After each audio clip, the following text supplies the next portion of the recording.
Yo, yo. Let's get it.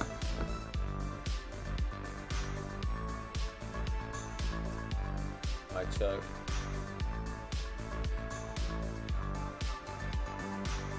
Mic check. Yo.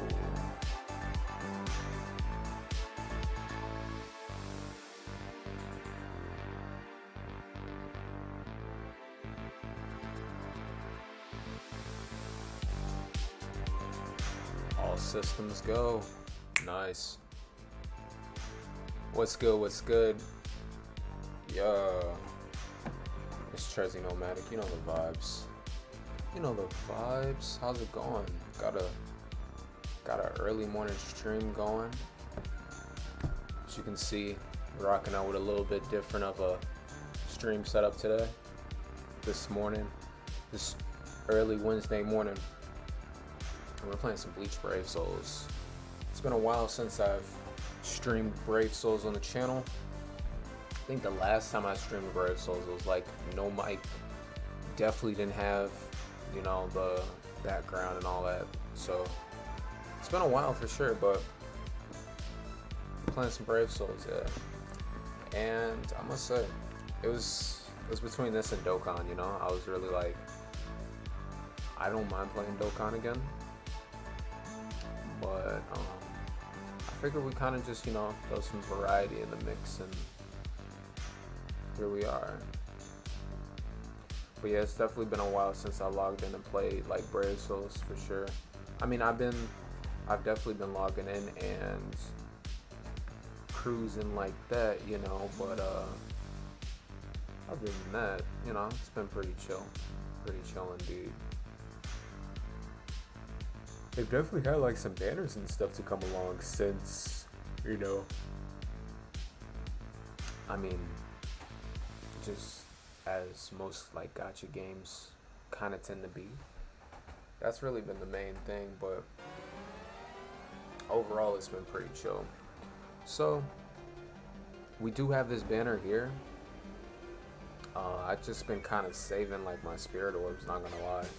There's nobody really specific that I'm trying to like summon for. Oh, that's a pretty hype song right there. I'm not gonna lie. I'm actually I'm gonna pivot just a little bit, just a tad bit. Can we get like some? Should I put on some lo-fi, bro? I almost never play lo-fi. I think I might put on some lo-fi.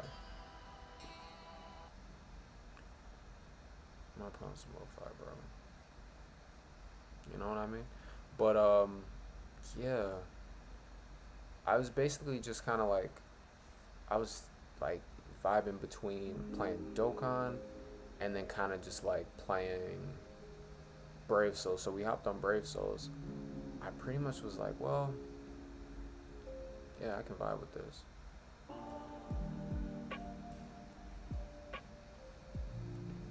That's a vibe, yeah. But yeah, that's pretty much it so far, you know. Let's see. So mostly just kind of like hopping into content, you know, kind of catching up. Not really necessarily catching up in the sense of like, excuse me, like there's stuff I have to catch up on, but more so in the sense of like, oh yeah, like seeing what's new, jazz like that, you know. Like Brave Souls has like co-op and stuff like that too, so in that regard, I'm just gonna like kind of just hop into it, you know what I mean? Like a lot of times, I'll just usually like hop into like IZ or something like that. And by IZ, I mean like Inherited Zone. I'll just like farm through Inherited Zones, get like, you know, skill potions, stuff like that, or link potions rather. You know, for the squad, for sure. But yeah, you know the Twitch vibes. I mean, granted, yes, we are streaming on YouTube and Facebook as well as we speak, but you know the Twitch vibes. You know,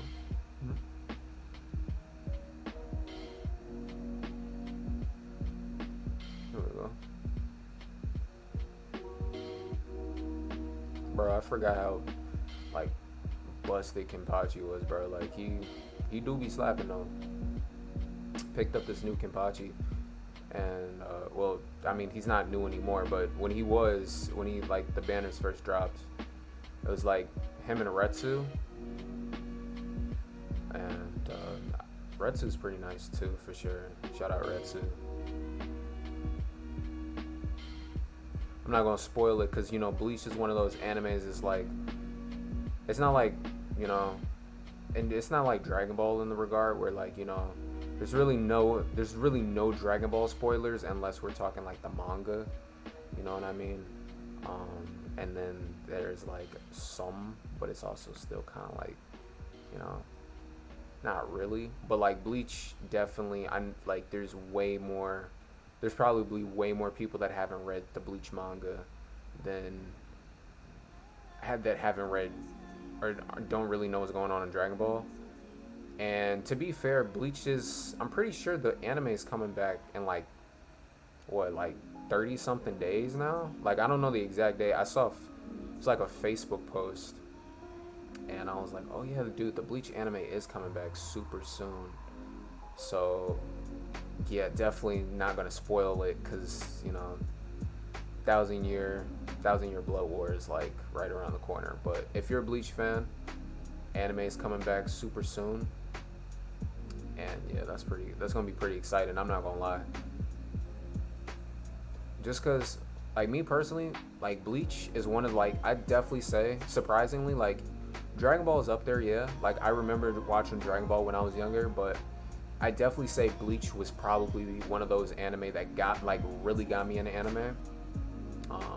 Just like watching on Toonami and stuff. And then yeah, Bleach, Fully Cooley, and then yeah, I'd probably say what else? Bleach, Fully Cooley, and I'd throw Dragon Ball up there too for sure. Definitely like those three got me into anime. It's actually a pretty wild trio, not gonna lie. Bleach, Fully Cooley, and Dragon Ball. But yeah, strong combo. You said don't forget about the upcoming new Thousand Year Blood War banners. Oh, for sure. I'm actually I'm just kind of like hopping back into it. I'll still like log in for like rewards, but like for the most part, I just kind of like hop in and stuff like that. But yeah, I have to check that out.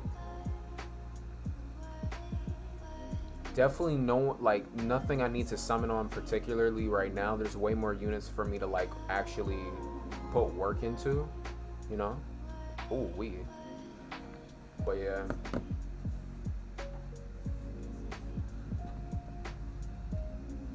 But the Bleach anime though, that's gonna be a vibe when that comes back. I'm not gonna lie to you.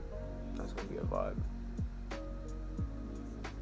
I think Mappa, like Studio Mappa's like they're doing like what's it called? They're doing the studio production for it this go around. And like Mappa Studio, they're like the same people that did like Attack on Titan. So like the visuals are looking like super crisp already. I'm like, golly. But yeah, it's pretty interesting stuff, not gonna lie.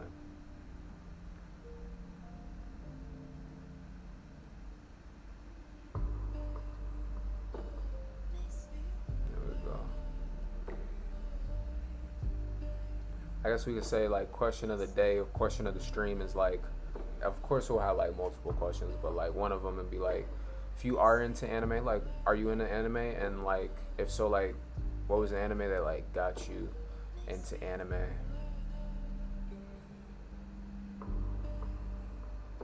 Honestly, it's kind of interesting because like as much as I vibe with One Piece, I didn't really pick up One Piece until like later. Naruto, true. Naruto's solid.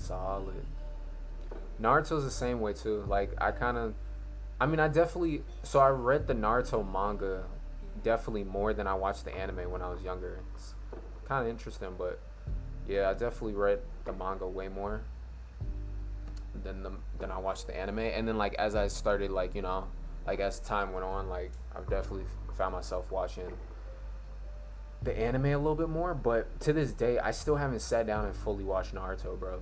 Like, not for any particular reason, but just like, you know, I'm pretty aware of like the majority of what happens. I know the anime is probably really good, but I'm just like, I just read a lot of the manga, so I was like, all right, you know. Um, but shout out Naruto too, for sure.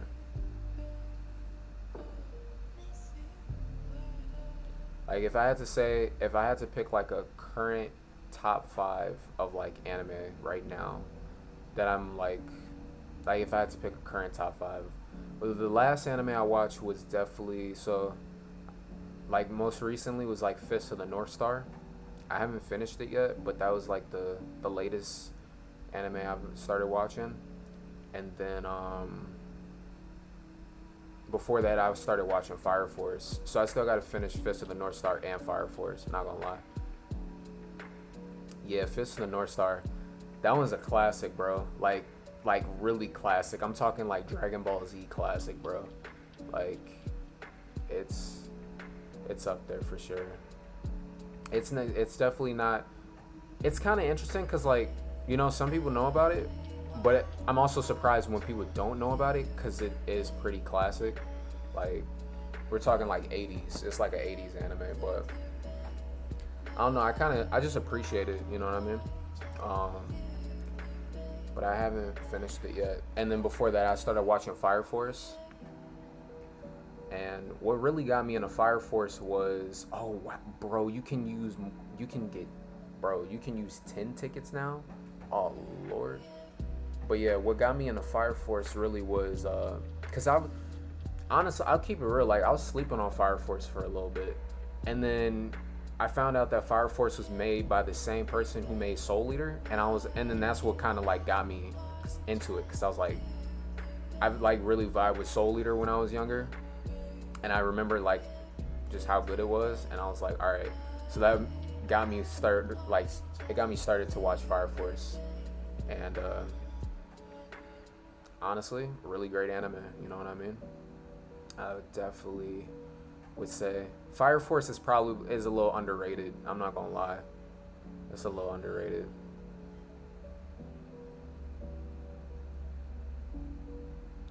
And then I'd say probably before that I finished, or I didn't fully finish JoJo's, but I watched like part 5 of JoJo's.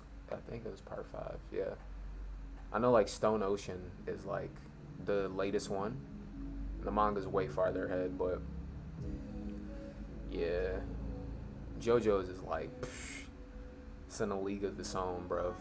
Real life. But yeah, that's probably like the latest 3 so far.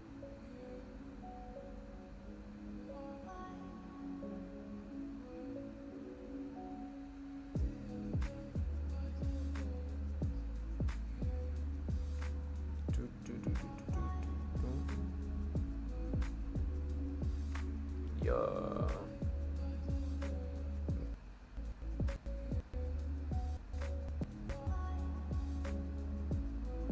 Yeah. Oh, it sounds like, so I'm playing the music like through a live stream, but these are actually some pretty cozy like lo-fi vibes, like for real. But yeah, when it comes to like what got me started though, for sure I'd say those 3, like not the 3 I just mentioned, but when it's like it came to like what really got me into anime, the 3 that got me was like Bleach, Fooly Cooly, and Dragon Ball Z. And it's interesting too because all 3 of those were on Toonami's lineup. Like Bleach, or not Bleach, but Dragon Ball Z I caught way earlier, like started watching way earlier. I remember I was probably like, I was super young, bro. I was probably in like first grade when I saw Dragon Ball Z for the first time.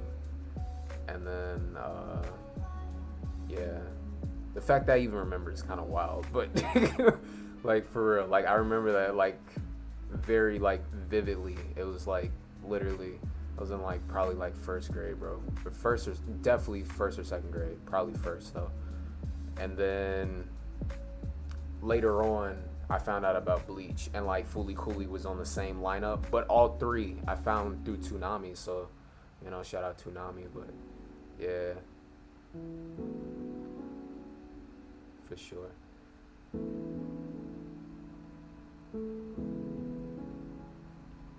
Yeah.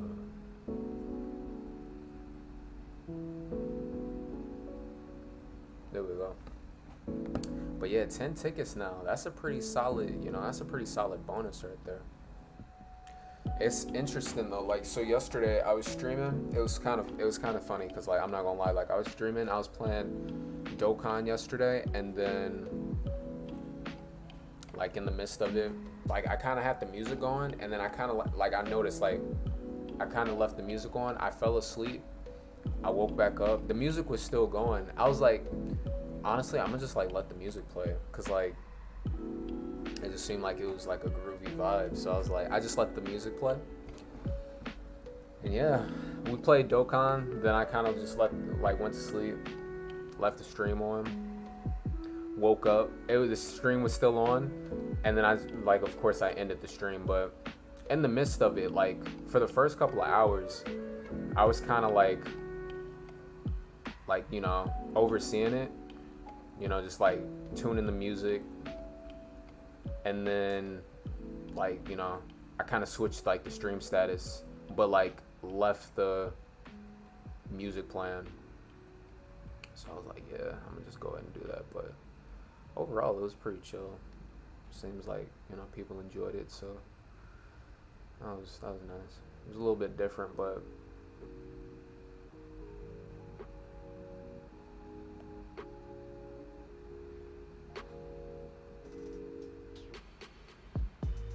go. Shout out White Zangetsu though. This unit is actually like decently like, he's been out for a while for sure, but he's still like super solid, bro. When did I start playing BBS? Probably I've only ever had like one BBS account. So this one I was honestly like in high school still. So like right now, like I'm 21, so I'd say probably, what was that? I might have been a freshman. I was either a freshman or a sophomore. I don't fully remember, but it was definitely like early high school, like probably freshman or sophomore year. And then I didn't play like Bleach Brave Souls consistently. I played a good amount of it, like, for sure. But like over the years, like I just would like log back in. Of course, I'd have moments where I would go on like I won't necessarily call it a binge, because it's like, it's not necessarily like sitting and watching a TV show, right? Like you can still progress in a video game. So I wouldn't really call it a binge, but I just log in, play Brave Souls. And then when I started streaming on Twitch, it was just one of the games that kind of just, stuck on the channel. And here we are.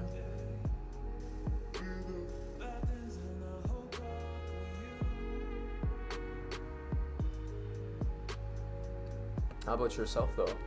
Do you like play Bleach Brave Souls?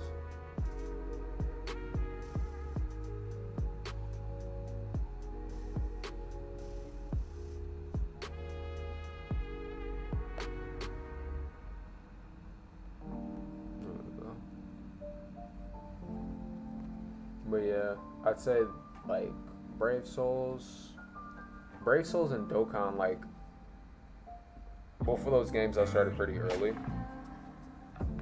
Oh, excuse me.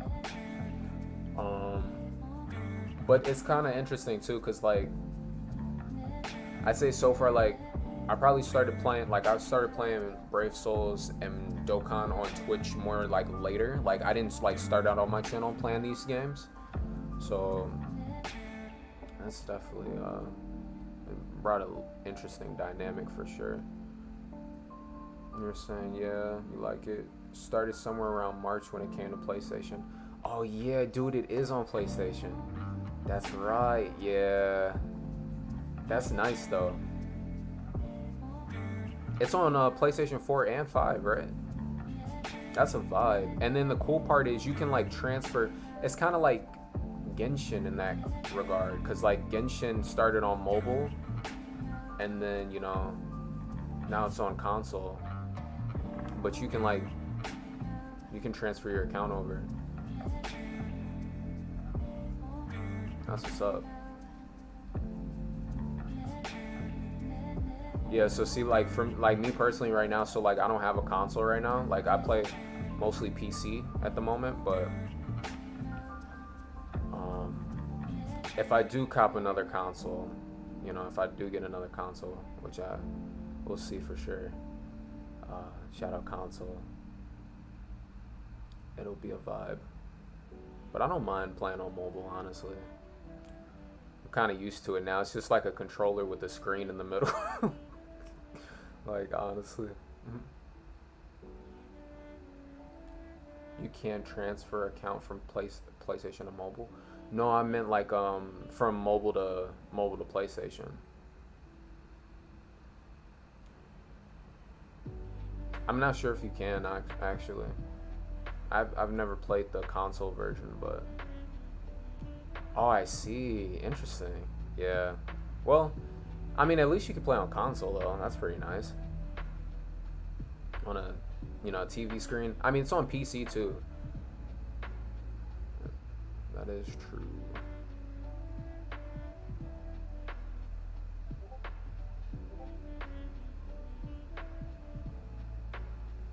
It is on PC. Ooh, there we go. But yeah, I would say I mean, it's solid though. How do you like the console experience of playing it?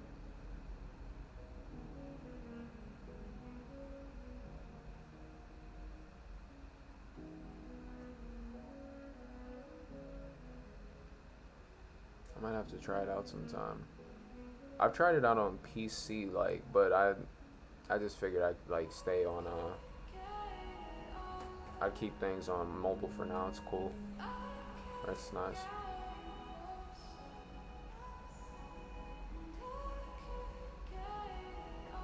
It's good, except that if you play it for hours, it will kick you out. Really? Are you serious? Wait, what? Like, what do you mean? Like this? Like the servers?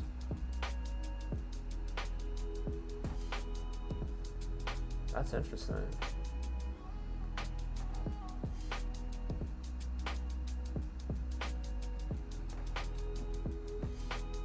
That's definitely interesting. I wonder if it's because like the servers are still kind of like new, you know what I mean? But know the game, it'll close.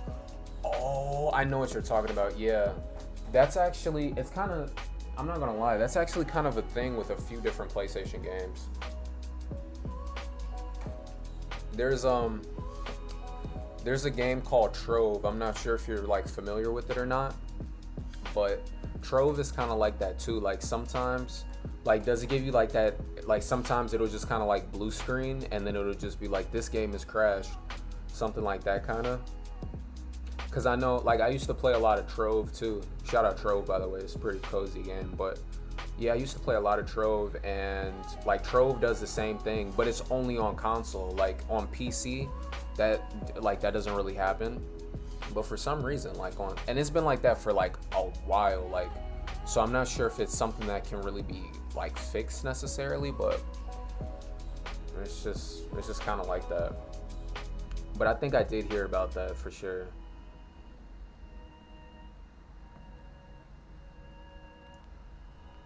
Yeah, that's something for sure, but no pressure though.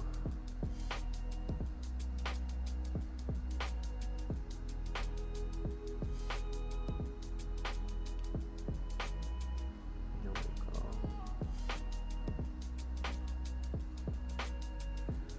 Yep. I'm just going to. Oh yeah. So yeah, it's pretty chill though, just being able to like farm like the link potions and stuff.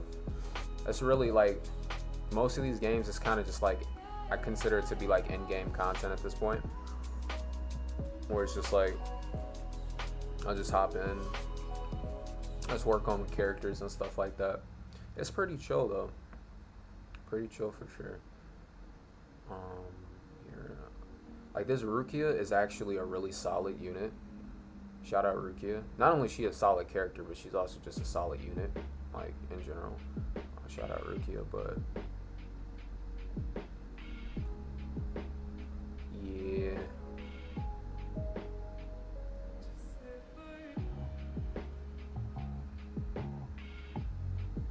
Here we go. Definitely 10 out of 10 would recommend Rukia. Of course, we got Moigetsu on standby. But the Rukia herself, she's a link slot like bonus character. So if you ever get your hands on this Rukia, she's really great for you hopping like stuff like Inheritance Zone, and you get bonus link slot potions. Yeah, that too, for sure. Especially if she has the bonus, right? Now I'm not gonna lie to you. I'd probably say Epic Raids is like the last frontier. I mean, I say in-game content, but like I could definitely still, there's still like levels to it, right? Because like it's not like my characters are like completely maxed out, and then there's still like extreme Sakaimon, Epic Raids, like all that jazz. So I definitely say I still have some work to do, which is, you know, in itself kind of exciting, but just that awareness of it, you know, it's like, that's a start.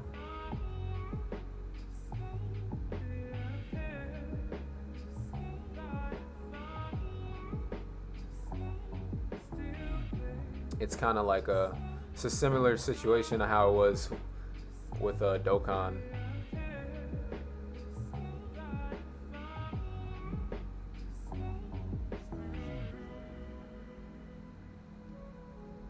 Here we go.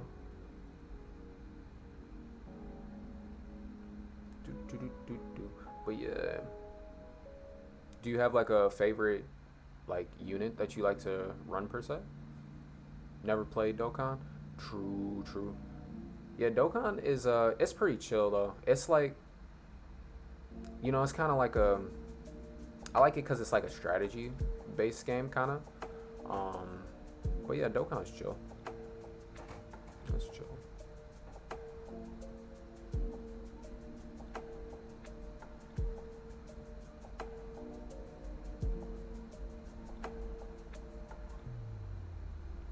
Yeah.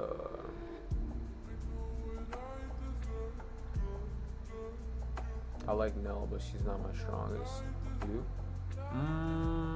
I think right now I say probably my favorite unit's definitely between Kenpachi, like the one that was just on screen, or Kenpachi or Zangetsu, White Zangetsu. Just because, like, White Zangetsu, honestly, I'm not gonna lie, White Zangetsu is probably like the first real solid pull, at least like what I consider like a real solid pull. I mean, to this day, like I still use White Zangetsu, and he's like a really good unit. You know what I mean?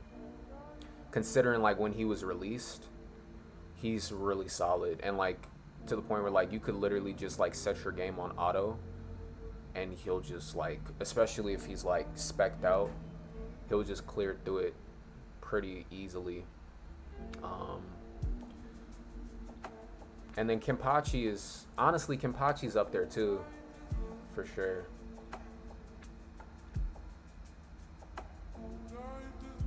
But there's plenty of great Kenpachi units in this game as well, like Red Kenpachi, Green Kenpachi. He's also a bonus, like he, you know, you can use him to get bonus potions. Purple Kenpachi, never really like fully played around with him, but solid. I mostly use that Kenpachi for PvP. Yeah, I could only imagine. Is he good?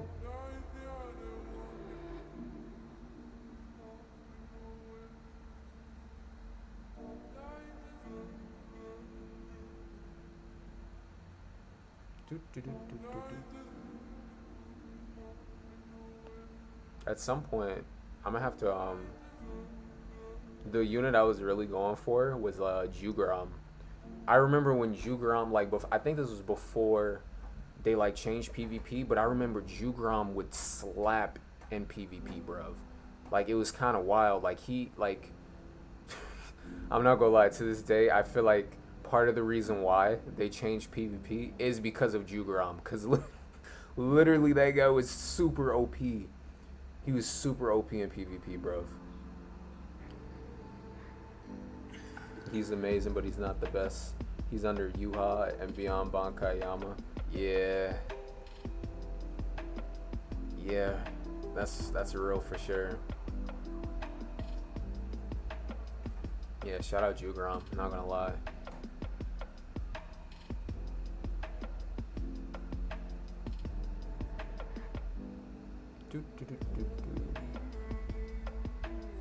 Ooh, there we go. What would you say like the game mode you run the most is these days? Ooh.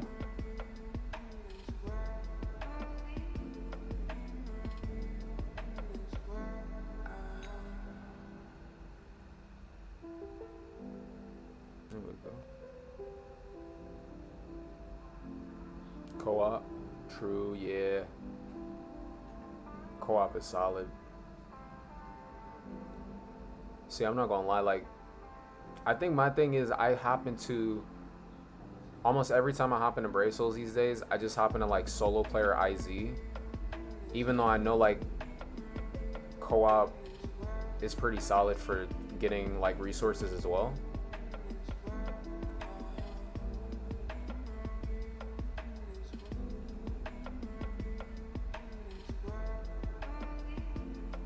I definitely do like run co-op though, but I could play more.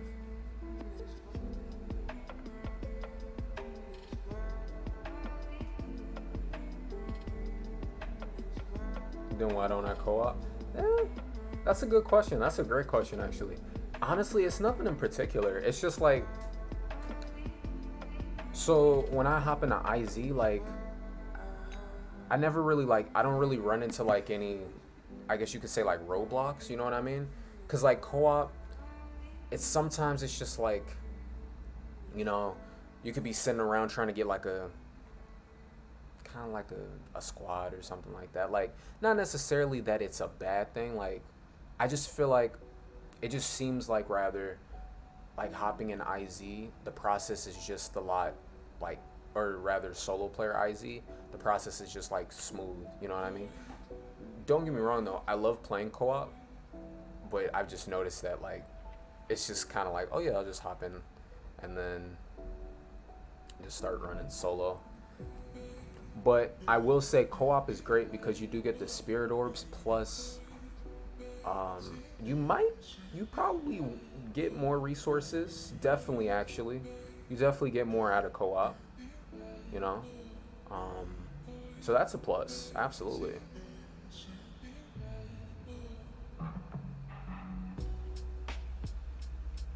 Now, if we're talking like epic raids and stuff, definitely. Like, I mean, there's no really like soloing epic raids, but unless we're talking about carrying a team, but that's about it.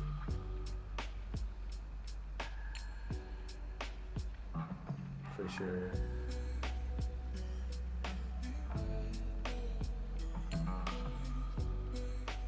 Speaking of epic raids, I think it's the Yoruichi one up right now.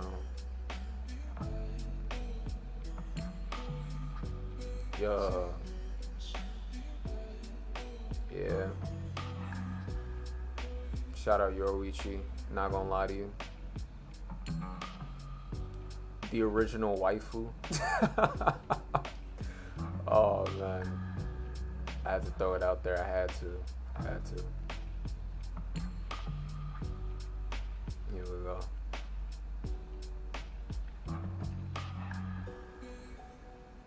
But yeah.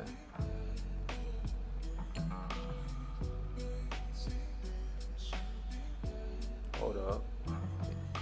Gotta get that switch in. I just realized this entire time, bro, I haven't even used Ryukin yet.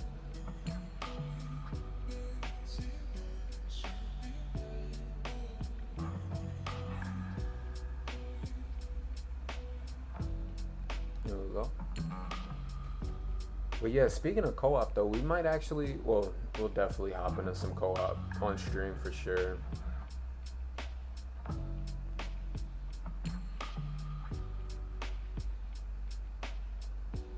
Yeah. There we go. But yeah, overall though, I'm not gonna lie to you. Like to this day, even though it has been, like for me personally, it's been a couple years. I definitely say Bleach Brave Souls is still a pretty fun game, and playing it on stream is even, it's just as fun as well.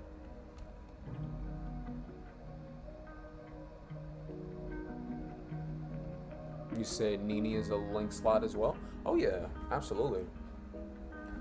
Now, like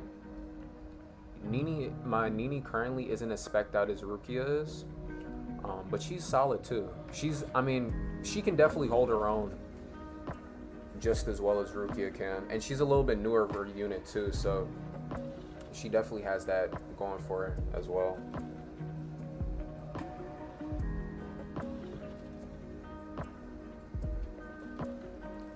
Mostly, so like Kimpachi, Nini, there's a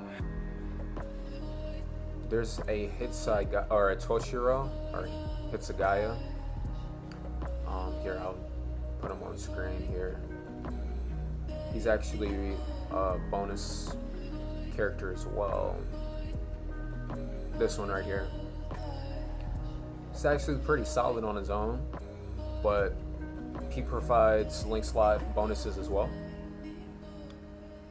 But there's a few characters I'm missing. I think it's either Gin or it might be Gin. Definitely, and I think there's like a Orihime unit too that boosts his link slots. Lisa, yeah. Wait, she has it too, right? Yeah, she's super new. Well, compared to like, oh excuse me, compared to some of the units that I just showed, she's definitely a little bit newer. But yeah, the Lisa's solid though, for sure. Oh, nice. Blue IZ, that's pretty good.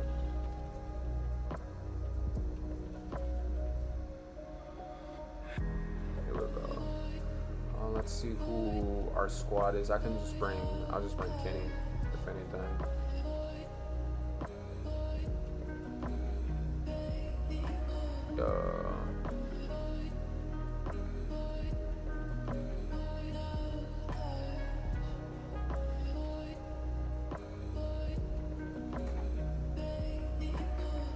Hop into some co-op. He said, oh, that's funny. Oh man, it's funny because you usually see the opposite with most of the co-op, what's it called, it's the co-op rooms. You usually see people, or you see people asking for link slot bonuses, so that was a funny thing to see for sure.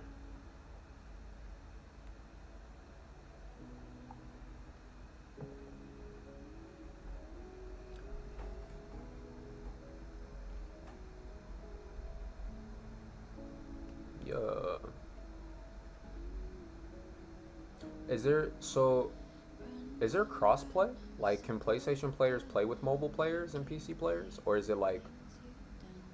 I wonder if it's separate servers. Oh, that's what's up for sure. Nice. Okay. Well, yeah. I mean, if oh goodness, yeah, Kenny just got slapped there. Not gonna lie. They are like 170 though, to be fair. Ooh.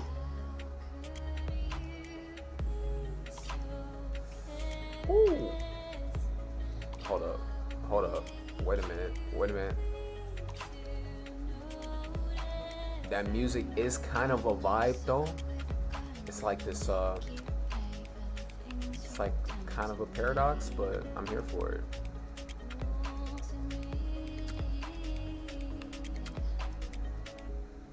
Here we go.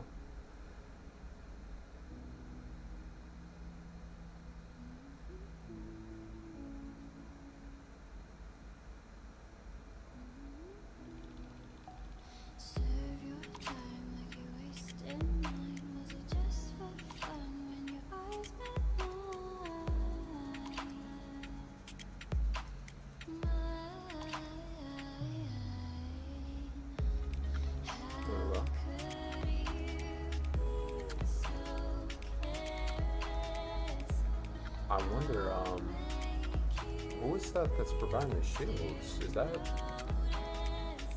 I know Aizen has that ability too, but that's definitely not Aizen with the shields. It's all good. It's a vibe.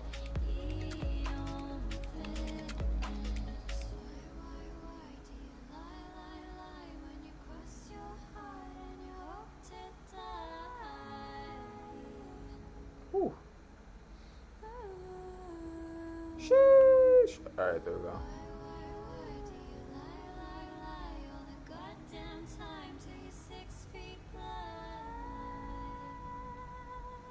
There we go.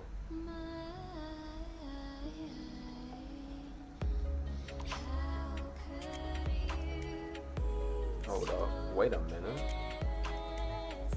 Wait a minute. Hold on.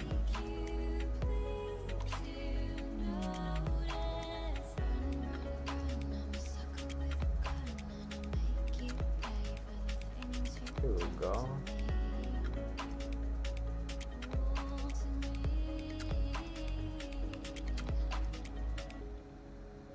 We got through that pretty fast, not gonna lie. Nice.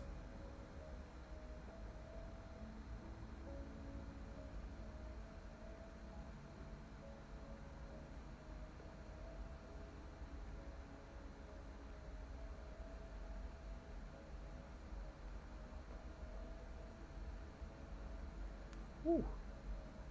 Man, let it not be a Ron car. That would have been a sweep. For sure. I mean, Aizen is definitely helping for sure, like with the bonus in that regard.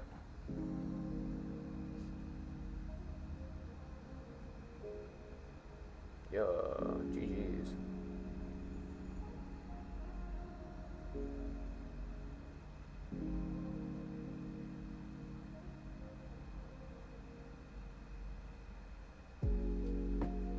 Not necessarily. So I guess when I say bonus, it's his killer ability. I just call it bonus because like I don't want to be saying like killer ability like every time. Like not that there's not that there's anything wrong with it. It's just like that's just what it's called in the game. But yeah, no, that's basically like his, I guess like his passive ability of sorts. You know what I mean? Shout out Aizen though.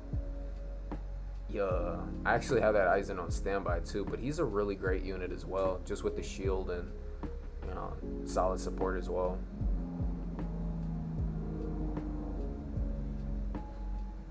Here we go. He said, "Don't revive." But what if I have revival candles? It's all good. Let's get it. So co-op is still 5 tickets. So that's kind of, that's kind of the balance though, right? So like so now it's like you can hop in co-op, you do get more rewards, but now you can hop in single player content and use 10 tickets. So it's like, I'm not 100% sure on which one provides more, but considering that you get soul orbs as well, or, if you're a newer player, like if a person's a newer player, you know what I mean? They're getting the soul orb, so that helps too.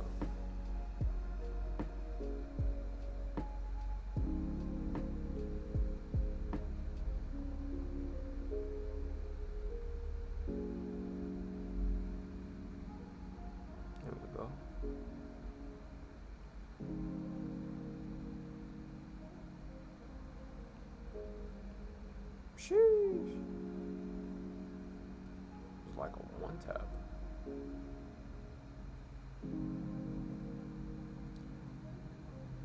Here we go. Oh, excuse me. But yeah, it's a vibe though.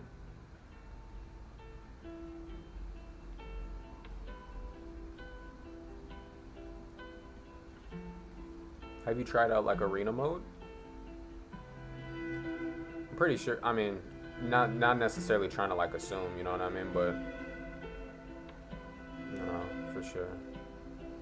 Nice, nice. How you like it so far? Morning sunshine.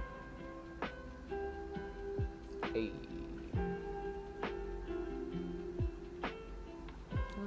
You can keep the music.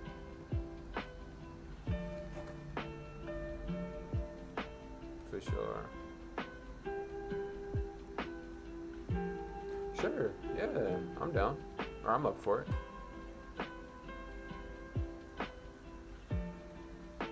I forget, so it's just like, dude, I haven't added like a friend on Brave Souls in a while.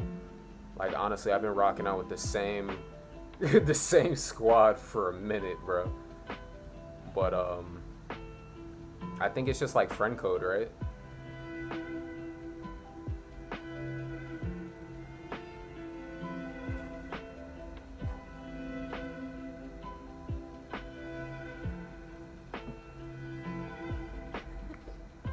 Here we go. Sheesh. Yeah. Man, he was not kidding about that carry. For sure. Solid, solid. Yeah, we can definitely. Oh shit, I clicked please heal me. That's funny. Alright, yeah, no, we could definitely hop in into a raid for sure. Let's get it. Oh, let's change. I'm gonna change this music though. I'm gonna change it to something a little bit more like energizing. There we go.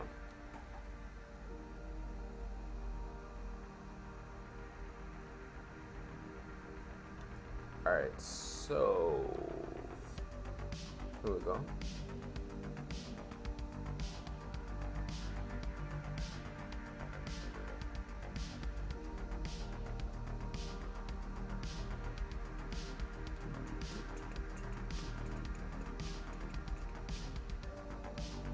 Cool. Still have some orders to complete. True.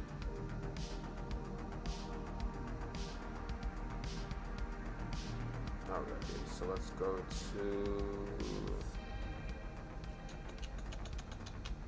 Is it? Nope, that's the settings. Is it over here? Nope. Is it over here? Nope, that is not it. Alright. Where do I go to add a friend? Oh, right here. It's literally right there to the right. Nice. Cool. Alright, so what's your in-game name?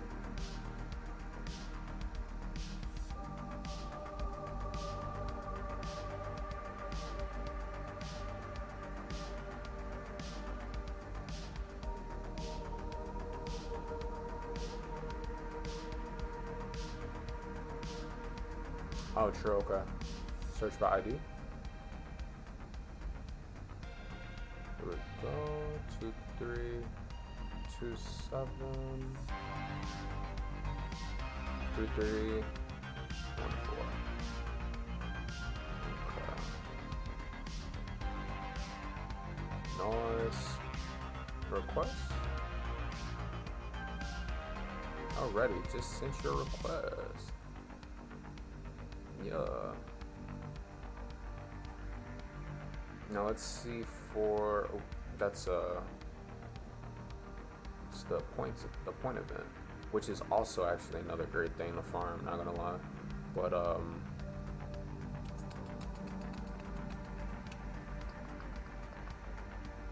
great. So we go. Let's see what the bonus is for Yoichi. So definitely bringing in green for sure.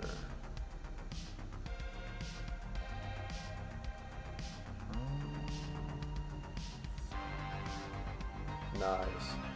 Let's get it.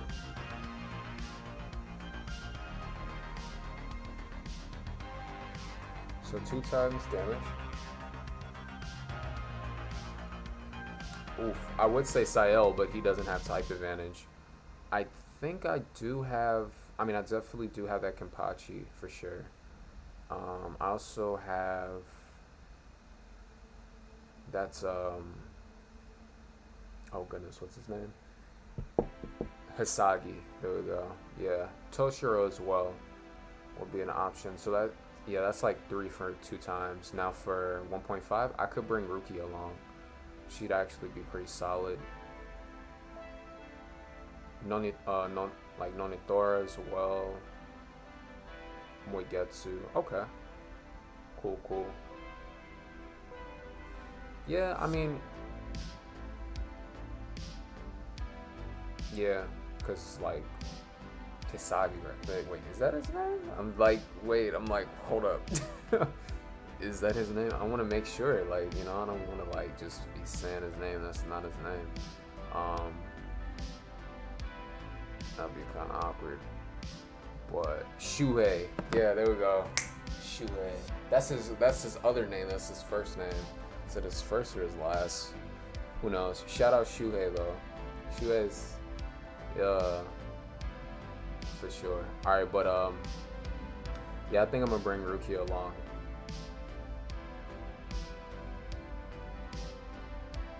Bring Ruki along for sure.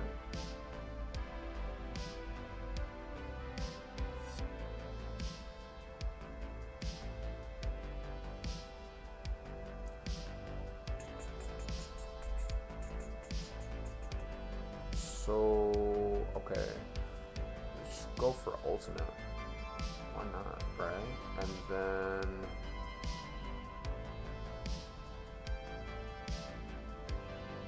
oh, you have to bring, yeah, you have to bring a green type.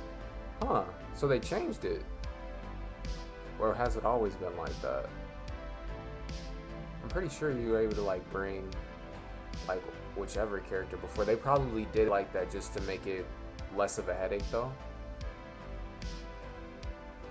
For sure. Okay, so let me see. Alright, let's go ahead and swap out to a green type. I might have to. Oh wait, no, I do have. Okay, wait, no, that's. Is this? Wait, no, that is. Okay, so that was just a dupe. That was a dupe. Alright, cool. So.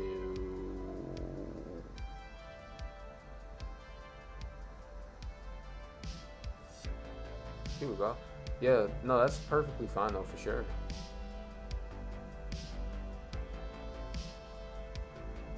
Okay. So this Shuhei has just kind of been chilling.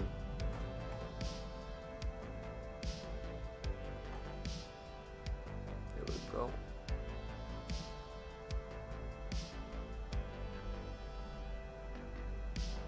This will definitely be the more solid choice to bring though, for sure. Question is, hopefully I have enough to max him out. Yup, just about. Just about.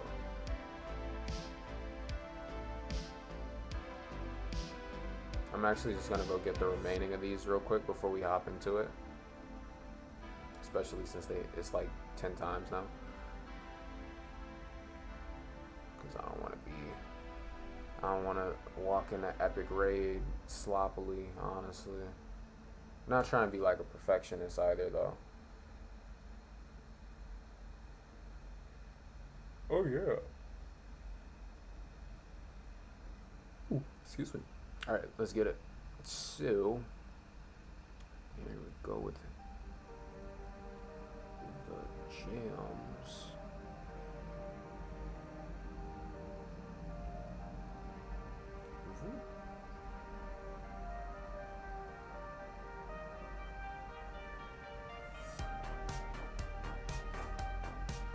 Let's get a. By Ichigo, are you talking? Is that the green? It's like the green Thousand Year Blood War one, right? Or is it a different one? It might be. It could be a different one.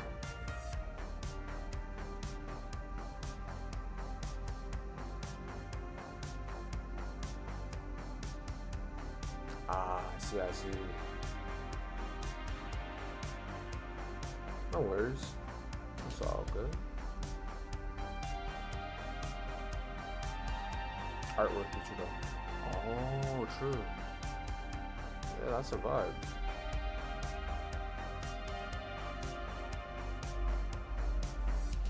For sure, yeah.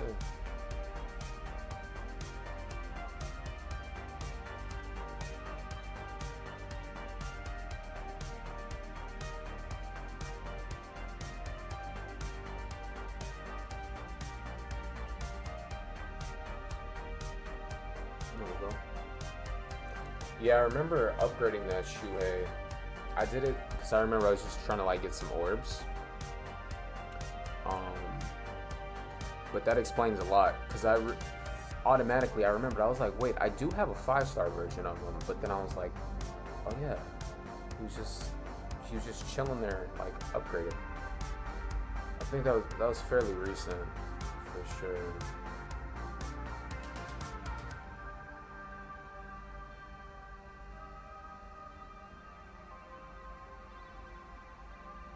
There we are.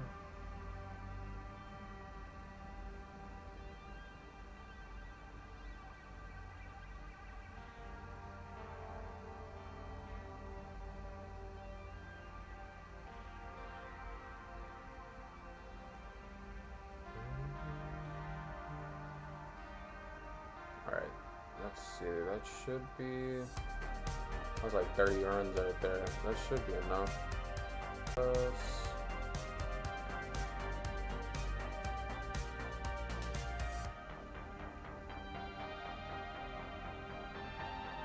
Nice.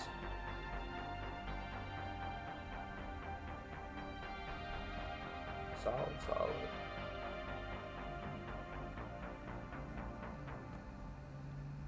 Oh, alrighty.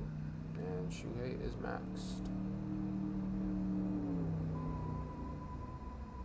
Well, at least maxed to 150. Let's see, I might have pretty solid now. Yeah, I'm not gonna worry about the. I mean, I'm not. I mean, I'm still not gonna worry about it, but I'm like, should I go for those? I'm probably just gonna go for those while I'm at it.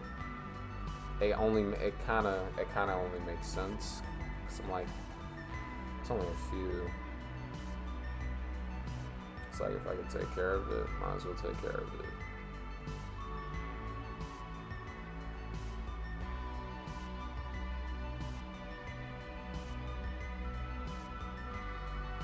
I appreciate your patience, though.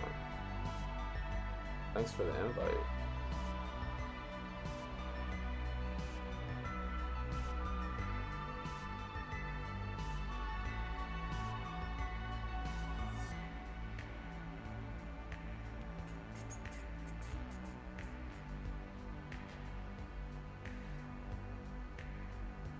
There we go.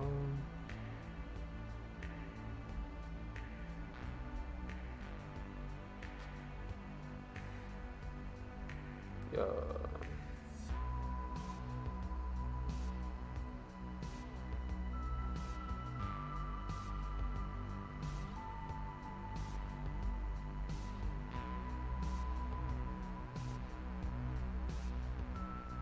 Solid.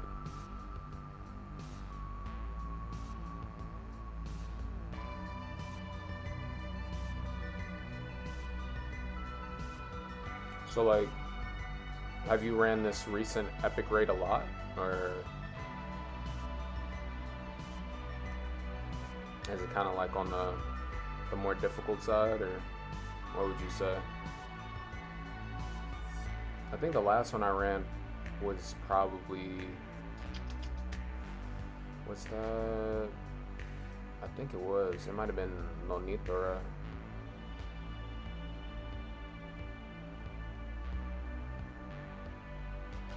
Something like that for sure.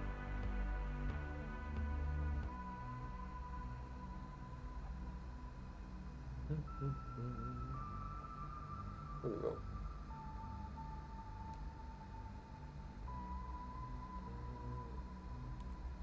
Watch the quick ad real quick. Get the double rewards. Might as well.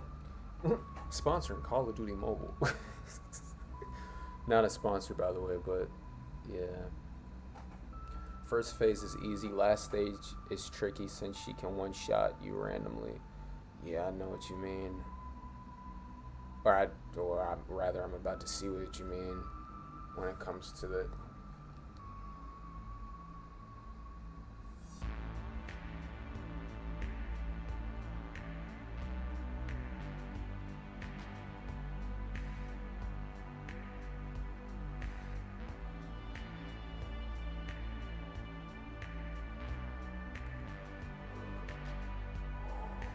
Ooh, excuse me.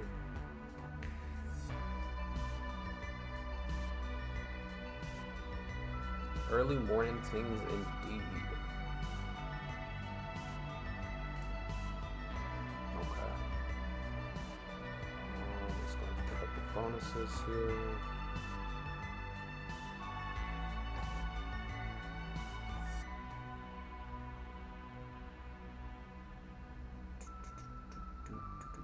Okay, go to edit.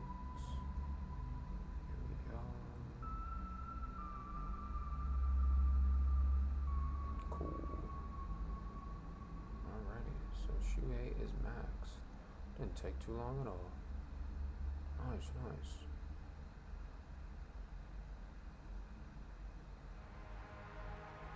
Just those 10 levels. Yeah, that makes sense. Will this be the last two though? Yup. Nice. Might as well.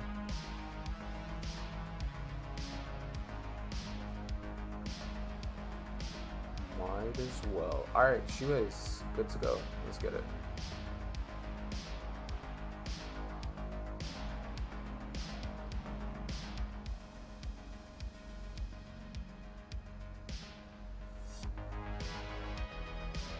Alrighty, so we'll go ahead and do.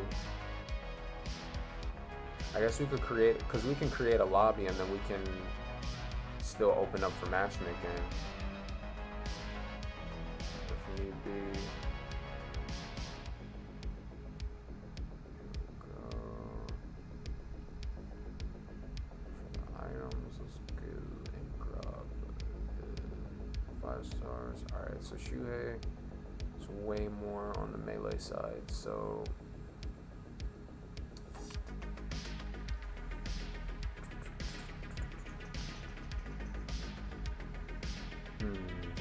As much as I would run that one, I'm probably just gonna go for. I mean, I still could go for that one for sure.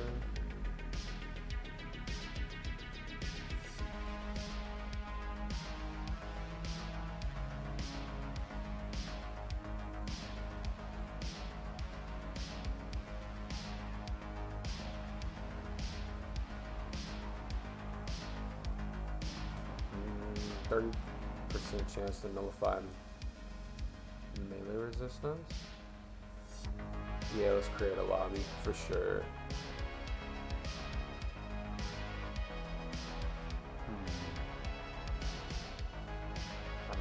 Yeah, I'll probably bring the headband. I mean, as much as the hollow bait would be nice, yeah, it's kind of makes, like, you know, makes the character basically a glass cannon. But in a regular instance, I'd be like, okay. But like in epic raid, I'd be like, yeah, I might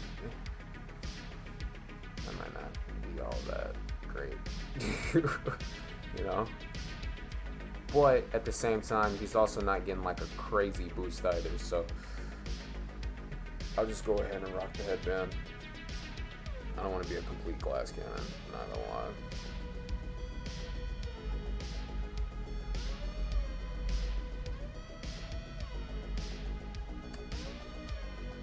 Okay, let's see.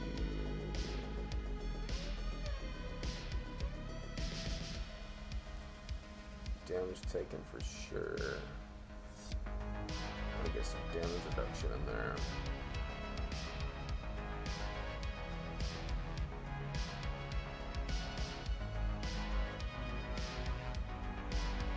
And then,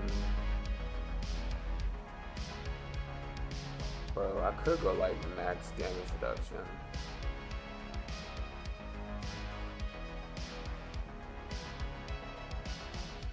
I'm gonna just go max damage reduction, honestly.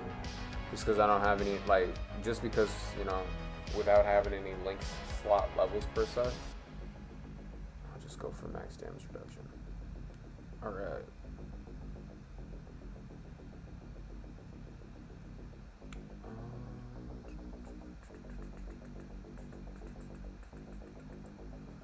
Let's see, so, ultimate. Join. So I'd have to join it and then invite you, per se, or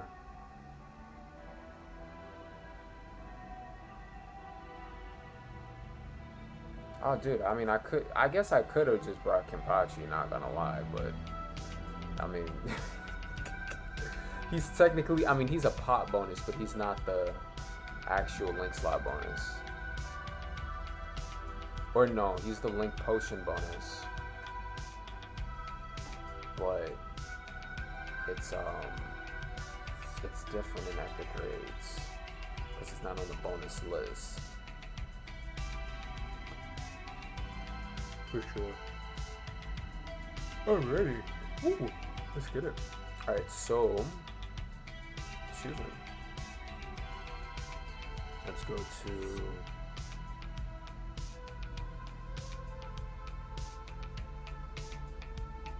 Ryu is both a bonus and a slot. Oh, dude, that's convenient. Yeah. Question is, where do I invite you at?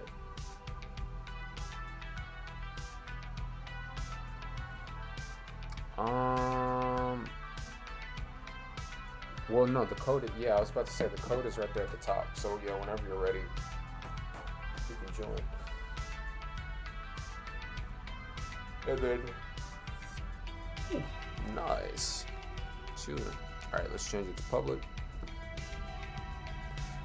It says set room rules. Yes.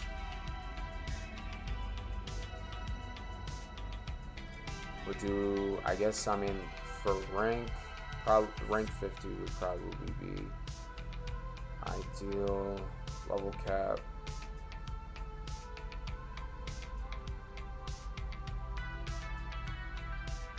Should be okay. Okay. I'm gonna let that sit and I will be right back. I'll grab some coffee.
It didn't reset it. Oh, thank goodness it didn't reset it. Nice. You said you're on rank 11. Oh man, I see. This is a this is a judge-free zone when it comes to that. I didn't even know you were rank 11 though. I'm not gonna lie, dude. I set it to like rank 50. I set it to like a bit of a requirement of rank 50, bro. But it's okay, you know. I'm not judging you. You're actually pretty. You're pretty chill. You know what I mean? So that's all good. But yeah, here we go.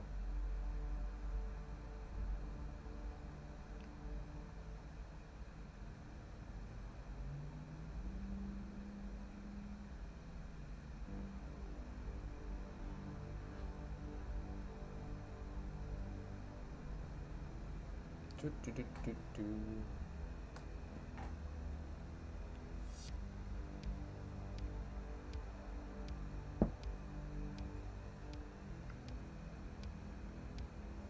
Let's see.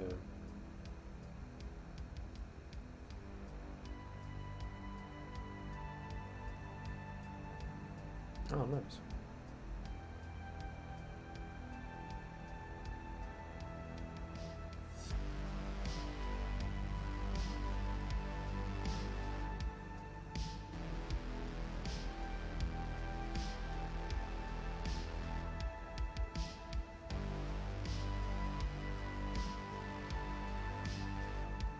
All right, let's get it.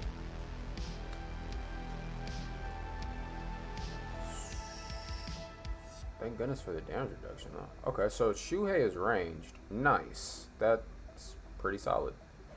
So it doesn't have to be basically. I don't have to like run up on Yoruichi basically. Nice. Because that would have been, not necessarily inconvenient, but this is also ultimate as well, so that's a plus.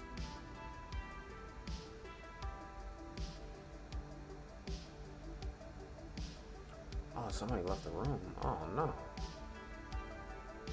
It's okay.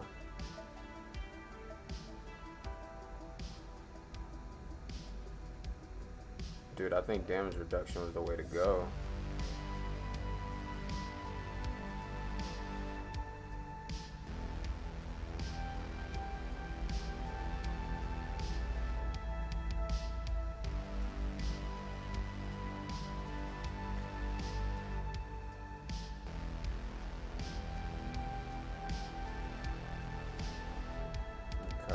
She's pretty much, yeah, she's less than half right now, so that's good.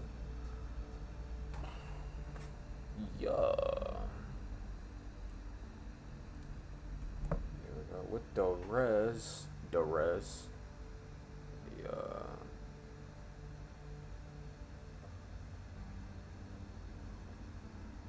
There we go. Ooh. Ooh, ooh. Okay, she just like one-shotted. Not gonna lie.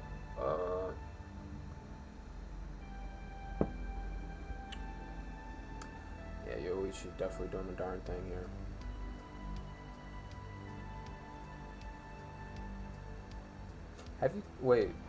Have you completed this so far, or?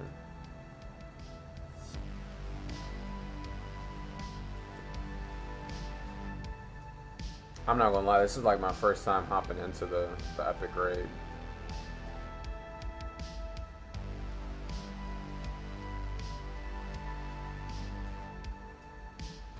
Oh. Oh. Ichigo carrying though. Wait, is that you that's carrying? Is that you that's actually carrying? Yo, if that's you that's carrying, you're putting in that work, bro. Yo, that's you. Nice. Sheesh. Yo. Going hard in the paint. Yeah.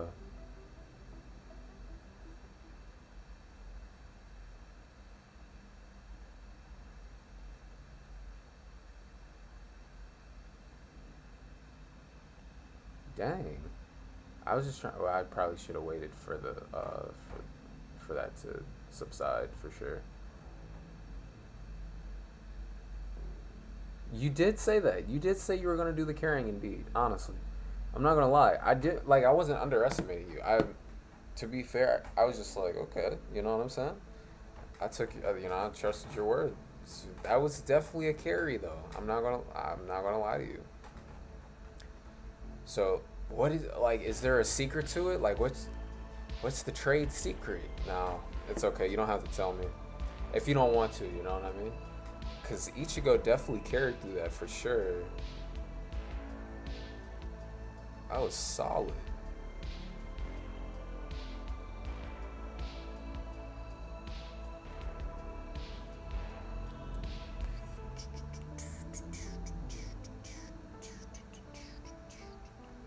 Uh, yeah.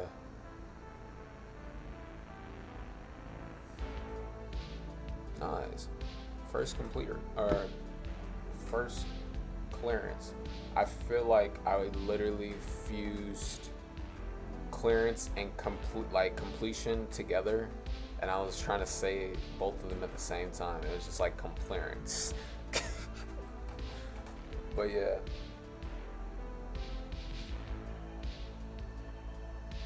I sure will.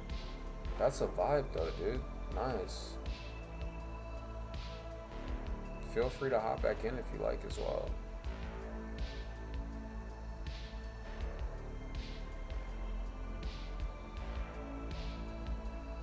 Alright, let's check out these stats. Oh yeah, dude, I see your Ichigo. Okay, bro, you got the familiars going. You got the link levels going. Yeah, bro, your Ichigo's specced out, bro. Not to mention level 20 links as well. Nice. Yeah. Dude, that's what's up. For real, for real. Okay, cool. So everything is pretty much like steady from where it was prior to this as well. Nice. Yeah, no, that's what's up though, for sure.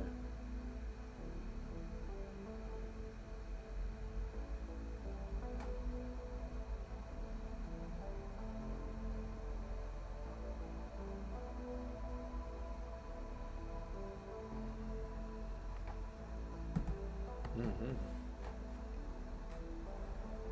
Yeah, see, I think so. My whole thing is like, I kind of like prioritize like multiple characters, cause like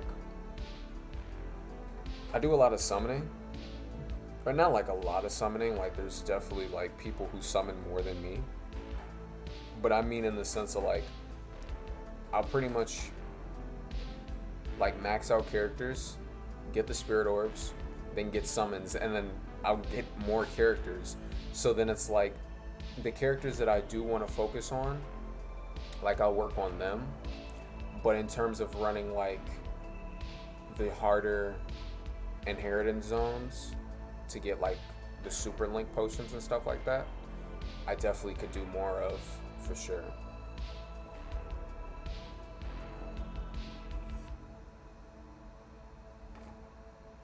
I think that's basically been like my latest thing, because like even when I was streaming Brave Souls previously, a good majority of the content that I was making, even like stuff on stream, we pretty much got to the point where like we were able to like clear through like IZs and stuff like that, and then after that, I started working on like basically what would that be? Kind of starting like the transcendence process and stuff like that as well. So just kind of taking it like step by step for sure. But yeah, dude, even like your transcendence is like super solid, bro. Like that's what's up, honestly.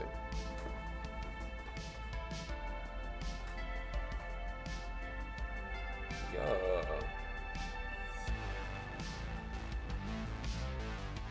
I vibe.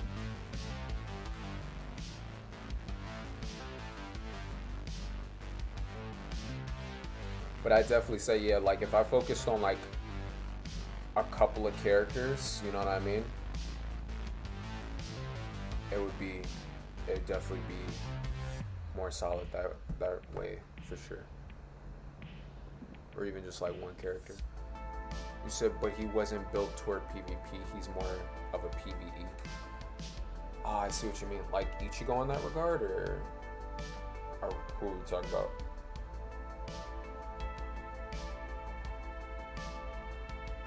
I mean, I'm not gonna lie. That was a pretty like just off of that carry. Like considering that this is epic raids too. Like that was a pretty solid carry. I see what you mean. Yeah. Oh well, dude. If he's doing that in PvE, I could only imagine what he does in PvP, for sure.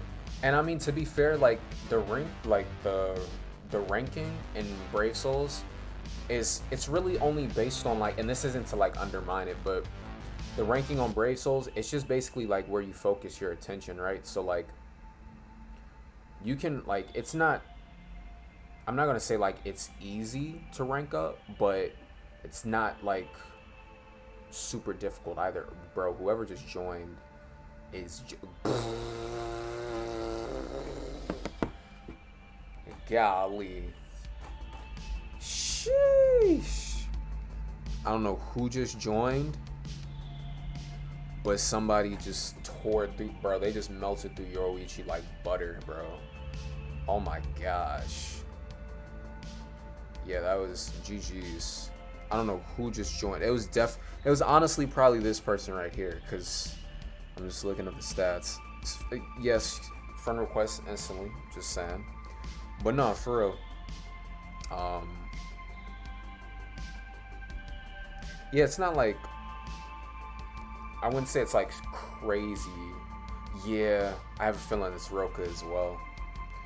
But I wouldn't say it's like a crazy difficult process to level up the rank in this game. But yeah, bro, like if you just pour, like, I mean, you already know, like, because you already got Ichigo up there, you know what I'm saying? But yeah, focusing on like one character is not a bad strategy in Brave Souls at all.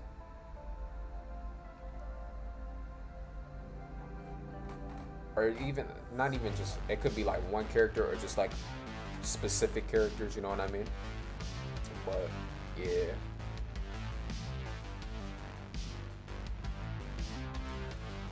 For me, it was like I started, and then I would like, the most recent thing was like basically trying to make each what is it, each typing to the point where, oh nice, it just joined, cool.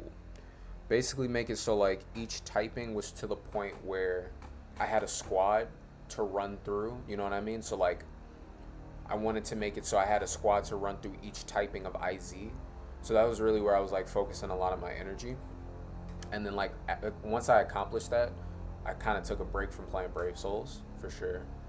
But that was probably like the latest thing that I worked on. So now it's like,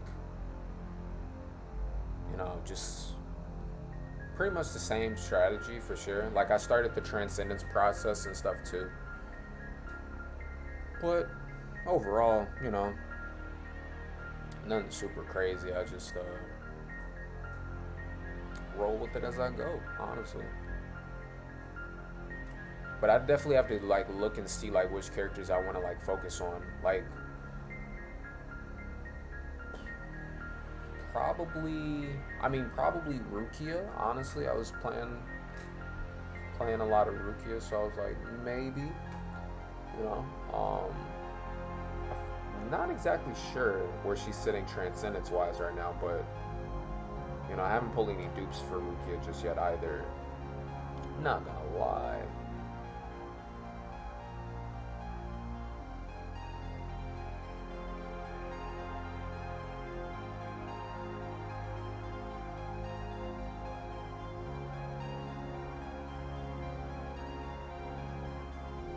Kenpachi wouldn't be a bad option either. Even like Muigetsu.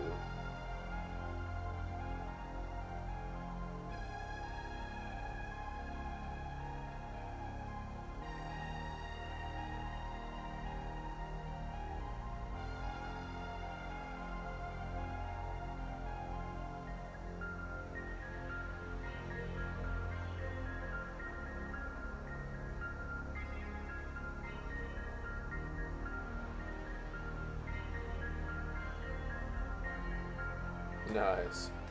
GG's.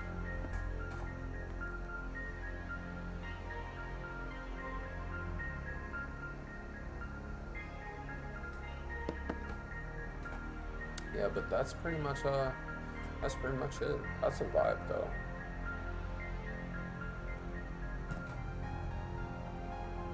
Got Sinji. Send some friend requests.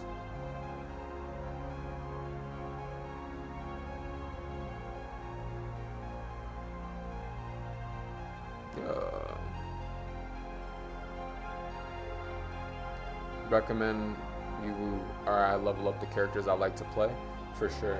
Yeah, that definitely seems like the strategy, right? Like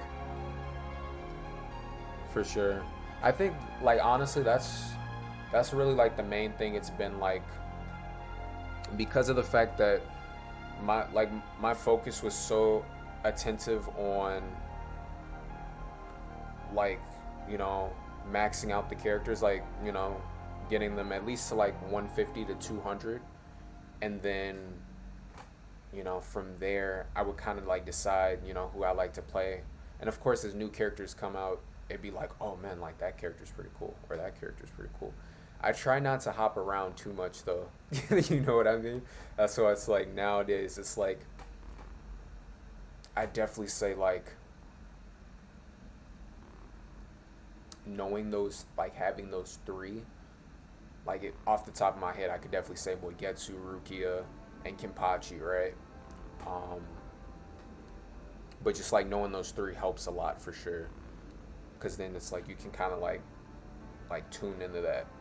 um yeah, but there's plenty of units in this game, and the really cool thing about Brave Souls too is that they leave that room for like you know there's certain characters that are kind of meta, yeah, but at the same time like you could really make any character good in this game, especially with like transcendence accessories and all of that.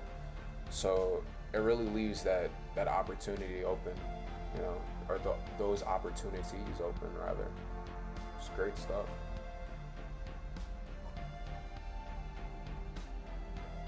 I think that's one of the things that honestly like keeps me playing the game.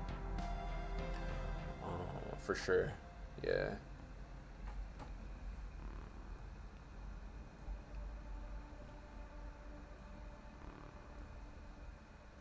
Yo, let's get it.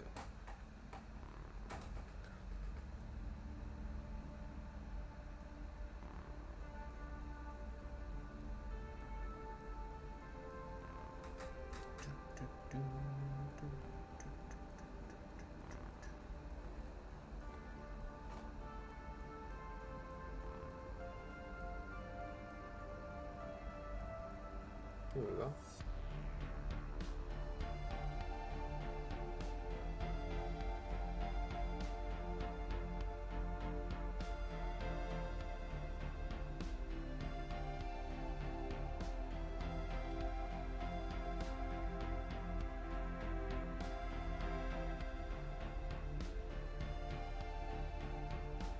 But yeah, overall, it's definitely a vibe for sure.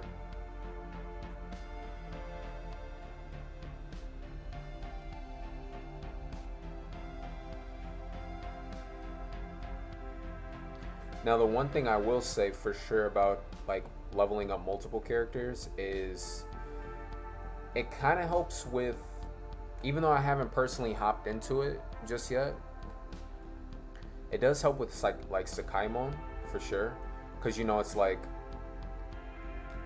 maybe if okay, so like if we're talking extreme, I mean definitely if we're talking extreme, right? Because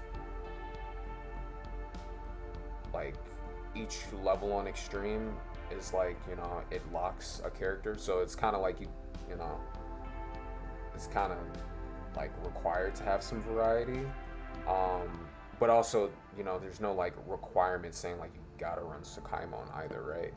But yeah, I think that's the only real strategy I'd say there. Regular Sakaimon is definitely more like lax with it in the sense of I think it's like every 5 or 10 levels that require like a specific character to be like locked. But if you're not necessarily like focused on running Sakaimon, then yeah, that strategy is definitely like, like super clean for sure. Oh, true, yeah. That sounds like a solid unit for sure. Shout out Nemu. Yeah. I mean, Sakaimon is like, because even like myself, like I still haven't like fully hopped into Sakaimon. Like I've ran it before, but like I said, like mostly IZ as of right now. Um, but between Sakaimon and actually like, let's say we could say like the point event or even like what would the other thing be? 'Cause I'm thinking like more so in terms of rewards. If you're going for resources, I mean, there's so much variety, you know what I mean? I'm definitely not like I wouldn't say like I'm a Brave Souls expert. Like I definitely think there's plenty of stuff for me to hop into still too. Extreme co-op, yeah, that's the other thing too. Yeah. See, so okay, fun fact, right? Oh, excuse me. As long as I've played Bleach Brave Souls, I've actually never hopped into extreme co-op. Part of it is because of the fact that I just never like I enjoy PvP, but like I'll start climbing up the ranking, and then like 1 week, I'll kind of just like take a break from it, and then come back to it.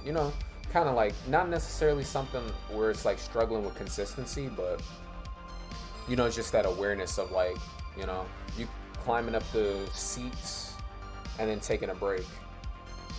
So I'm not sure what seat it is. Isn't it like it's like 7th seat or something like that?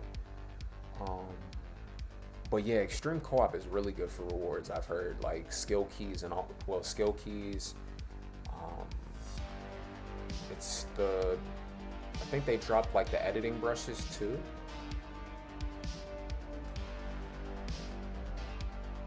Moral of the story: there's plenty of content for me to run through to this day, honestly. But it's not a bad thing, it's definitely exciting. 7th seat, yeah. So I mean, you figure it's like, okay, like, that's really just like you start at 10th seat. That's like 3 weeks, just 3 weeks of playing, Brave Souls, hopping in, just climbing up the PvP rankings. And considering the fact that it's not like how it used to be, like, it's definitely pretty doable for sure. That's something I keep in mind.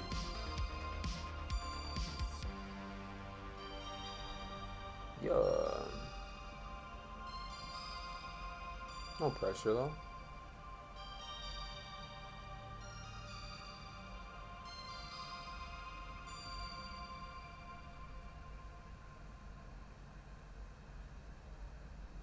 So we got, okay, so 2 people left the room, it looks like. We should be okay though, right?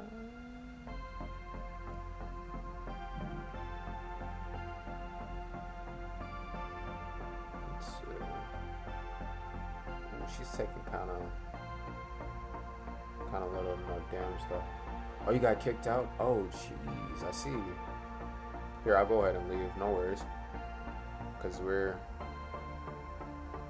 yeah, the squad is kind of, they're trying, but it's all good. Here we go.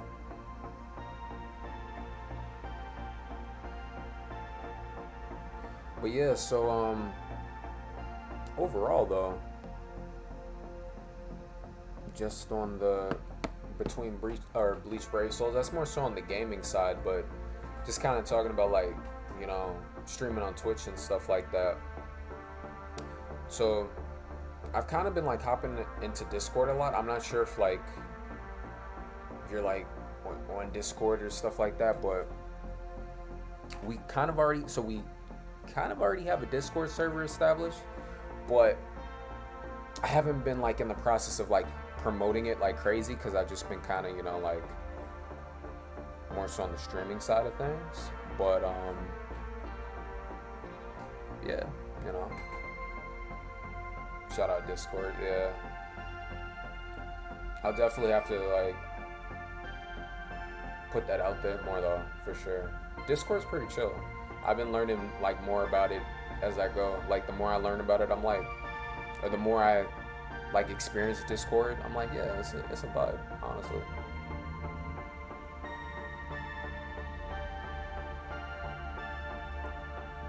For sure.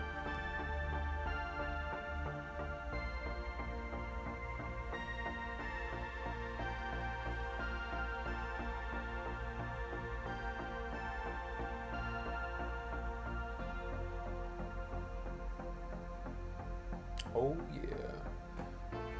Actually, since the sun is starting to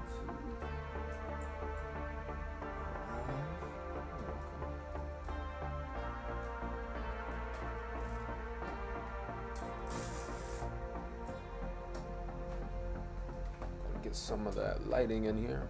Alrighty. We could form it in this, honestly, but I'll see if 2 more people will hop in before we do.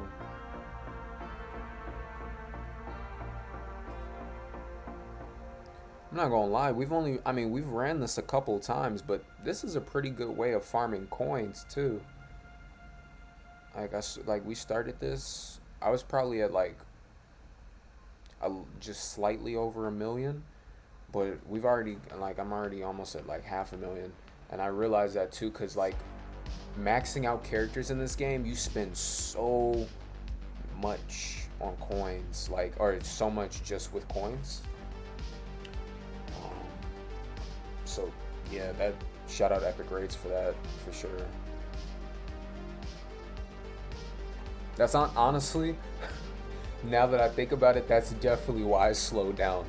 Like, cause I was just running through coins, just trying to like max out characters, and then it was just like, yeah, I gotta, you know what I mean? I pivoted a little bit, honestly, but it was cool, you know, no complaints. Yeah, like real life.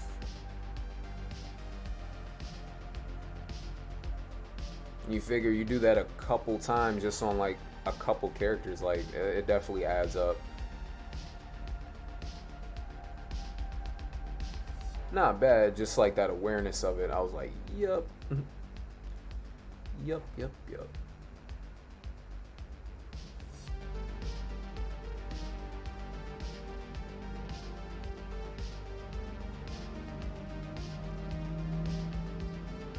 It was worth it though, you know, no complaints.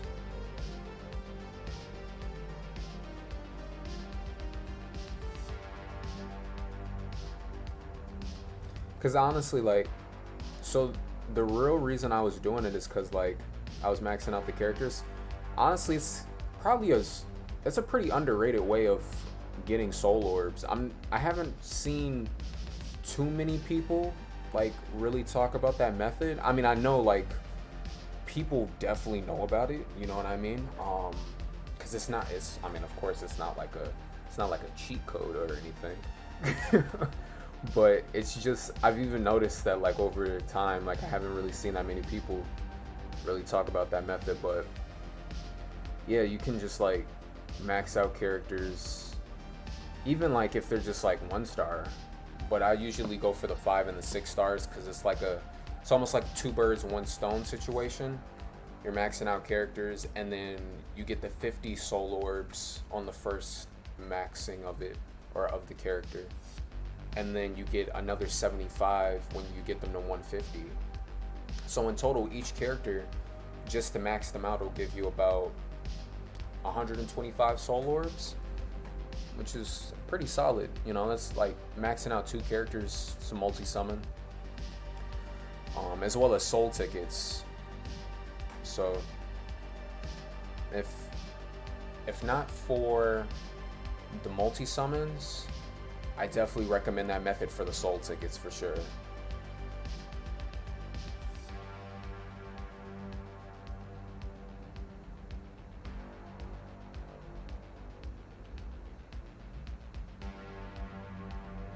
Only, like I said though, the only I'd say the only flip side to that is the fact that, you know, those coins, like the coins do stack up, but you know,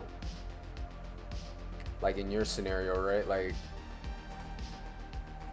just casually running through like epic raids and stuff like that, it would probably like benefit you a lot, because like, you know,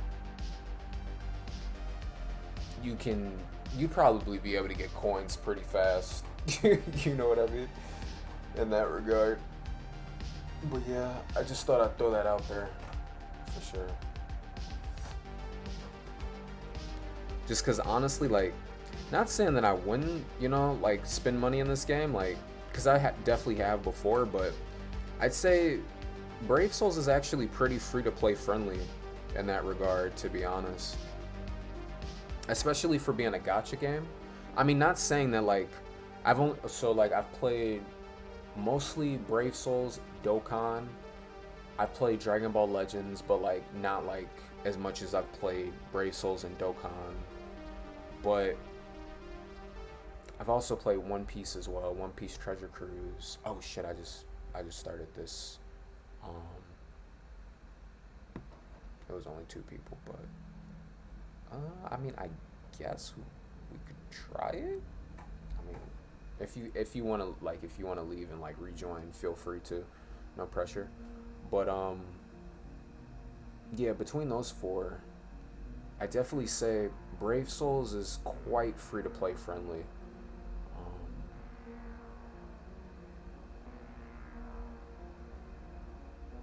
From what it, you know, from just what it seems. It really, I mean, it definitely depends on just like preference, but I mean, considering that I've played this game for like a decent amount of time, I really haven't like invested a crazy amount of money in this game. Like, I've definitely spent money in this game, but like I'd say in comparison to like stuff like Dokkan Battle and stuff like that, like I haven't spent nearly as much money in Brave Souls, and I'd still say I have a pretty solid box. Like, not in like a flexing type of way, but in the sense of like it's very possible to, you know, build a solid account without like spending crazy money in the game, for sure.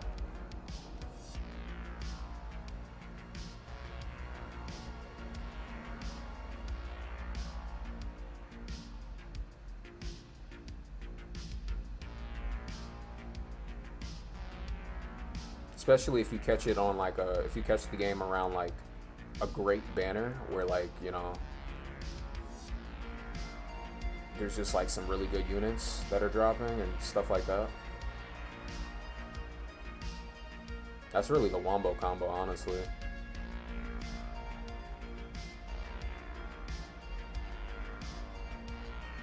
Like, these days, anything, it seems like anything Thousand Year Blood War related, like the units are just pretty top tier. Aside from like, I mean, I don't know like all the units like off the top of my head, but I could imagine that a good majority of them are pretty good for sure.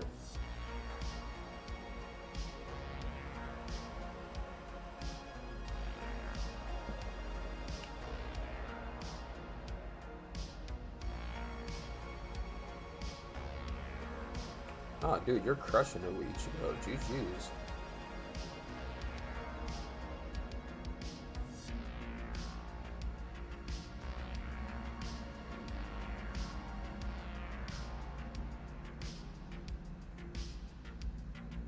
Yeah.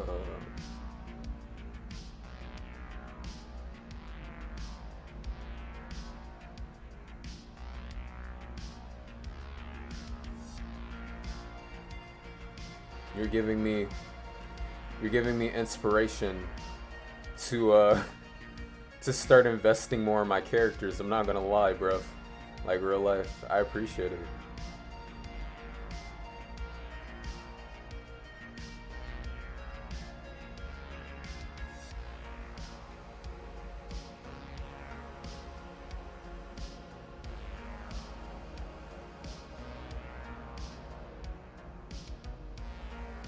Cause man, you are literally like you're basically soloing you're basically soloing your Wishi right now, honestly. Like bro, yo, like bro, Shuhei has no healing, so I mean dude, it's basically a solo. You know what I mean? Like that's clean.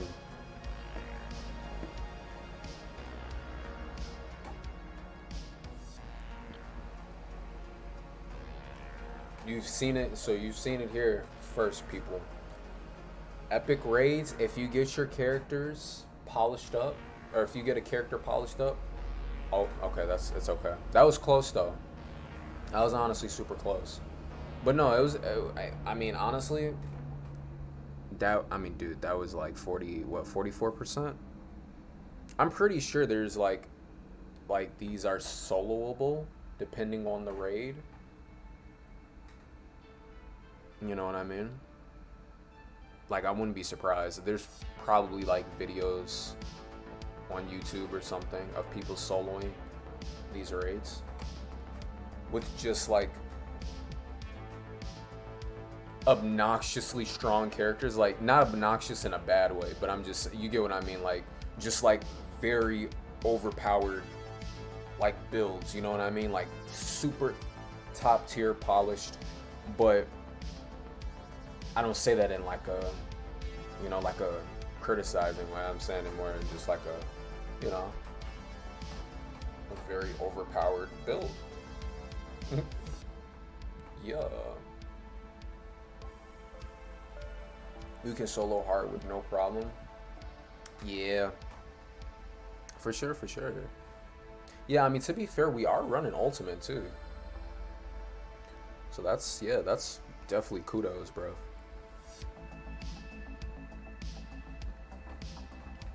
Now though, there's some epic raids out there. Like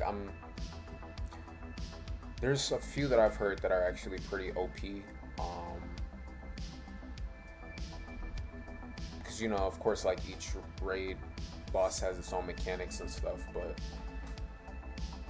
is it Minos, or I think Minos is one of them. That's kind of more on the hacksier side, in the sense of like, you know, just a little bit more OP. You could also say, I mean, one might also say obnoxious in that regard, but not in a complaining way, just like, you know, mechanics and stuff, you know, game stuff. But it might be Minos, or it might be another raid, honestly, because there's plenty of them now for sure. But yeah, I remember watching like a video on it. That's why I just can't fully remember which one it was, but it was interesting for sure.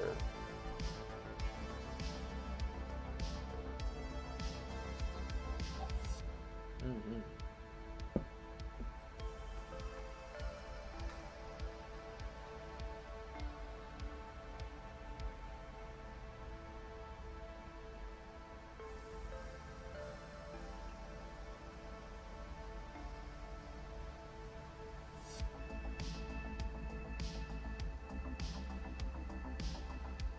Hey, shout out Retsu.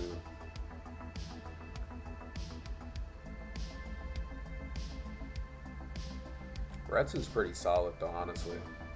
She's kind of, I mean, underrated might not be the word, but I don't know. Personally, I feel like she is a little bit underrated. I mean, she has the healing.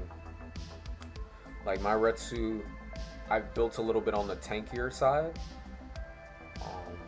But if I had to choose a character that like I would like pour some effort into, she'd probably be on the top 10 list, honestly, because she has the healing to her, and she can still provide like that offensive, you know, that offensive backing.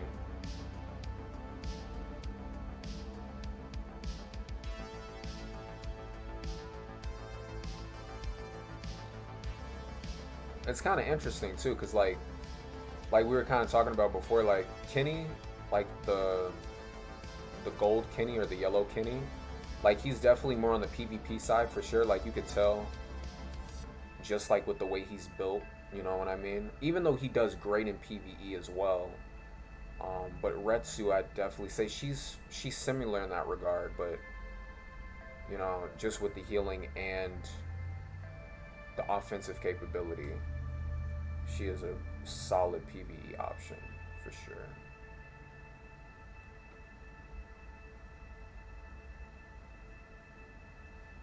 You said you haven't been in a Minos raid? Yeah, Minos is like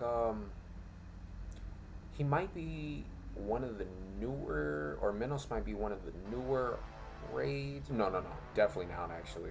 Minos is probably one of the originals, but I definitely have a feeling that that was probably one of the hacksier ones.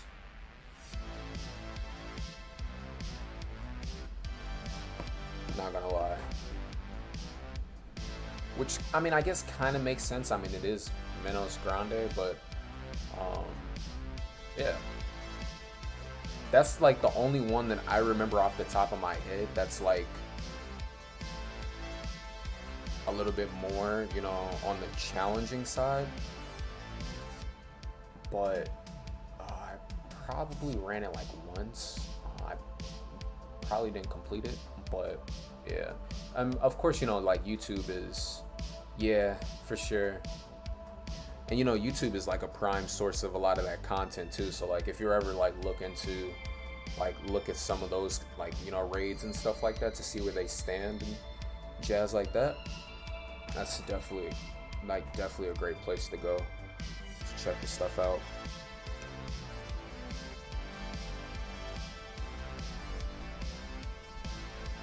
Yep. But that's honestly, that's how I learned about, like, you know, plenty of Brave Soul stuff. Like when I was trying to figure out like Transcendence and stuff like that, I just went to YouTube. The same thing with IZ. Yeah. Shout out YouTube.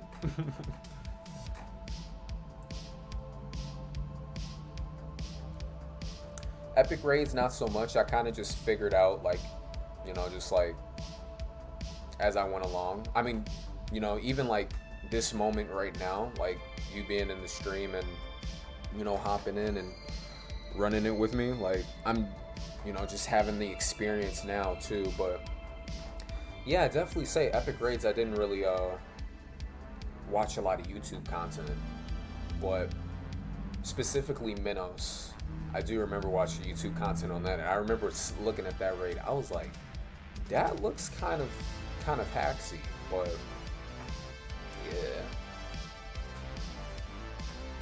I mean, it's definitely like completable though. You know what I mean? It's not impossible for sure.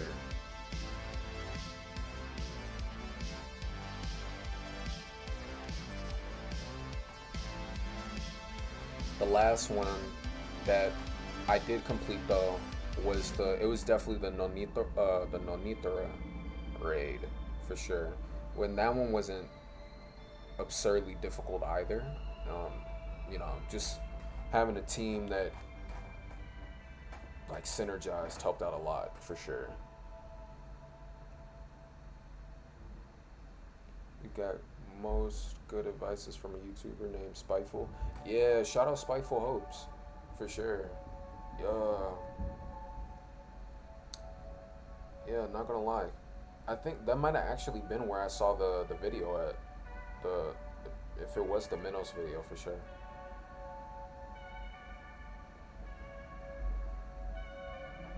Shout out Spiteful Hopes indeed.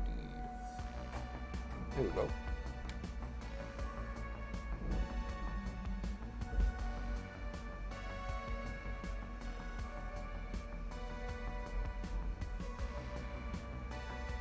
Pretty sure there's you know, there's probably a Discord. Oh, well, actually, yeah, because I did join the Discord server for, you know, Spiteful as well, Spiteful Hopes. But yeah, you know, Brave Soul content and all that jazz. If you ever want to check it out or check out some of his content, you know, I definitely recommend it.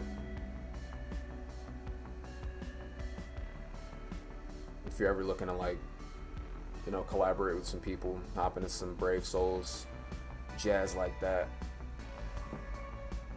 I'm pretty sure there's probably like plenty of people to, like, you know, network with in there too.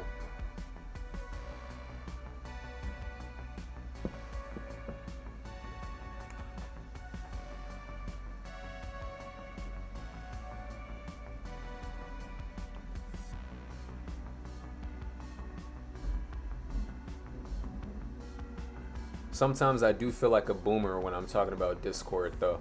Not gonna lie. Even though I'm like, you know, even though I'm like 21, I know like boomers are, the whole boomer thing is like a little bit, it's a different like generation, but you know, I still have that moment with Discord sometimes. I'm like, yo, like I gotta, like, you know what I mean? I gotta get hip with this a little bit, just a little bit, right? But it's all good. It's just like, okay, boomer, it's all good. But to myself in the mirror, you know, like, but like in a self-love kind of way, like not in a trolly kind of way.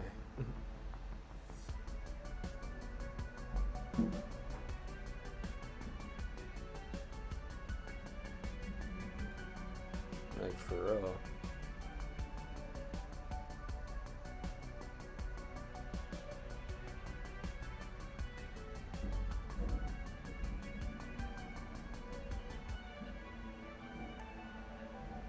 Sheesh. There we go.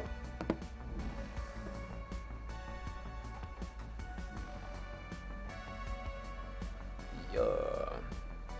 Man, I could only imagine. Imagine what Shuhei would be like without the damage reduction here, though. Like, it'd just be. I mean, considering that no link levels and you know, decent accessories. I mean, good accessories for sure, but yeah, other than that, the damage reduction is definitely helping too, because it's just like, yeah, without that, even if I did just go all offense, he'd basically just be a glass cannon in that regard.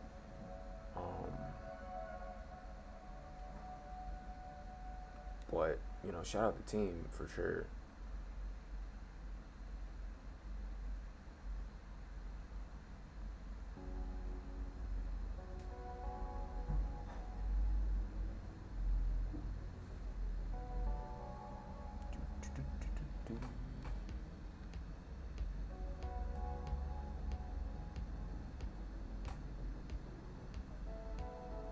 Ooh, super close, super close.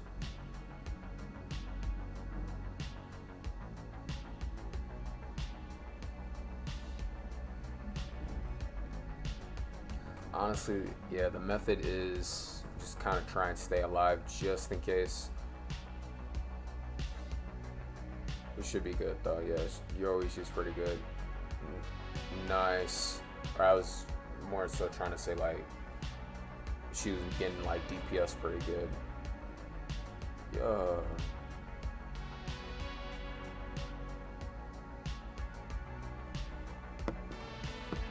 Solid, solid.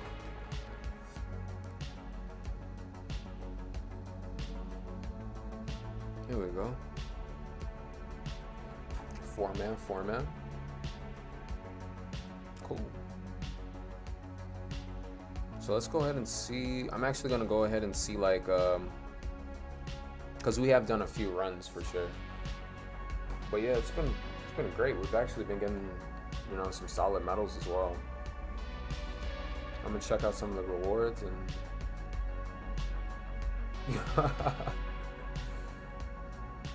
Yeah, I was about to say, yeah, bro. I don't wanna, you know what I mean? I was just kind of hopping into it. I didn't know if you needed to, like, keep running epic raids as well. Like, feel free to, you know, do your thing. You know, I'm not holding you to it. But yeah, that's why I was just kind of, I took a step back and, you You know, I didn't want to like make you feel like you were being just used for your overpowered Ichigo. You know what I mean? Nah, bro, it's all good. But I appreciate you, you know, with the help and all that. Honestly, but no, that wasn't the case at all. Honestly, I just didn't. I wasn't sure if like you just want to keep running epic raids or not. So, but yeah, that's all.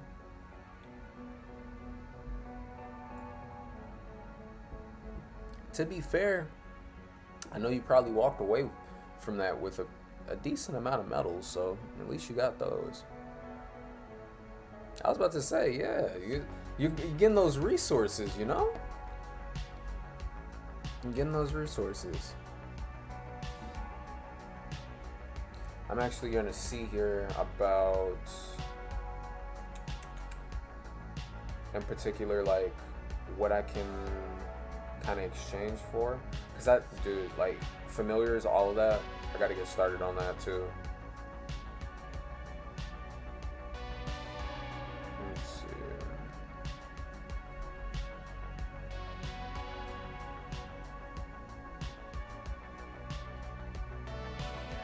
Kisuke, here we go, Yoichi, regular.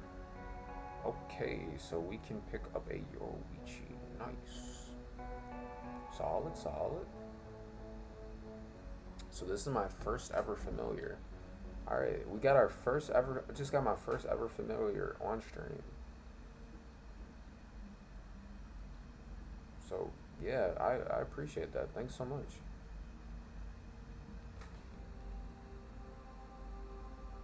Kishame. Or, like, I'm not sure if the H is silent, but, you know, Kisame, I mean, it's probably like Kisame, right? Yeah.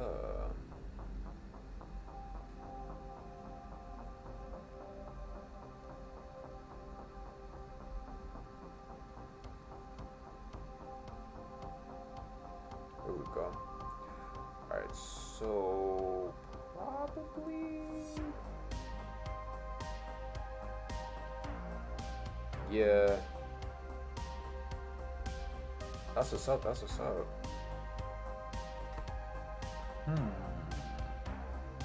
So now that I got the familiar, I just go to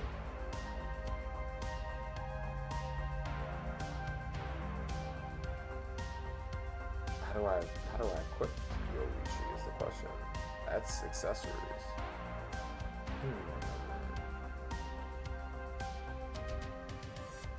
Yep, see? Now I got some more YouTube research to do. Like for real. Alright, so probably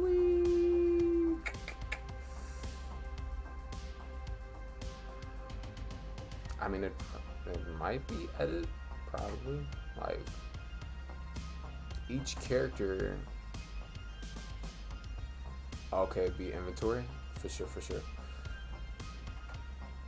Solid, solid. Thank you, thank you. Oh yeah, I do see it right here. Alright, so we got Yoichi. Nice. Familiar details. Oh look, there we go.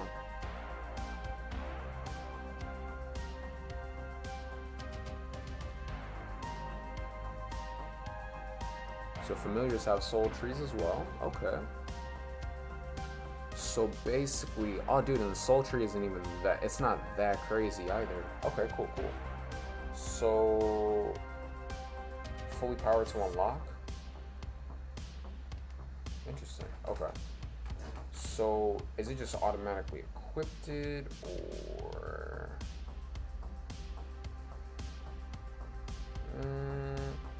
I'm not sure. We're gonna find out. It might be. Or, I mean, definitely there's like an option to equip it in epic raids for sure. As well as other stuff.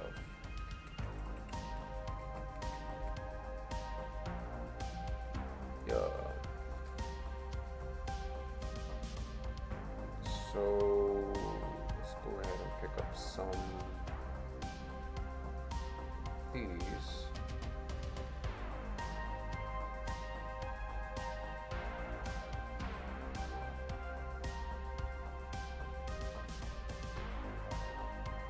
Yeah, feel free to let me know if you wanna keep doing some of the raids. I definitely don't mind.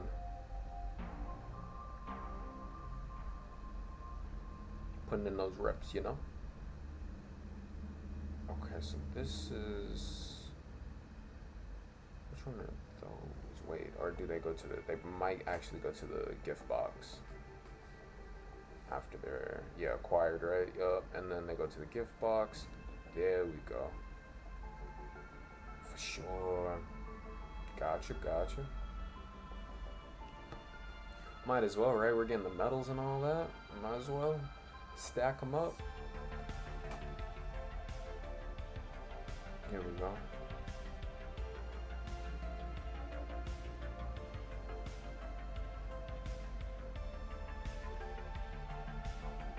Cool. Okay.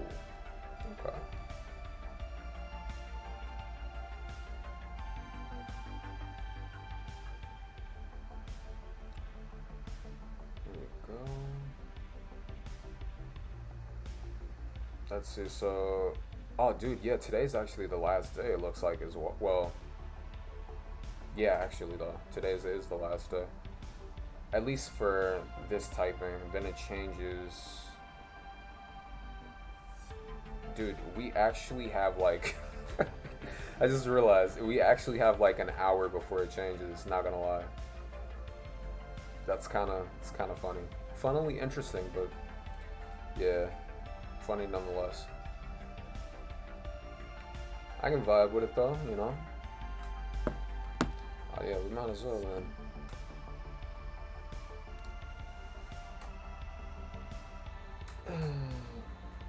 Now the next typing, I'm gonna have to double check and see which one it is, but we can, I mean, dude, even if you want to like go for it for like, well, 8:59, that's like right before 9 o'clock, so no pressure, honestly.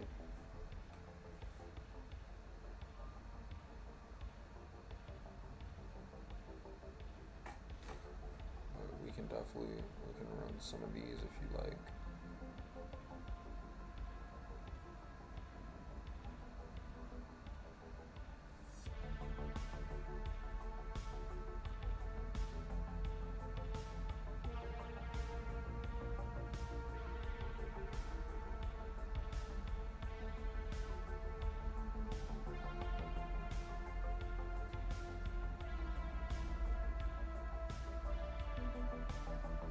Here we go.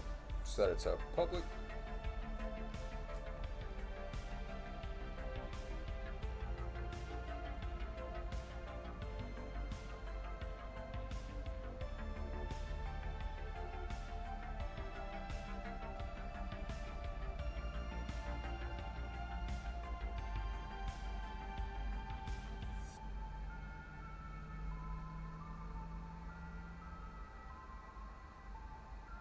Oh, sure, did I? Bruh. I'm like, hold up. Wait, I could just do it on here. That works. So we can make sure it's good to go. Yeah, and then should just do it on all of them. Nice. Thank you. You said you got good OP characters except for speed? Oh, yeah. Dude, bro, you just said that? Dude, same. I'm not gonna lie. Like, okay, well, actually, hold on. It's not necessarily that my characters are OP, because once again, like, any character can... I mean, there's definitely some characters that are better than others, right? But I'd say in the sense of... It's not necessarily that the speed characters aren't OP. It's just that I could definitely use, like, the link potions. So this actually kind of helps a lot. But, do you have, like, any... Oh goodness, Desundo. Alright. Sheesh. This looks like a freaking spirit bomb in the background, bro. But I was gonna say, what's it called? That's fine. We can vibe with it. Hold up. If I go like this, have it in the background. It literally looks like a mini sun in the background, bro. Like for real. This is how Dragon Ball characters be. But I'd say, do you like? Have you pulled any like good speed characters, or like, are you just trying to like link level them?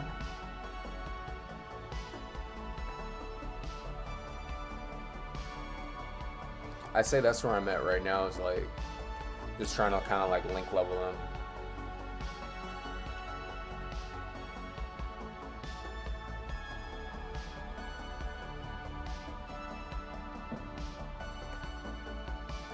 Yeah, that's what I was. That's what I figured. It's like, you know. Sheesh. Oh man. Azashiro. One of the Kenpachis. One of the Kenpachis. Yeah, it is quite bright though. Even though I do love that natural light, but we can go ahead and tone it just a bit.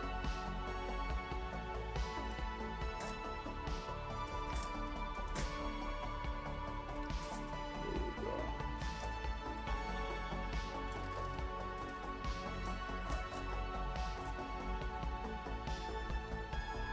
I'll wait for it to rise ever so slightly.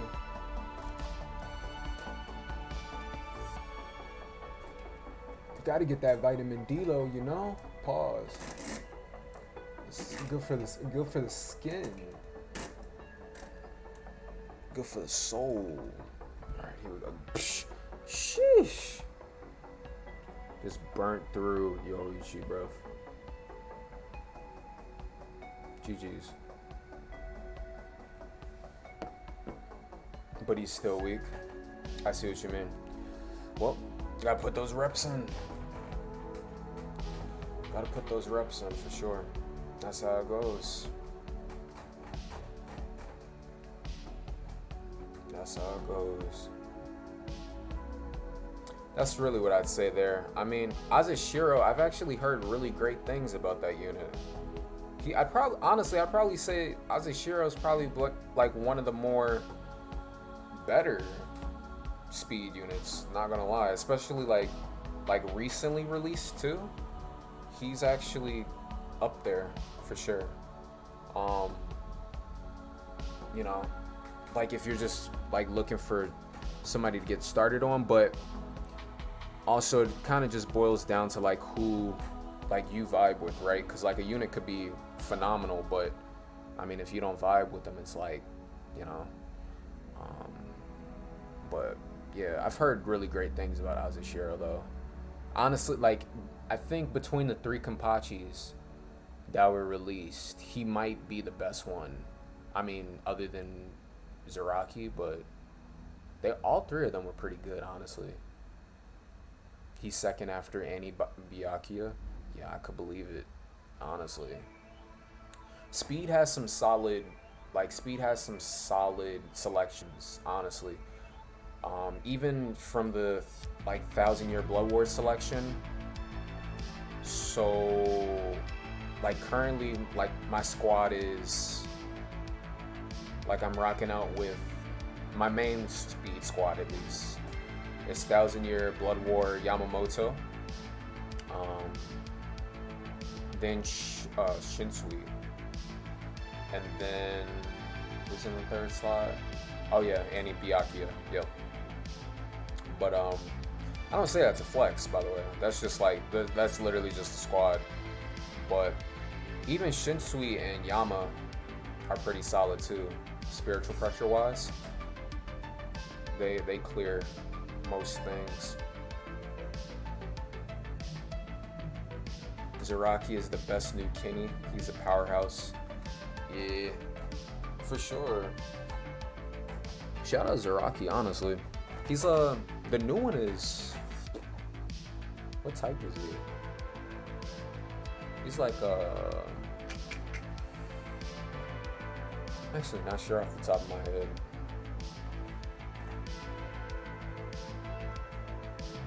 For sure. But yeah, that's solid though. I honestly, so funny, like funny thing about that was not even like trying to be funny, but you get the idea. I literally, I won't necessarily say I skipped the, I wouldn't necessarily say I skipped the, what's it called, banner? What would that be? The Kenpachi banner? It's came around a few times, but, um, yeah, just didn't pull any of those Kenpachis. I was kind of on like a hiatus, like a Brave Souls hiatus at that point. Oh, dude, yeah. That makes sense. That definitely makes sense then. Being a power type.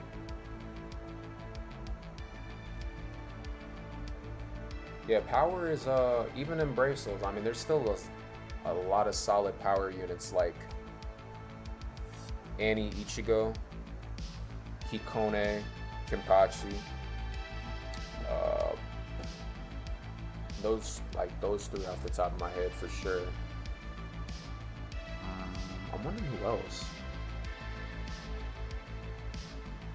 Ruruka, or excuse me, Ruruka? Ruruka? Yeah, Ruruka.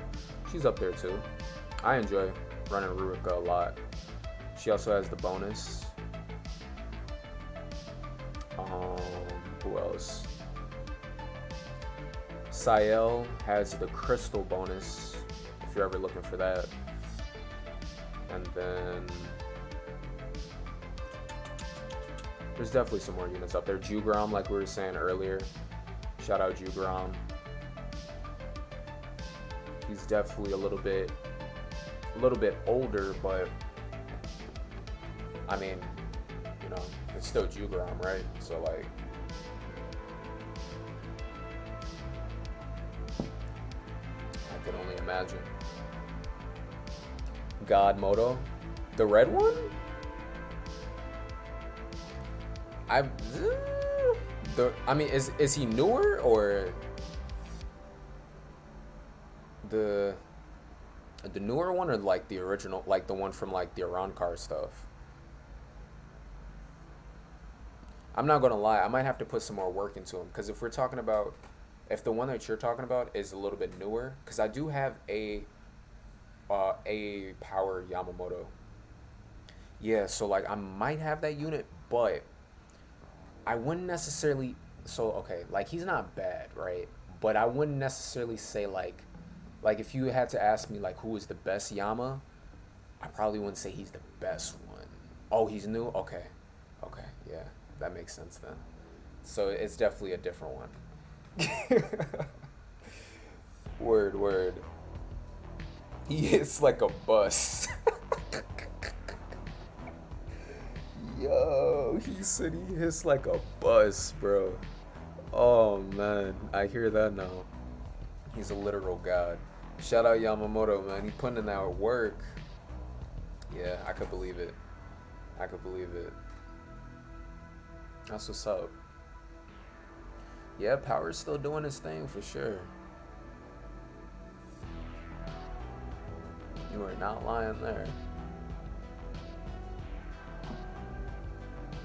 Oh man, you said he hits like a bus. Sheesh. They gotta move away from the bus. You know what I'm saying? They gotta walk around the bus. They gotta like, you know. For real, for real.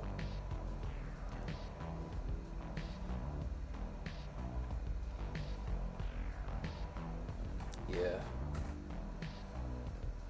Yeah, Brave Souls meta now. This game is like, especially with like PvPv and the way it is now, like I won't necessarily say that there's not a meta for the game, but like the meta game is definitely more like, it kind of just depends on like what the epic rate is at the moment, honestly, you know, like that, and then everything else just kind of boils down to preference, for sure. Not saying like that's like what it is, but like that's kind of just like what I've noticed. It's just like, you know, because I mean, you go into Epic Rage, you get the bonuses and stuff. You know, you figure you have that, and then um, yeah, for sure. But overall, it's just great stuff. Great stuff.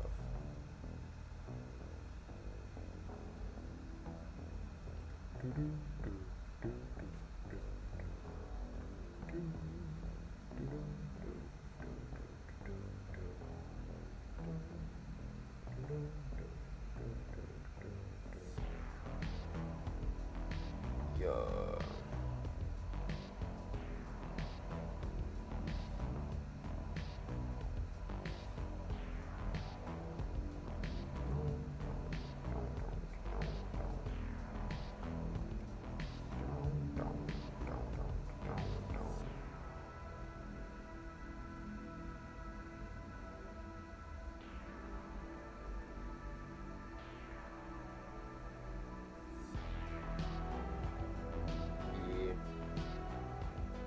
So like playing on console, right? Like, do you play like so? What other games are you currently playing on console? Like, if you had to like pick like a top three right now, and if you want to put Brave Souls in there, like feel free to. But like, what would you say your top three console games are right now, if you had to choose?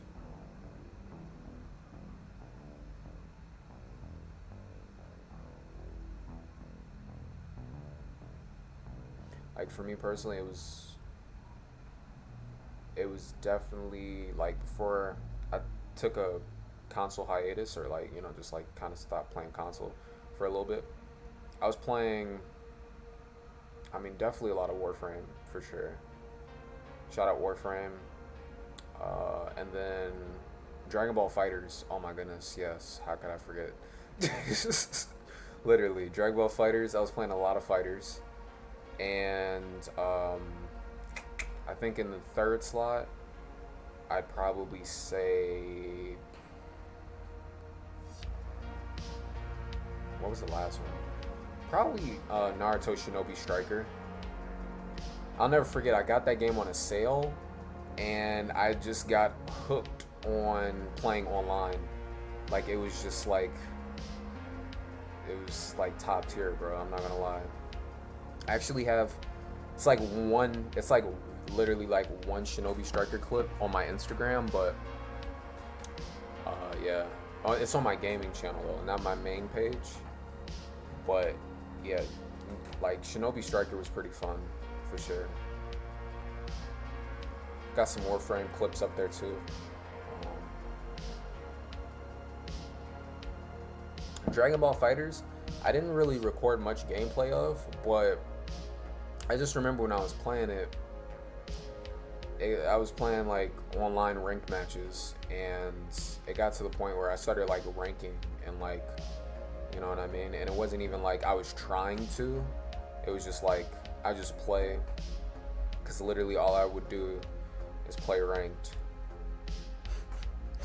And like it just got to the point where like I just started charting. I was like, oh well, here we are. So, but then after a while, like sometimes with stuff like that, like there's plateaus, and I could have kept going, but I just kind of like took a break from it. You know what I mean? I was like, all right. But it was super fun. I still really enjoy Dragon Ball Fighters. Honestly, it kind of reminds me of,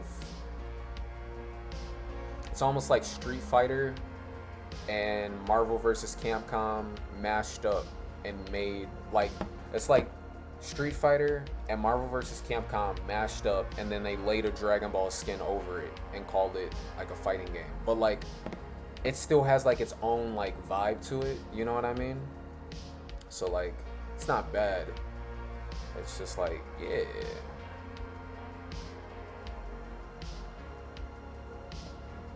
So like, that was definitely a thing. But I probably say that was my top three for sure. Or at the most recent like console moment.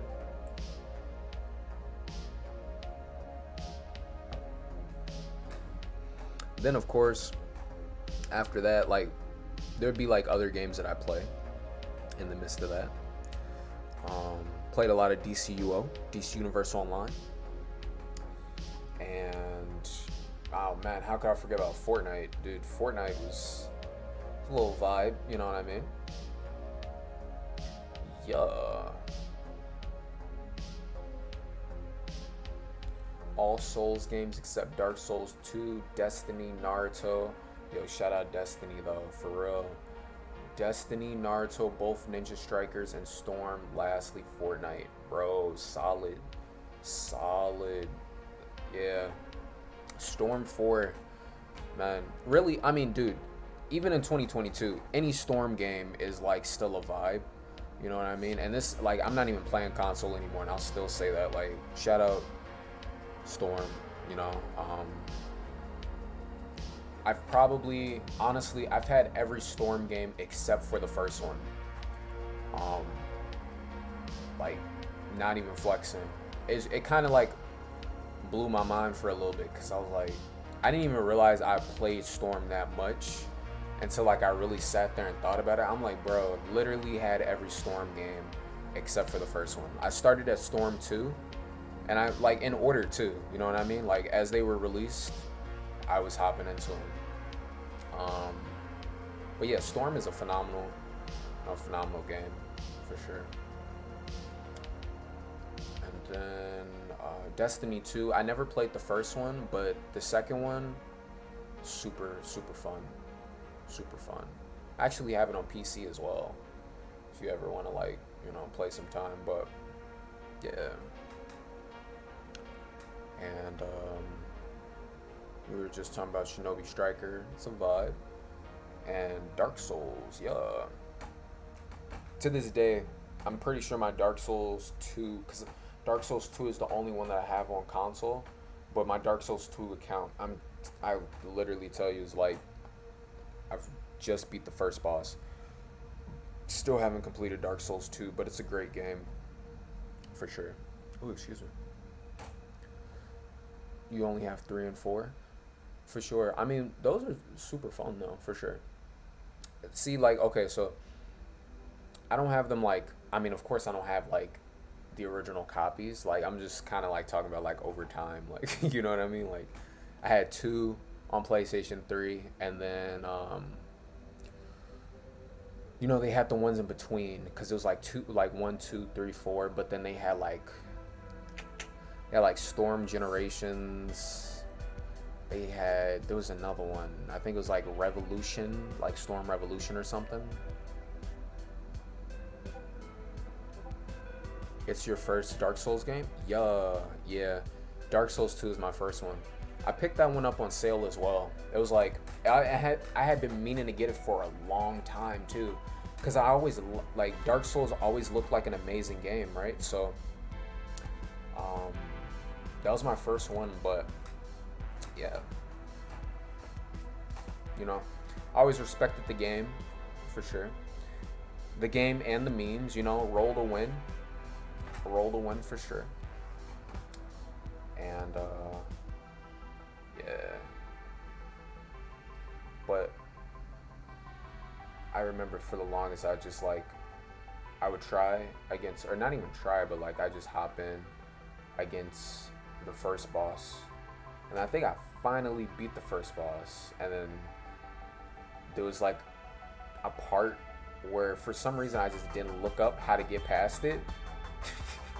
It's funny too, because now that I'm having this moment, I'm like, dude, why didn't I just look up how to get past the part that I didn't get past? And I'm like, wow, I never did that.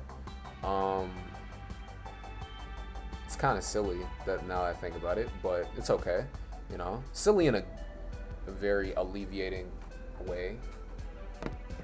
But yeah.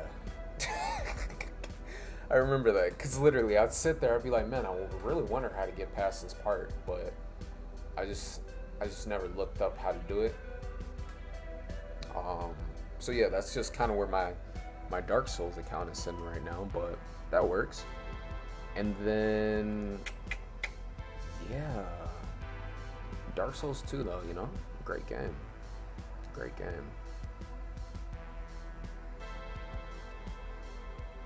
And then of course, as for Destiny 2, same thing. Like,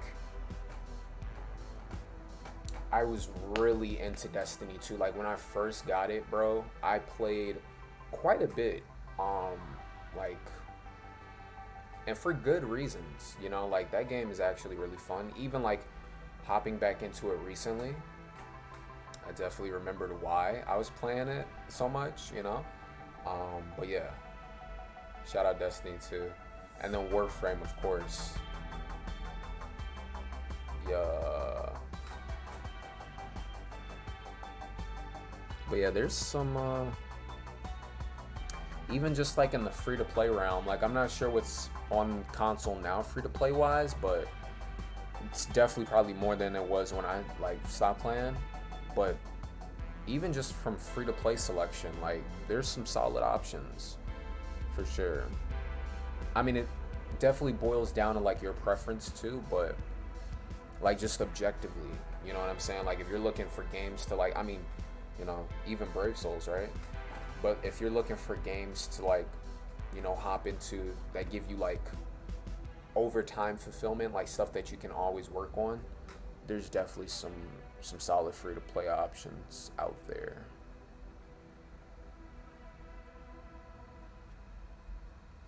For you, Dark Souls 2 is your worst Dark Souls experience? Oh wow.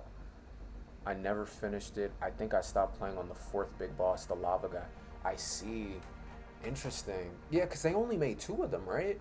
Now, of course, they've made like this. You know, this the studio has made similar Dark Souls games, but I mean, dude, that's honestly not surprising. Not even that it's like a bad game either. You know what I mean? It's just like, it's kind of funny how Dark Souls is legitimately like, it's not like the kind of game that you could just like hop into and just like clear through it. You know what I mean? Like, oh, they made 3 of them? Okay, for sure. Yeah, see, I've only ever played the second one, but shout out all 3 though. But yeah, no, real life, like, it's definitely the kind of game where like it's not something that's just like you hop into, you know what I mean? It's very interesting in that regard. And you said Dark Souls 3 is the best, it's the one that got you hooked. That's what's up. Yeah. Shout out Dark Souls, honestly. Like, I could see myself even like today, you know, just like present moment awareness and all of that. I could definitely still see myself like clearing through those games. They're very like fulfilling in that regard. You know, very, very well made. And yeah. That was like a lot of the inspiration for even like picking up the second one. Cause I always saw it and I was like, oh man, like this game looks like really good, you know? Part of it also probably has to do with the fact that, I'm not sure if you know, but you know, Dark Souls, at least this, I'm not sure if it was the second one or just like the whole trilogy, like they were inspired by the series Berserk, or like that was part of the inspiration. So like I read Berserk, you know what I mean? And I read Berserk before I started playing Dark Souls. So like, I'd be lying if I said that didn't have some inspiration for me, you know, of like picking up the game, because I just thought it was really neat that it was, you know, inspired by that series. But yeah, the lore, the world building, everything about Dark Souls is amazing.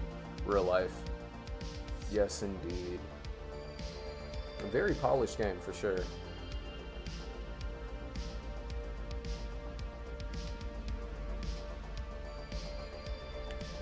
Yeah. I mean, like, it's definitely something I could see myself like picking up again. But it's good that you enjoy it, you know? I'm glad to hear that you enjoy it.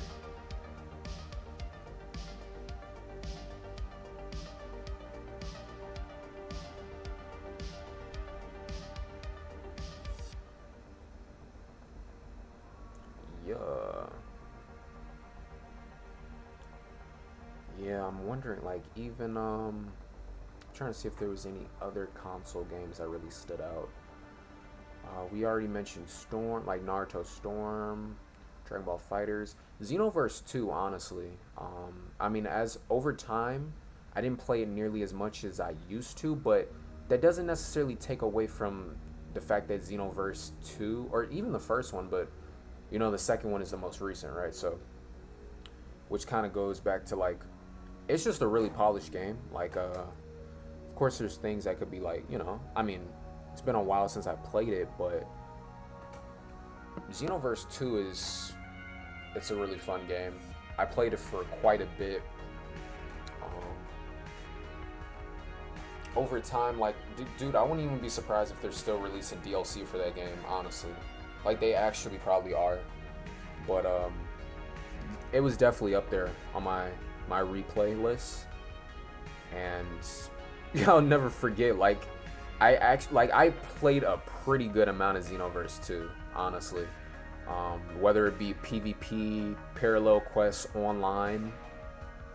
I mean, dude, like, Dragon Ball plus character customization, like, that's pretty gnarly. I'm not gonna lie, but I even remember like when that first like was released. You know what I'm saying? Like when they first announced like character customization in Dragon Ball, like to that regard, because I think they started it with like Ultimate Tenkaichi, but we don't really talk about Ultimate Tenkaichi.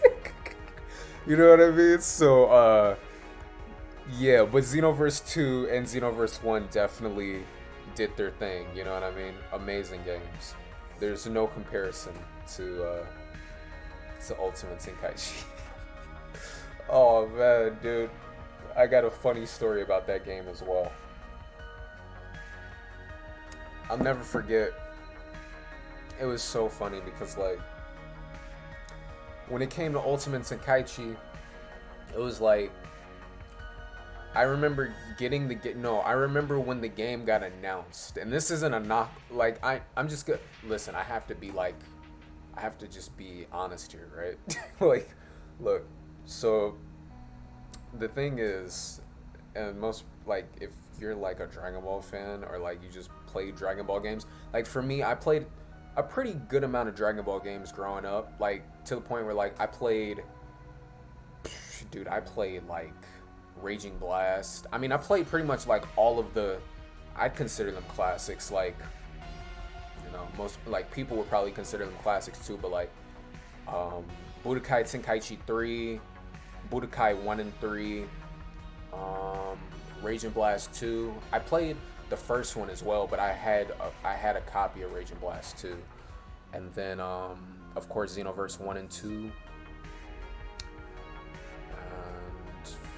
it's pretty much it for like the main like heavy hitters on console. There's definitely some other ones out there like Infinite World. Personally, I never played Infinite World, but I've heard great things, as well as like Burst Limit, stuff like that. But yeah, Ultimate Tenkaichi though was like, I'll never forget, like literally, I remember when the game got announced and then it came out, and I went to GameStop and I like literally was just like, oh yeah, like, just checking out Dragon Ball games. And like, dude, even like the person at GameStop that I was having a conversation with was like, yeah, I don't really know if you want to get this game. Like they just like straight up, like, you know what I'm saying? Because, you have conversations and stuff like that. They just straight up was just like, yeah, bro, I don't really know if you want to get this game. I was like, okay. And I got it anyway. And then I soon realized exactly why they said that. Because it's not that Ultimate Tenkaichi is a bad game. It's just not like, it just wasn't like most Dragon Ball games, you know what I'm saying? So I'm not really trying to over exaggerate here, but like basically moral of the story is there's better Dragon Ball games out there for sure. Yeah. Like Xenoverse. Yeah, you said you only played Xenoverse. Yeah. Xenoverse it's fun though for sure. Shout out Xenoverse. Oh man, I'll never forget. Dude, that was funny though. But yeah, Ultimate Tenkaichi, that was the game that really kind of like, I'd say kind of like started character customization in Dragon Ball, at least from what I recall. Um, there's probably some other some other Dragon Ball game that did it too, but like Xenoverse is like where it really was like polished up on. I was like, nice. But yeah, that was kind of like a tangent, not gonna lie. Yeah, but yeah, Xenoverse 2, played that on console. Definitely Fortnite, and then wondering what else. I had J Stars. J Stars was pretty cool. Not necessarily Jump Force, like even though Jump Force is pretty tight too. I actually never picked up Jump Force, but shout out Jump Force.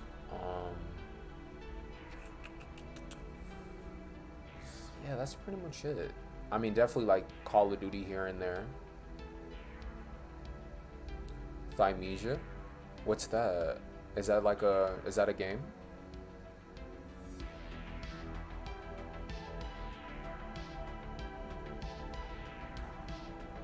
I know of Amnesia, like the game Amnesia, but that's about it.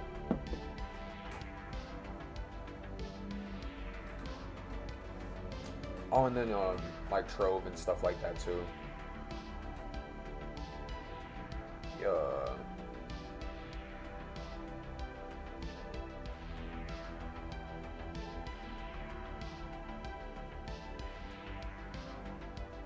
The new Souls game? Oh, dude, I didn't even know they released the new Souls game. Yeah, no, dude, I haven't heard of that one. That's what it's called, Thymesia?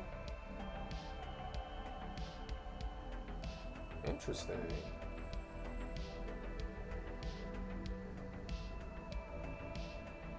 Yeah, the latest one I recall is like Sekiro, for sure. Which looks like it still looks really good for sure. I mean, it's made by the same people that made Souls, I'm pretty sure, right? Might be mistaken about that, but I have a feeling it is. Oh, excuse me. But I'm gonna check that out, Thymesia.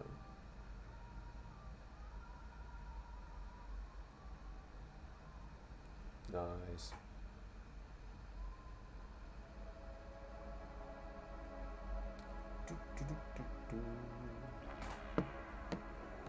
Yup.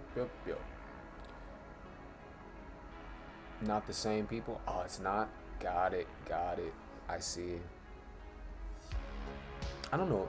I feel probably just heard that like in the midst of conversation, or that probably was just me, not gonna lie, that got that mistaken, or but no worries. Shout out to Sekiro though, but yeah. That's pretty much it though. Yeah, like Call of Duty.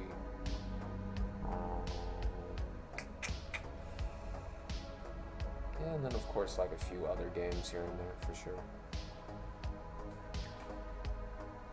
But it got inspiration from the Souls games. It seems like it, yeah, for sure. That's probably what like really like gave me that that vibe, you know what I mean, of me thinking that it was made by the same people. But now that you mention it, that definitely makes sense for sure.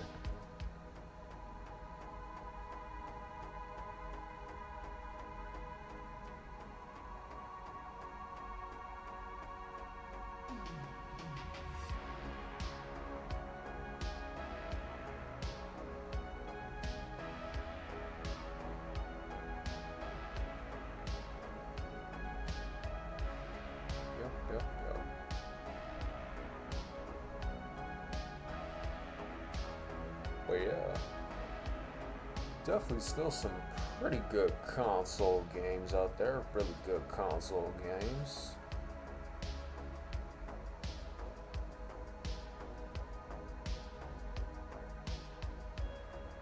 Hey.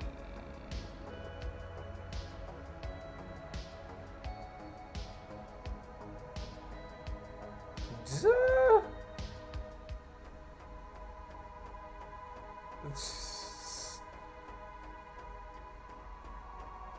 Have I played Elden Ring? No, not yet. Not gonna lie. Not yet, but dude, Elden Ring I've heard. Seen great things. It looks like a great game. I'm not gonna lie to you. I would be lying if I said that I wouldn't be down to play Elden Ring, or I wouldn't be up to play Elden Ring. If it's on PC, I might actually have to check it out. I think it is actually, but yeah, I'll have to check that out. Like, shout out to Elden Ring for sure, for sure.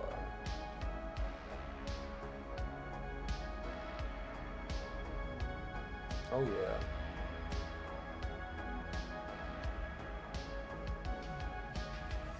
Dude, all this talk about PlayStation games is making me want to get a Nintendo Switch.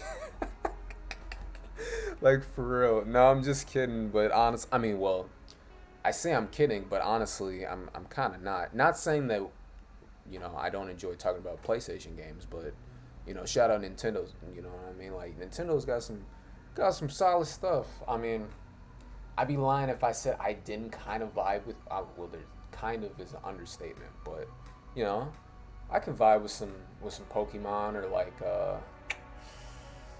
either some Pokemon. Okay, I'm not like a Smash player, you know what I mean? I'm more of like a Brawlhalla guy myself. Oh gosh. How could I forget about Brawlhalla? Oh wow. Dude, yeah. Literally, that was just like right under my nose. Yeah. Brawlhalla was another one. Dude, on console, I played a lot of Brawlhalla. Like, a lot of Brawlhalla. It's kind of wild, but yeah, shout out Brawlhalla. Smash is cool too, though, but I'm not gonna lie to you, even in 2022, like, it's kind of biased, but it's not really biased. Oh, dude, Brawlhalla is like, well, it's a free-to-play game, so like, if you ever want to check it out, like, you could check it out on console. But it's also on, like, nowadays, it's pretty much on every system, like, even mobile. You can play it on PC, mobile, console, all of that.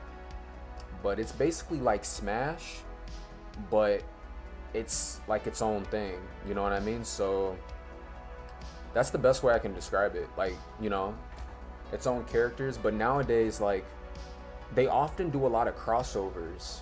So like, because that game has like skins and stuff that you can, like, buy, of course, with like real currency and stuff, but they've done crossovers with like Street Fighter. They've done like Tomb Raider crossovers. They've done what other crossovers have they done? They've done The Walking Dead. They've done, what else have they done? Oh goodness, what was the most recent one actually? I just logged in the other day. I think it's those are the three that stand out for sure. Shovel Knight was another one. I'm not sure if you heard of Shovel Knight, but they've done Shovel Knight. They've done Ben 10, low key. I kind of like the Ben 10 one, but yeah, they've done a few crossovers, which basically, like, they'll just like put like skins in the game for the legends, but they'll be it'll still be the same characters. And then just imagine having like a Super Smash Bros element, like that's basically like the mechanics of the game, and that's basically Brawlhalla. But if you want like a solid free-to-play game, like, honestly, I recommend it. I still play it to this day, even on PC. It's super fun, I'm not gonna lie. They have like ranked and all of that too. But yeah, I played a lot of Brawlhalla, bro. Like I remember there was at one point because they have like so Brawlhalla has like seasonal, like they literally have seasons. Like now it's to the point where like they have a battle pass and stuff that you can get too. But when I was playing before, there was one season where yeah, they have it's like online and offline play for sure. Um yeah, I'd say definitely check it out in the PlayStation Store when you get if you like whenever you get a chance. There was um there was one season. It was a couple years back. I mean, I'm pretty sure there's probably people out there that had. I mean, that's to this day still probably have more. But considering like how much I played back then to like right now, I'd still say it was quite a bit of Brawlhalla. Like I remember I played ranked so much that like I racked up like 200 plus wins. Um, Now granted, like my what's it called? My elo, which is like it's like the what's it called? It's like the ranking system in that game. My elo was kind of floating around in the same area because it's like I wasn't like going try hard. I just played a lot of Brawlhalla, so I just racked up a lot of wins. Um, but yeah, like it was kind of just like floating around the same area, so I kind of just like plateaued a little bit. And yeah, but I remember that I racked up like 250 something wins in that game, and this was a couple years back for sure. But I wouldn't say it's impossible. Like it's definitely not impossible to get that many. Like that's why I say there's probably people out there that have like way more than that now. You know what I'm saying? And you know, just awareness of that. But I definitely would be lying if I said like I didn't think about like playing that game on a more like a tournament based, you know, type vibe. Like that's how confident I felt in that game. Not saying I was like the best player or anything, but I definitely felt pretty confident playing that game. So nowadays, I'd say I don't play it as much. You know, I still love the game. I still think it's an amazing game. Ooh, I just started it. I'm gonna go ahead and we can go ahead and like leave this lobby so we're not wasting our time here. So I was a pro. I mean, you know, like, I mean, I'll let you say that more than I'd say that. You know what I'm saying? I definitely looked at myself as like, you know, I could probably compete, but like, I wasn't looking at myself like, oh, like, I'm the top tier, you know what I'm saying? Like top tier Brawlhalla player for sure. But I definitely think I could compete if I wanted to in like a competitive arena. That was back then though. That was only, I mean, I say back then, but that was probably like 3 years ago. Nowadays I'm like, if I got back into it and I really started playing, I probably could get back up there for sure. It's a very fun game. Like even just talking about it, I might actually, cause I've definitely played it on stream, but I might actually, you know, like stream it, you know, and like just kind of give that firsthand experience if you ever want to like watch that. But I definitely recommend it, you know, free to play and yeah.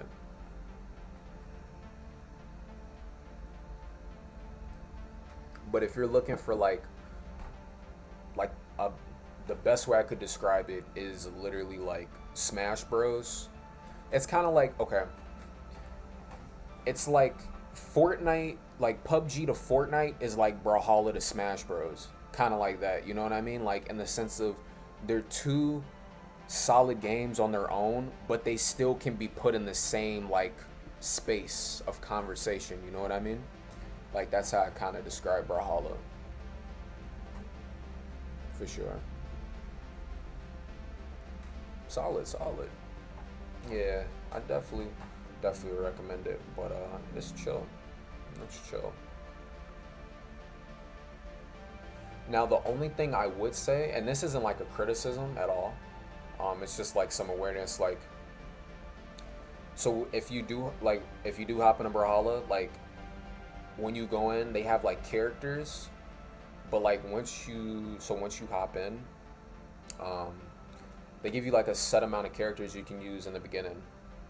So it's like 6 or 7, maybe like 8 characters, and they always rotate them out every week. So every week, you have a new selection of characters you can choose. The cool part about it is though, say for instance you want to like, you could like either like just spend like 19 bucks, it's like 20 bucks to like get all the characters unlocked, or you could just like through the matches you get coins, and then you could just like unlock the characters in the game. So it's kind of like your choice. Honestly, like when I was on console, funnily enough, I'm not gonna lie, I never like, it's not that I didn't, but literally I never spent the $20 to unlock the characters. Like by the time I stopped playing on console, I probably had at least maybe close to 70, I'd say maybe 60 to 70% of the no, definitely way more than that. It was probably like 70 to 80%. I might be over exaggerating a little bit. Okay, I'd say maybe like 60 to 80% of the roster unlocked. Just like free to play. You know what I mean?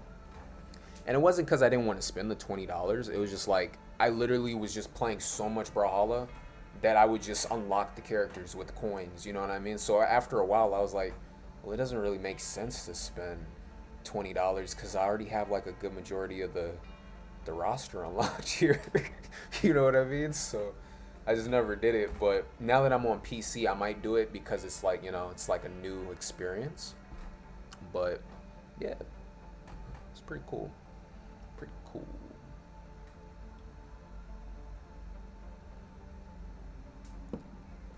Oh yeah.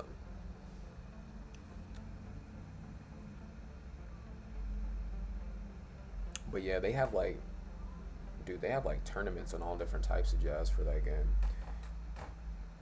For sure.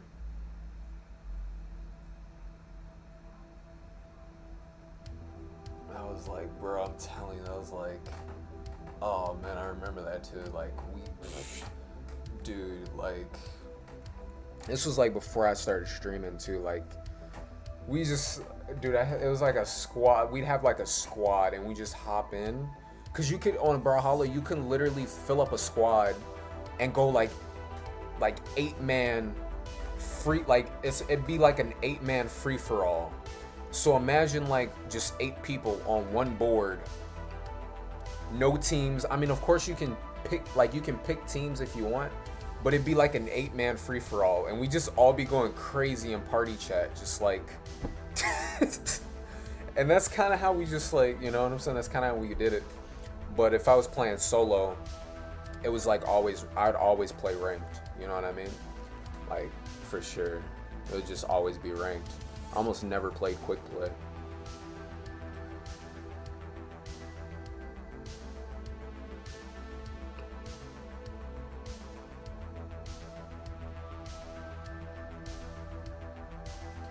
To be fair though, like that's kind of how it is for a good majority of games. Like I've noticed that. Like if there's a ranked game mode in a game, I usually will just play ranked because I don't even say this in like a snobby way. Like I just don't see the point of playing quick play if there's a ranked game mode. Like that's just me though. You know what I mean? It's like it depends on the game, but like if it's something like Overwatch or like okay, Overwatch, that's just kind of the anomaly there. Because I played a lot of quick play in Overwatch too, but I'd also say Overwatch is pretty fun. Like, Overwatch's quick play is pretty fun though. You know what I mean? Like, you can hop in quick play in Overwatch, and it's actually pretty fun. Yeah. To be fair, yeah, actually. I definitely probably played more quick play Overwatch than I did ranked, but later on when I started playing Overwatch, I started playing ranked a little bit more. And then Overwatch 2 is right around the corner as well, so that is a thing, but note to self, I'm not sure if you're a fan of Overwatch, but I just remembered that like Overwatch 2 is about to come out. I think they said in like November, honestly. So that's actually pretty nice. Um, but yeah, I actually played a decent amount of Overwatch on console too. Um, but that was one of the games that I did play more quick play of for sure. Yeah.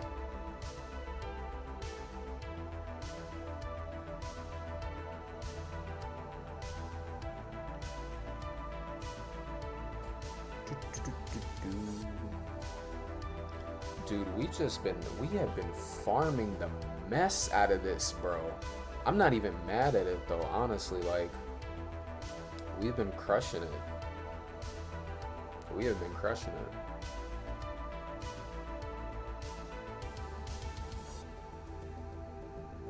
You said never played it. I think it's unbalanced. I get what you mean. Yeah. It's the first one, I mean, like I said, the second one is right around the corner too if you want to check it out. I actually cuz it was probably like a couple months ago. Like I kind of like recalled. I was like, "Oh yeah, dude, Overwatch 2 is like a thing." Like I think the beta was already like it was either like last month or something like that.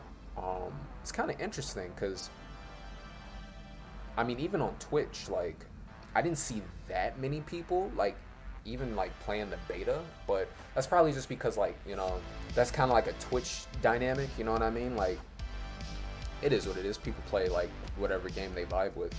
But yeah. But I do remember like cuz I think I got an email about it or something like that, like Overwatch 2's beta was, coming around. But I'm not playing on console right now, so I didn't hop into it, but yeah, in terms of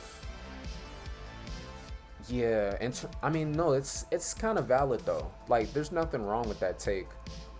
In terms of it being unbalanced, like, like, what do you mean by unbalanced? Like, do you mean by like the legends or like what do you mean? Like the skill level or? Because I think that's a very interesting take, but like not in a bad way. You know what I mean? It's just kind of like interesting to hear you say that for sure.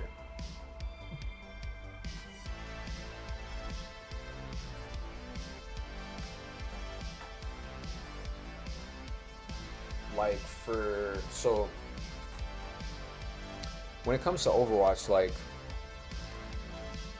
from what it seems like, because I played it for a little bit. I mean, I had people in my circle at the time that definitely played Overwatch more than me, and I'd honestly say were probably a little bit better than me at Overwatch 2.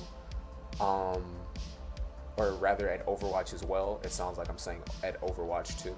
It's not out yet, so but you know what I mean? I'd probably say that honestly, but um yeah, it was kind of like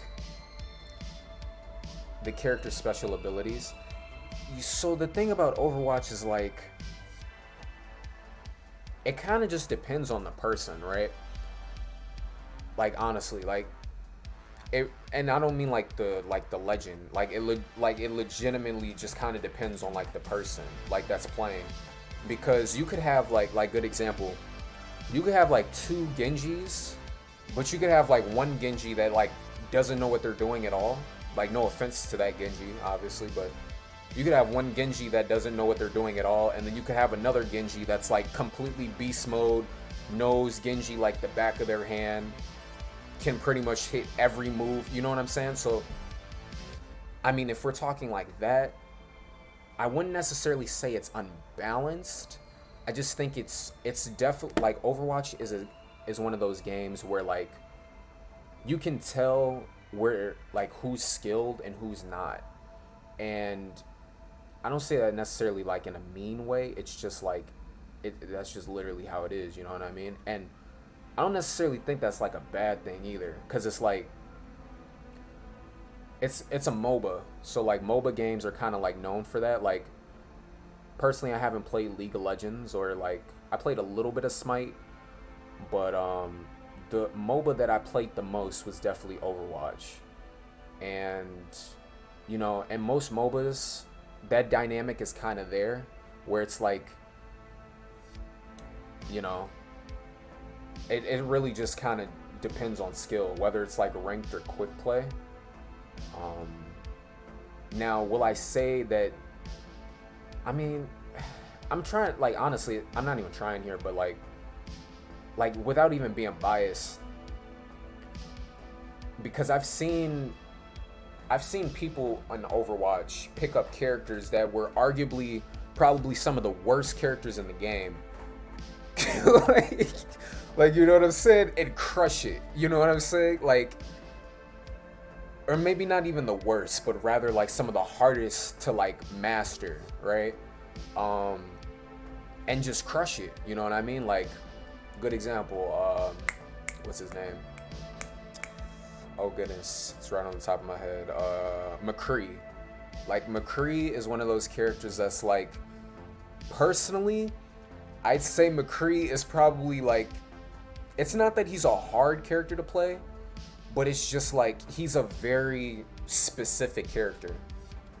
Like, and I've seen people like go off with McCree. You know what I'm saying? Personally, I was more of like a Genji player. Like, I played, like, my rotation was like Genji, Zenyatta. Like, most people that seen me play would know I played a lot of Zenyatta. Like, Zenyatta was probably like the only healer I played, honestly. But a lot of Zenyatta, Genji. That was pretty much it, honestly. Well, actually, no. Soldier. I play a lot of Soldier too. That was probably my top 3. And if I had to say like runners up, that's honestly it. I mean, there was other like legends for sure, but yeah, no worries. But yeah, like, I get what you're saying too, though. You know what I mean? Like, I definitely don't think you're wrong and where you're coming from, because like, I think we're kind of like saying the same thing, just like we're just like wording it differently. You know what I mean? Because I can see how it could be unbalanced. Yeah, no, absolutely, for sure. I can see how it could be unbalanced in that regard, because it's like, say for instance, you know, I'm not necessarily like saying like you're a new player, but like, say for instance, like a person's walking into the game and they're like they're like a newer player that hasn't really like learned the ropes of it. It doesn't really matter what character they pick up, they're still just kind of learning the ropes, right? And then if they go up against somebody who's been like a seasoned veteran in that game, right, who has been like maining a specific legend for, you know, God knows how long, or, you know, they've gotten however many reps in, I can see how that's unbalanced.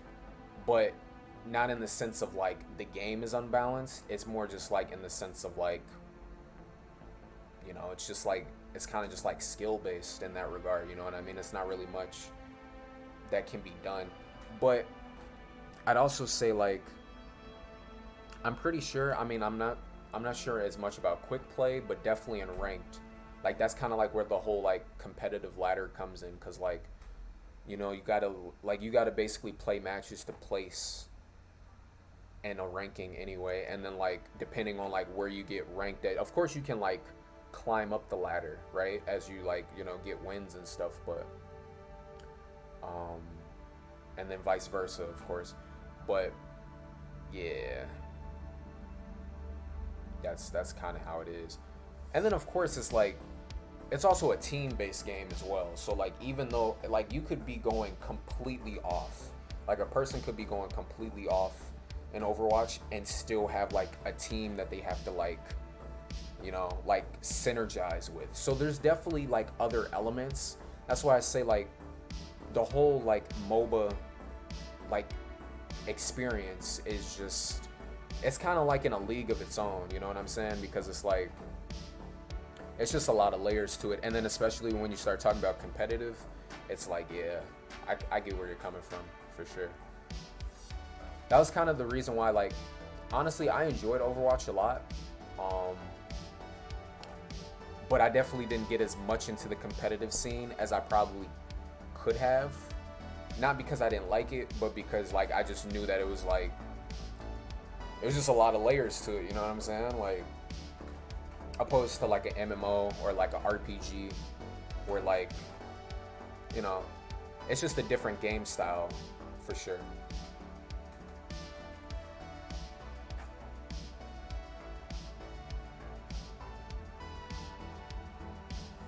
You said, to be honest, when it comes to shooting games, pros hate noobs. Yeah, I get that. But it's like, it's also kind of interesting too, because it's like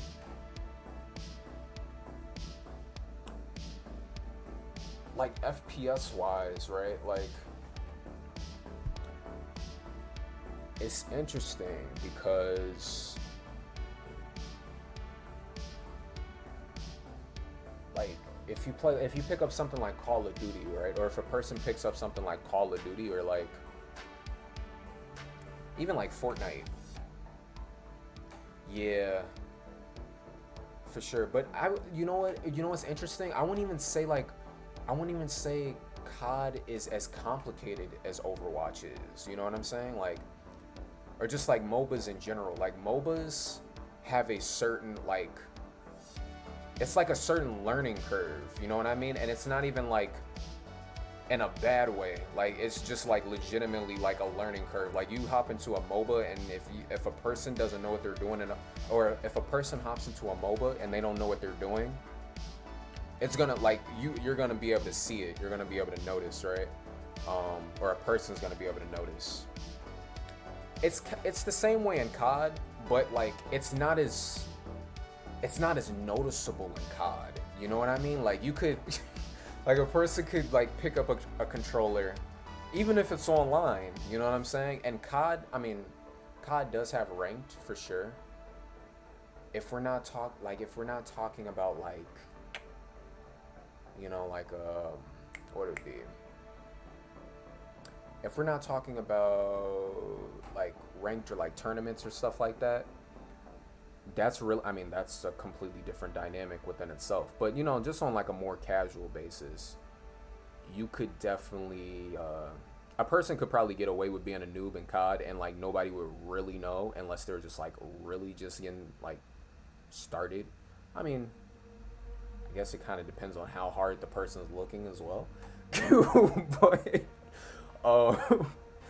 yeah, in MOBAs, I mean it's all video games, right? So personally, I don't read into it too much, but it's interesting, you know? It's definitely interesting for sure. Me personally, I don't really have any gripes. I mean, we all kind of started as a noob at some point, right? So like for me personally, I kind of look at it like that, and I'm like, it doesn't really like bother me. You know what I mean? Yeah, honestly. But I get where you're coming from for sure. Yo, what's good? How's it going? Yes, indeed. We are doing raids. Would you like to join? We're doing public lobbies, so, oh, no worries, for sure. But yeah, we're doing raids right now. But yeah, it's definitely interesting. Great conversation, you know, in that regard. Yeah. But you know, even with all that being said, I wouldn't necessarily call myself like a full-blown like Overwatch pro. You know, like I said, I mean, I was playing like even when I was playing, especially when I would hop in like circles. Like I would play with people that were like, honestly, I'd say were better than me, or like were definitely playing more than me, like got more reps in. So that definitely helped me a lot too, for sure. But yeah, definitely. Oh, no worries. It's all good. There will be, you know, more streams, like more brave souls in the future. So no worries there. Thanks for hopping in, though, you know.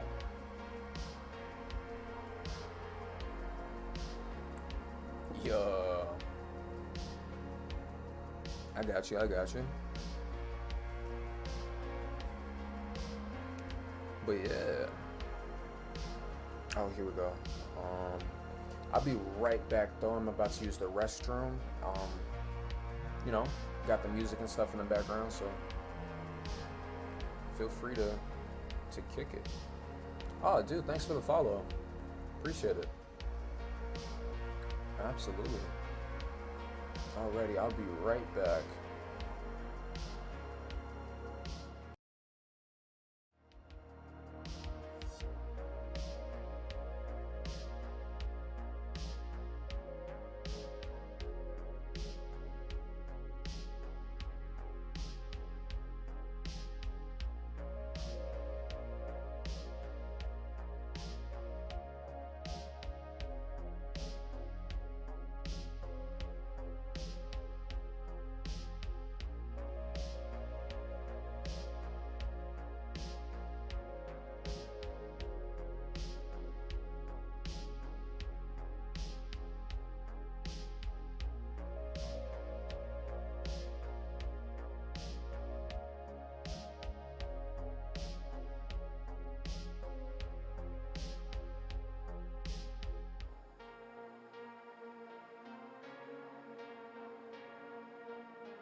Alrighty, and we are back.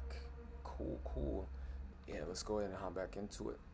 I mean, if you like, of course, no pressure there. But yeah, looks like we have about I'd say about 50 minutes left before it resets. After that, it's gonna be green, so power types are gonna be ideal for sure. But I'll go ahead and start up a lobby. But yeah, that's pretty much the vibe there when it comes to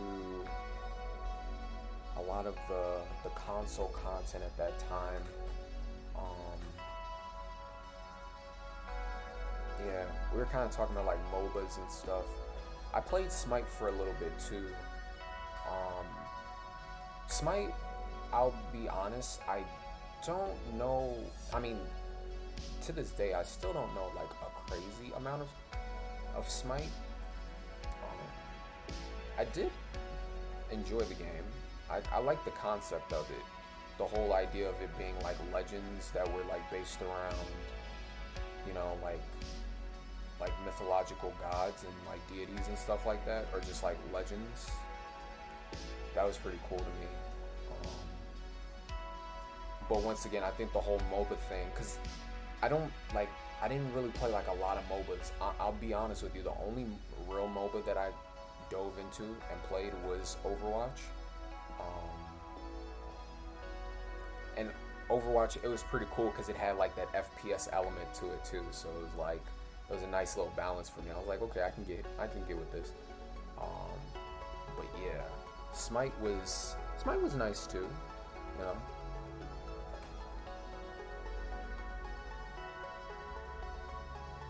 For sure. You have it, but don't play it. Yeah, it's not bad. I mean, if we're talking like free to play, I'm not sure like how the community is, like what the community is looking like on Smite these days, but yeah, it's a decent amount of people playing it. Even then, for sure.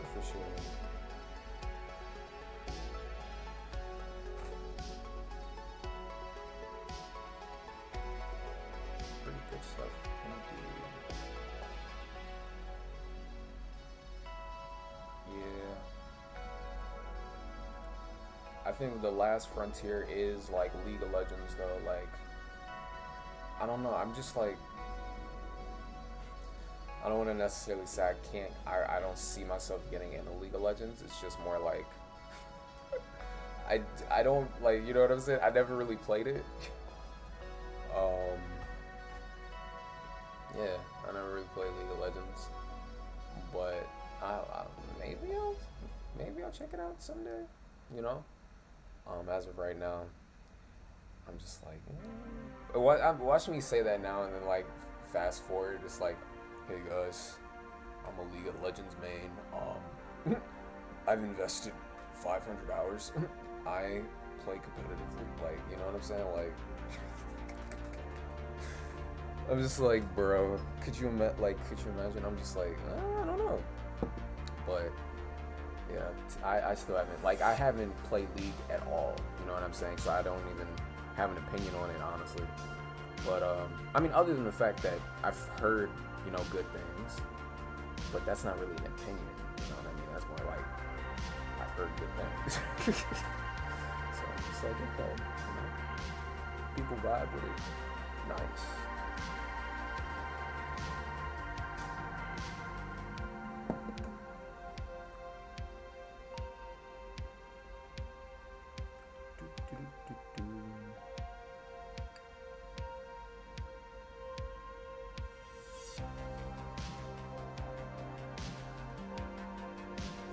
Let's see. And then, yeah. But that's like more so on like the gaming side of things. There's still like a few games that I do want to check out, like, because mostly we've been talking about games that like I've kind of have like some awareness in, or like experience in. Honestly, I'll be honest. I kind of am looking forward to Overwatch 2. I just kind of want to see how the game is gonna flow. You know what I mean? Because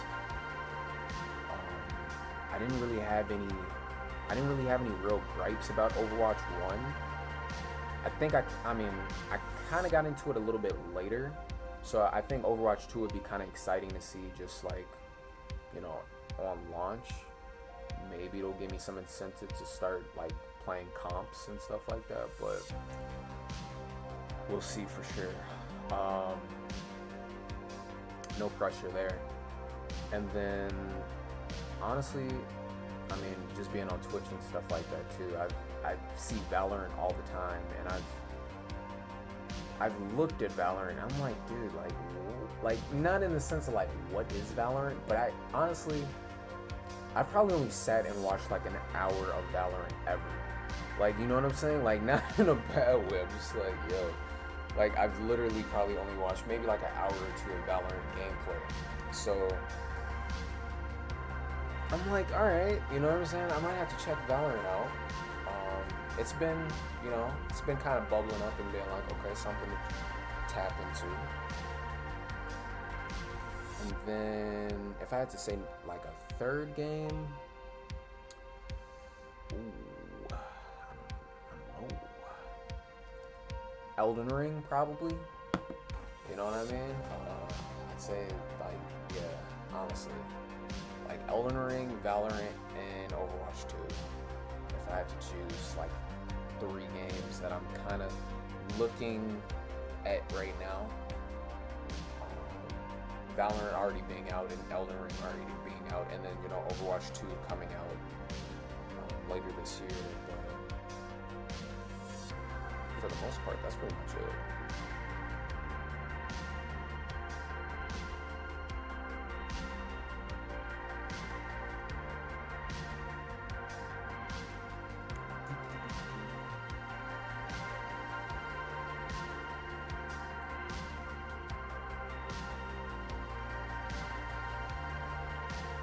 There's definitely some classics out there and stuff like that too, though. You gonna try out the Smash Bros games? Those again? Brawlhalla. Here, I got you. I'll type it in chat for you. I think it's 1-0, right? I think it is. It's either 1 or 2, but if you put in the first part, especially if you're on console, it'll definitely pop up. It's called Brawlhalla. And yeah, feel free to check it out. I'm not sure if they have like a crossover event going on right now, but yeah. I mean, the cool thing is they also have I'm pretty sure like once the event is out, like they keep the skins in the game. So like it's pretty much just like they'll do like kind of like a campaign. It's like a crossover campaign to kind of like have the skins and stuff like that, and then have like all the content around it. But once it's out, like it's always out. So like, say for instance, like if a person wants to like go get the Ben 10 skin, or like it's like the what's it called skin. There's actually it's a diamond head skin, right? So like, I'm not gonna lie, I was kind of into Ben 10. You know what I'm saying? Like in the sense of like, it was a pretty cool show. I mean, it was kind of underrated. Not gonna lie. Shout out Ben 10. But yeah. Yeah, they have a diamond head skin in that game. They also have, I think what's the what's the other character? What's his name?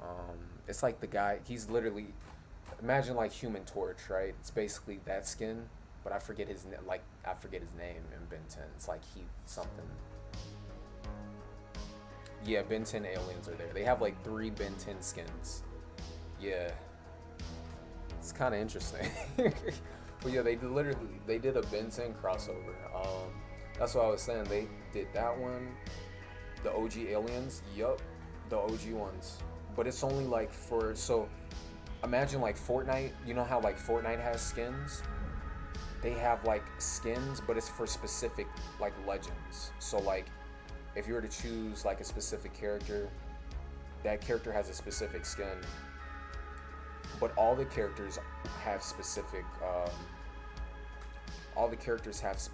like skins that they can unlock. So like it's basically just like like a regular fighting game where like they have like their own like customization kind of in that regard. But yeah, I'm telling you, bro, it's kind of gnarly. Honestly, it's kind of gnarly.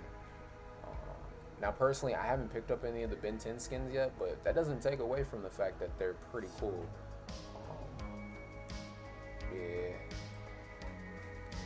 Just with that, and then the Street Fighter ones too. Like, personally, so like one of my favorite Street Fighter characters is Akuma. And I mean, I like Ryu too. I think Ryu is actually in Brawlhalla. I mean, definitely, if they have Akuma in Brawlhalla, they gotta have Ryu. He's literally like the Street Fighter poster child. So like, you know what I mean? But Akuma is definitely like my favorite Street Fighter character. Honestly, not even trying to be on like no edgy stuff. Like, just Akuma has a really like cool design. You know what I mean? So, but he's in he's in Brawlhalla as well. So like, yeah, that's pretty rad. And then Tomb Raider, Shovel Knight, and oh yeah, The Walking Dead as well. They also did a WWE crossover. I remember that one too. They did a WWE crossover. I'm pretty sure like John Cena's in the game. I'm not gonna lie. Like for real. Yeah, they've done a few, and then of course like once again they also have like other like character customiz or like other character customizational or customizable skins that they're not necessarily crossovers, but you know they're like still like other alternatives that you can like choose if you're into like customizing and stuff.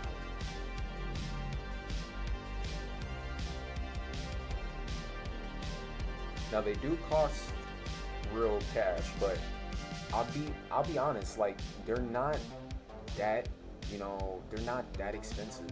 You know what I'm saying? Like you could probably like you could spend like, I'm not saying like go spend your money on Brawlhalla, but I'm just saying like if you were to like look at it, right? Like they're not crazy expensive. You know what I mean? Like you could get like a solid skin for like what, like probably $5 or $10.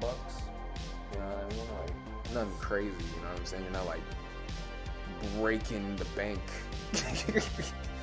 getting a Brawlhalla skin, but yeah, you know, just something to think about. But the game, other than that, is pretty much completely free to play, so that's the cool part about it. Like you don't have to invest a dime in the game if you really didn't want to. You know what I mean? So that's nice to know too. But yeah, me personally, I've definitely dropped some money in Brawlhalla. Not because I felt like I had to, but with most games that I'm into, I usually like I don't really have a problem like investing in them because I kind of see it. If it's something that I see myself playing, especially if it's something I see myself playing for a while or over time, like I have no like qualms about like, you know, spending some bread in it. But yeah, it's not a requirement though. Only skins cost money? No, so they have skins. They have like different emotes. They have taunts. Like, I mean, well, are they called emotes or taunts rather? There's taunts in the game, but it's more like emotes. They also have other stuff. It's like, what is it? Honestly, I'm not gonna lie. I'm explaining it, but you probably have a way better like experience just like checking it out, because they have like the character or the customization that's in the game. I can describe it, but it's just like customization, you know what I'm saying? So like if you were to check it out, you'll definitely have like a way better understanding of it. Like Fortnite, yeah, for sure. Yeah, like Fortnite.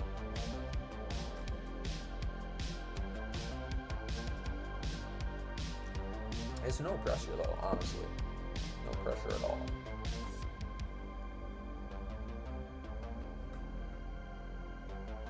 Yeah.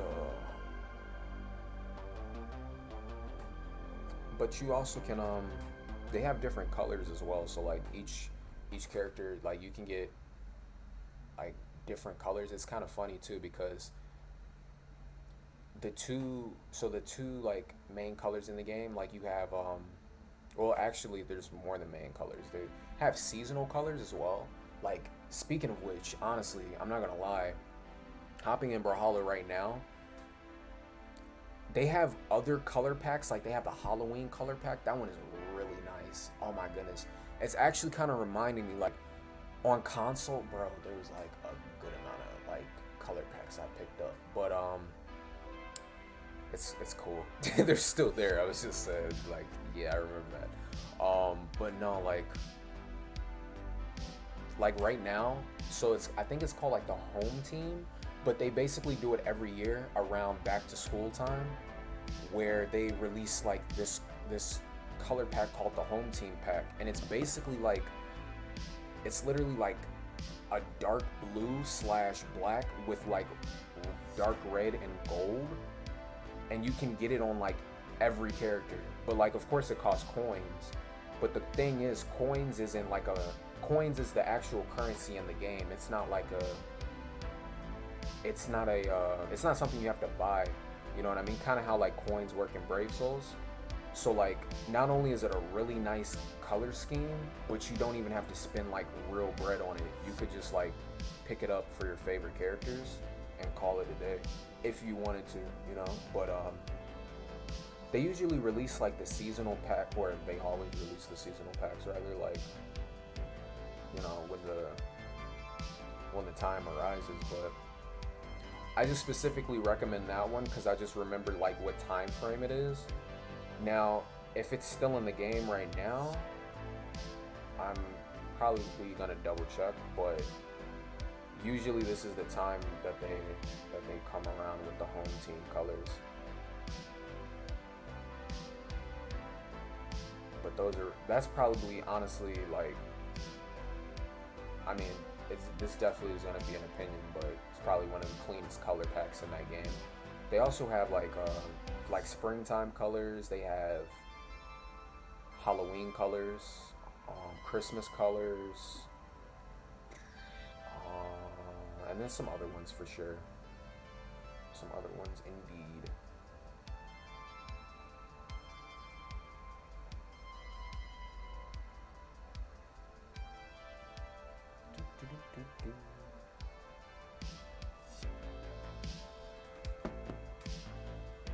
Vibes. Here we go.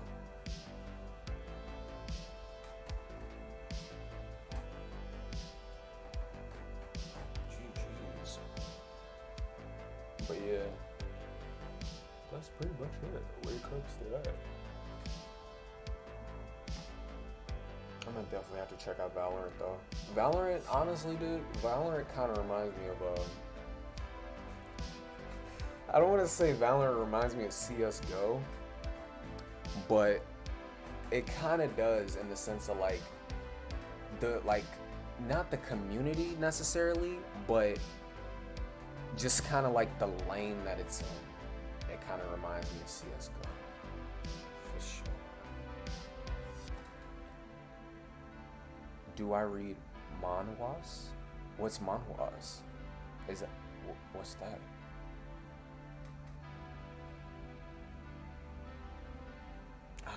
I'm not sure what that is.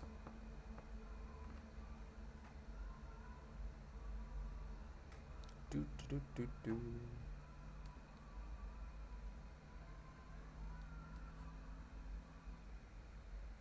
Korean mangas. Interesting. No, I actually haven't checked those out. Dude, like Solo Leveling. Oh, dude, so like, I've heard of Solo Leveling. I know the anime is actually, they announced the anime like not too long ago. Probably, actually, I think they announced it around the same time that they announced or they came out with the Bleach trailer. But no, I haven't read manhwas. I hope I'm pronouncing it right. I'm gonna have to check it out though. Oh shit, dude, I did it again. All right. We gotta leave lobby, so we're not just two-manning it here. But it's all good. I'm gonna have to check that out for sure. Last manga that I read, the Solo Leveling anime is coming out soon. Yeah, for sure. That's gonna be a vibe. For sure. When it comes to manga, there's definitely a few, like, I'll be honest, I don't like necessarily like particularly just stick to like one manga when I'm reading it, at least these days, right? Like currently, the stuff that I have my eyes on is like One Punch Man. One Punch Man has actually been going pretty hard in the paint. The last chapter I read was actually pretty interesting. No, so I'm not gonna spoil it if you are like a One Punch Man like fan. And then Dragon Ball Super for sure. Then definitely One Piece as well. One Piece, honestly, like these days, all I really do is read the manga. honestly. Like, not saying I don't like the anime. It's actually funny because I mean, when it comes to like making content, I'm actually like tuning in for the One Piece anime quite often. But you know, even just objectively too, like the anime is pretty cool. Yeah, dude, that was, man. I'm telling you, like that was a. You're right. Like you're definitely right about that. The Garo versus Saitama stuff was top tier, man. Real life. Did you see the ending of it?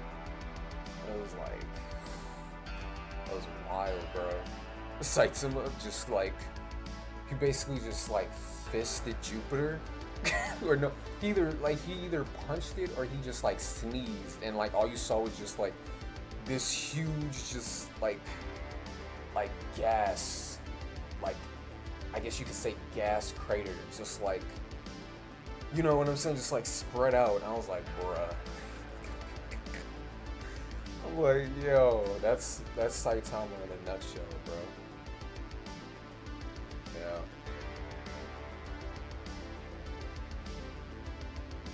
It was top tier for sure. But yeah, Garo was a pretty interesting character though. The whole planet, like for real, it was like, you know, that was pretty interesting for sure. Even the conclusion of it too. I won't spoil it if you haven't like read the full thing, but yeah, the conclusion was pretty solid. Then what about like Dragon Ball Super? Are you like caught up to the manga and that just yet, or at least like the chapters? That one, Dragon Ball Super, honestly, right now is kind of doing its thing. I'm not gonna lie, like it's gonna be interesting too, especially when the anime makes its comeback. Oh, dude, yeah. See, I'm not gonna spoil it. That's all you have to say. I'm not gonna spoil it. You know what I'm saying? I'll let you just have that. You know, just like that little nugget. But yeah, shout out Dragon Ball Super though, for sure.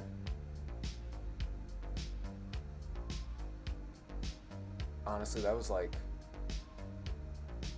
I mean, dude, they're like, honestly, the manga's like 2 arcs ahead right now. Well, wait, is it 2 or? See, the anime ended with Turning the Power, right? Yeah, and then you figure the Broly movie and the new one just came out, Dragon Ball Superhero. Oh man, yeah, see, that's gonna be wild when the anime comes back, bro. But yeah, the manga's pretty solid for sure.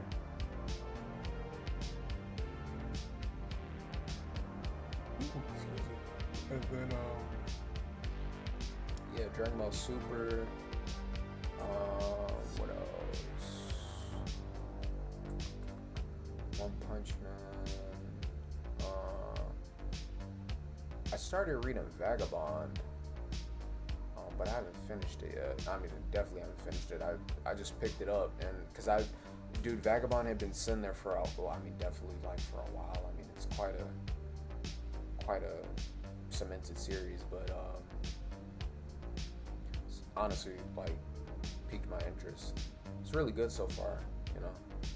I mean, it's definitely more. It's not a shonen. It's more in the seinen, or it actually is like completely seinen. But yeah, shout out Vagabond.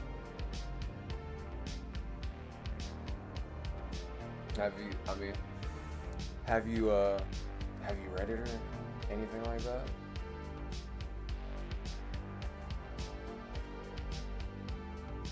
Here we go. Let's see, Vagabond, and then One Piece I already mentioned.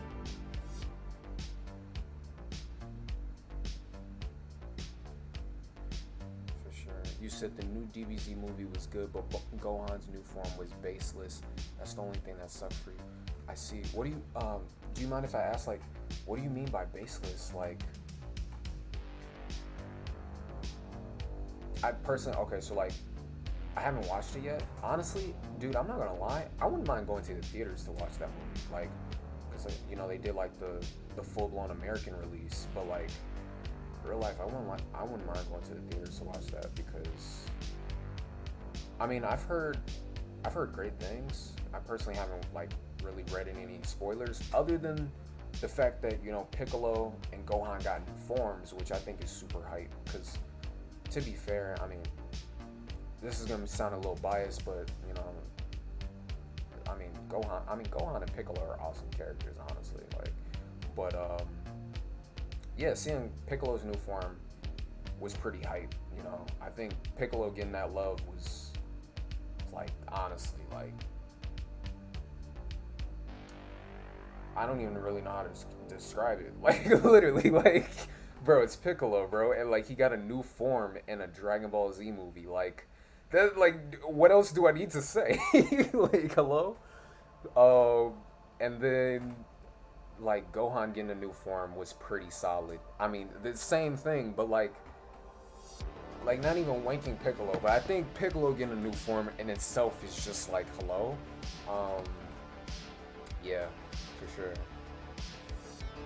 You said they skipped over God Mode, Blue Form, and Ultra Instinct, and he was much stronger than Goku's MUI. Yeah, but okay. So here's what I will say. Now, granted, you've seen the movie, right? So you're coming from a different place, right? But for me personally, like I haven't seen the movie, but like I'm gonna just put it to you like this, right? I think from like if we're talking like Dragon Ball like power scaling and stuff like that, I get where you're coming from, right? But if we're talking about just like raw Dragon Ball, I think like it doesn't really matter. Like it matters, but it's like nah, you know what I'm saying? Cause like think about it, bro. It's Gohan, and he's literally going up like, well, I can basically talk about this because you've watched the movie already. But it's Gohan, and he's going up against Cell in a new form, and it's like, you know what I'm saying? Like, I don't really think they were going for like. I mean, first of all, it's Dragon Ball, so that's the first thing, right? And that's not like a knock on Dragon Ball, but I'm just saying it's Dragon Ball, so that's the first thing. Like, the second thing I'm gonna say is like, I don't really think that they were going for giving Gohan like. I don't think that they were going for giving Gohan like the Goku treatment, whatever that is, you know. But in the sense of like, I mean, even like Gohan was kind of always written to be like, I mean, from what it seemed, like he was always kind of written to be like his own character. You know what I'm saying? Like, yeah, he's the son of Goku, but like, he's not really like, he's his own character. You know what I mean? Like, so I didn't really see him getting. I definitely didn't see him getting Ultra Instinct. I'm not gonna lie to you. Like, I didn't. Not saying that it's not possible. I just didn't really. I didn't really see it because it's like Goku already has Ultra Instinct. Vegeta didn't get Ultra Instinct, so why would they give Gohan Ultra Instinct? Just because he's Goku's son? Like, no, that would kind of like defeat the whole purpose. Like, it'd be like, oh, Dad, oh, you got this form, let me go get it too. Like, no, Gohan literally, he learned Super Saiyan 2 first before his dad did. So it's like, it kind of makes sense that like they put like a narrative spin on it. That's the way that I look at it.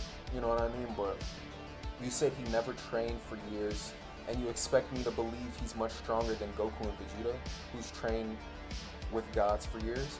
But here's the thing, right? Okay, I get where you're coming from, right? But the thing about, you have to remember, Gohan's like main character trope has always been that he's had latent potential.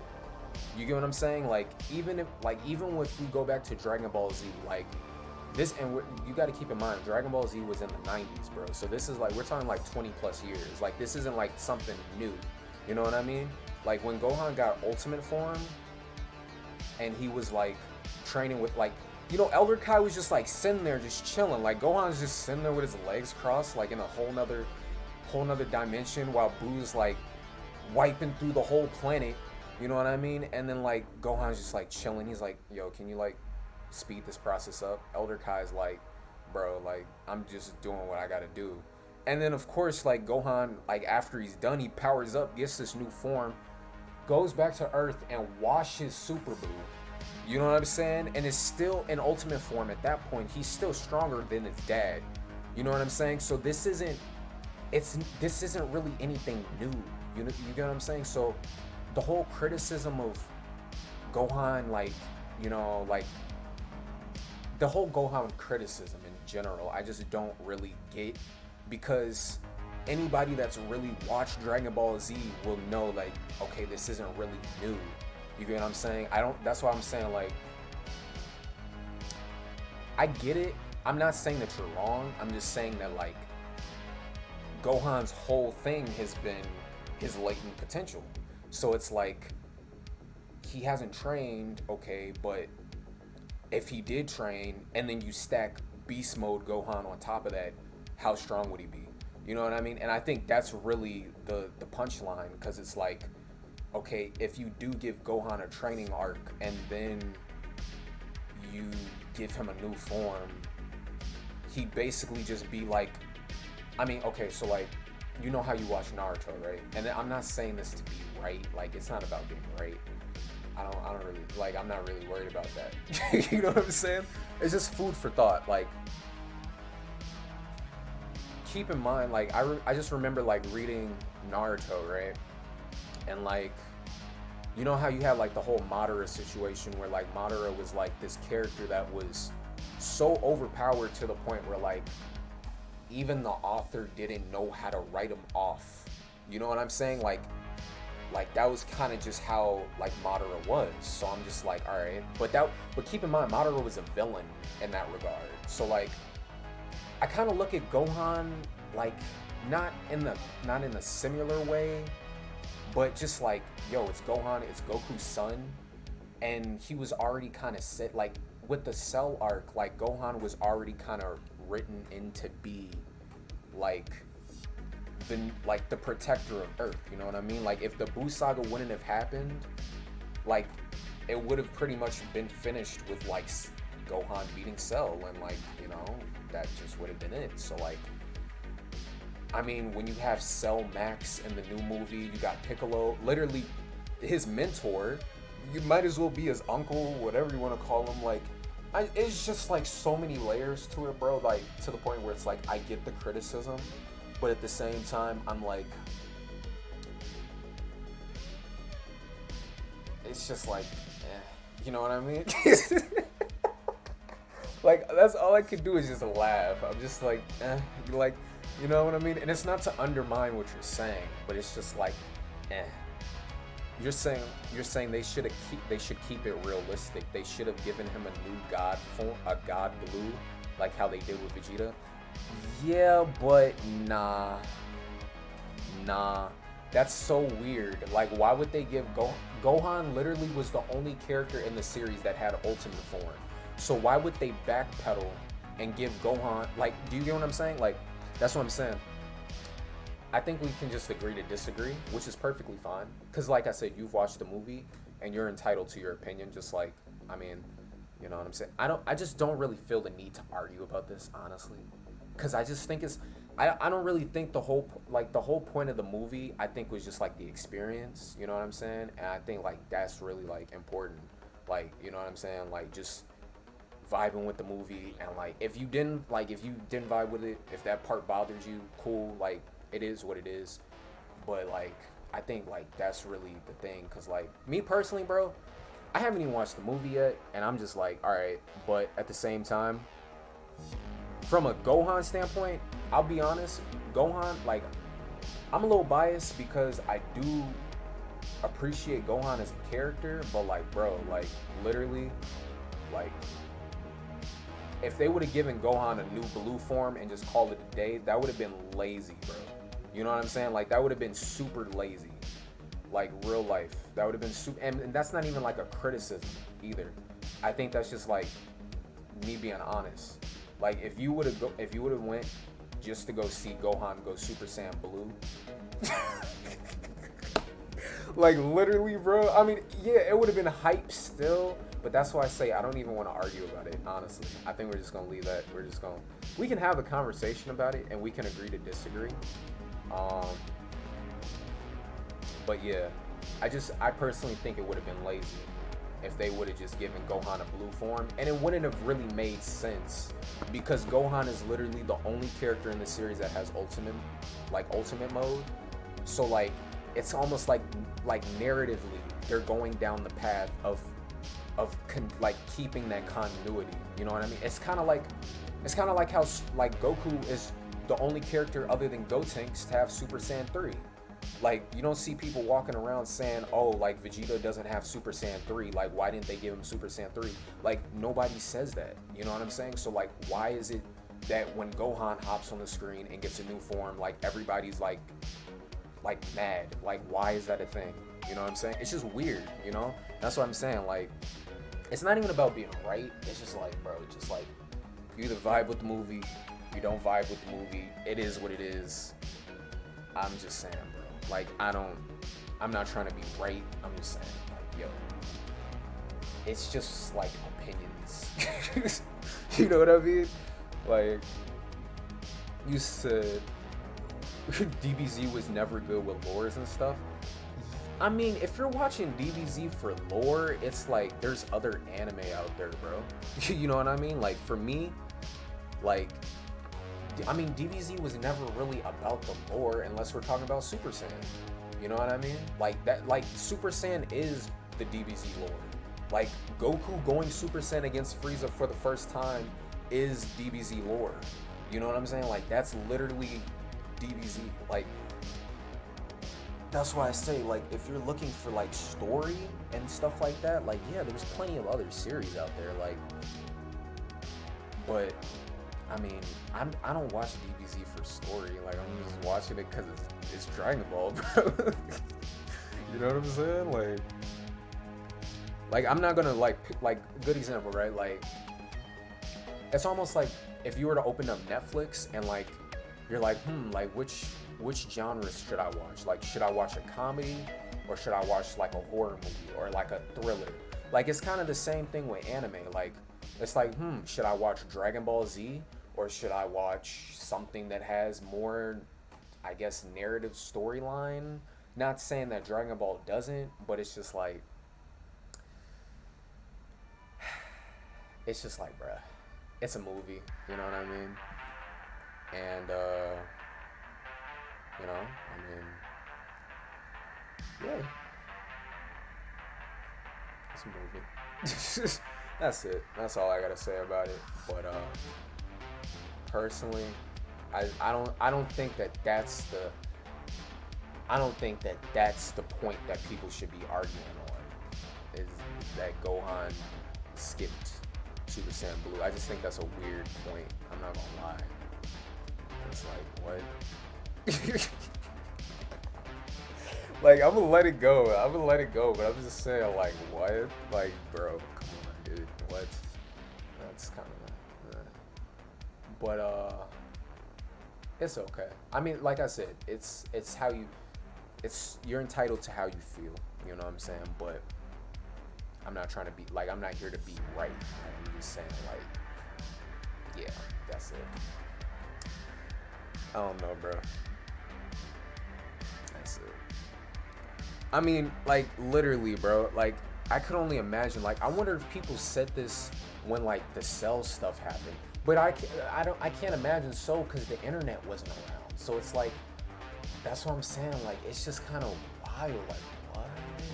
That's interesting. I don't know. Oh, man. Well, hey, man. It is what it is, bro. There's other anime out there. You know what I mean? I mean, but you know what? I will say this, right? Like, you know, you're... like, having criticisms about it is perfectly fine, but I mean, hey, like, I think that, I don't know, it's interesting. It's definitely interesting. It's just interesting, man. I don't know. That's a hot take, though. I'll say that much. That's a hot take. Not the 3D part, but that's a hot take. That is a hot take, bro. I'm not gonna lie to you. Yeah, that's a hot take.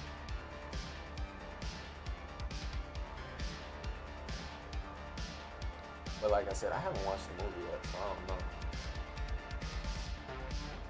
But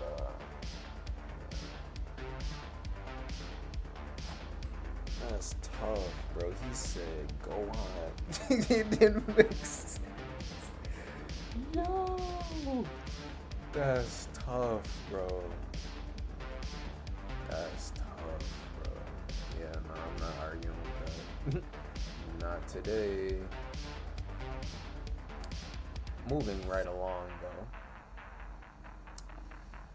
Oh man, I mean, what other anime movies are coming out in 2022? Like, you know, I'm just saying, like, what else is on the radar? I'm not. Yeah. Anyway, bro, I'm so. That is the funniest shit in the world. Excuse me. Oh, that's funny. That is so funny, bro. That's so funny. Like, you go to the movie and then you're just like, yeah, it's mid. Like, what? Like, why watch the movie then? Like, if you already kind of have like an idea of like what it's gonna be, then like, why even watch the movie? You know what I'm saying? Like, why would I go watch a movie that I already know I'm not really vibing with? Like, I just think that's a waste of time. You know what I'm saying? Like, it's just silly. You know what I'm saying? Like, why do that to yourself? You know? Like, I don't know. It's weird. That's all I can say.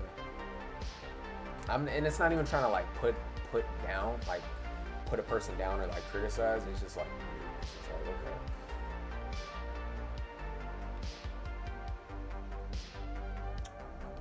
But that's just me. Not gonna lie. And I mean, honestly, it's like, personally, like, if you're like a casual Dragon Ball fan, you know what I'm saying? Like, personally, I don't even really see why it would be a big deal, because it's like, if you're not like watching Dragon Ball, like if you're not like watching Dragon Ball, it's like, why does it matter? Like, you know what I'm saying? Like, or not necessarily why does it matter, but rather like what are you looking for? You know what I mean? Because if you are a Dragon Ball fan, then it's like, it kind of makes sense. But that's why I say, like, I'm not even gonna give that my energy, man. I'm telling you. I'm telling you.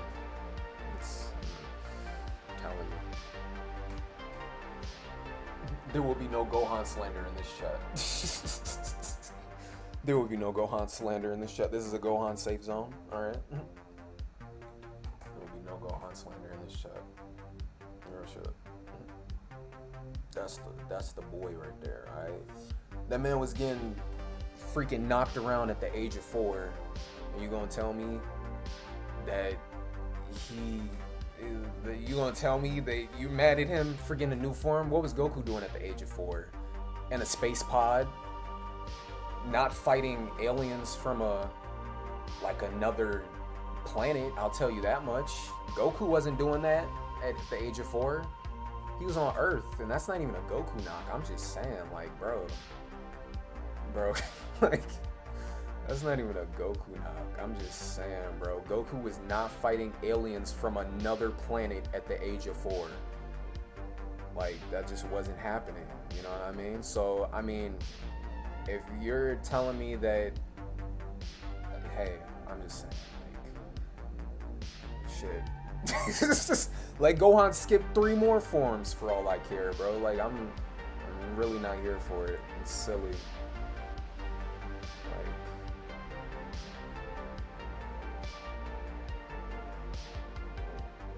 But it's an opinion, nonetheless.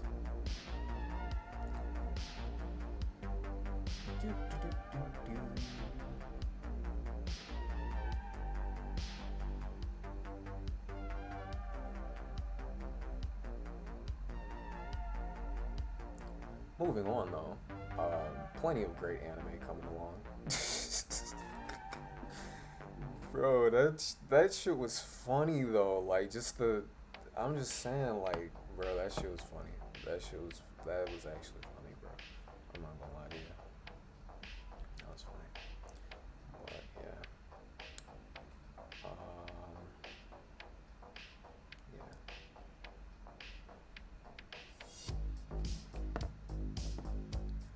Do do do do do do do.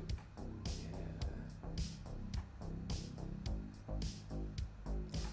Okay, I do have one question for you though, right? Like honestly, like, but I mean, I don't want to assume, but I kind of have a feeling here. Like, so which movie would you say you preferred between the two? Like, did you prefer the Gohan movie more, or excuse me, did you prefer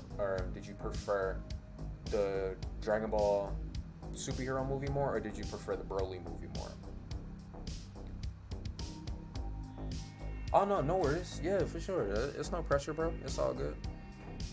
I'm kind of over. I'm over it now, honestly. I just had to get that off my chest. Not gonna lie, because it was just like that's it. But that's what's up though.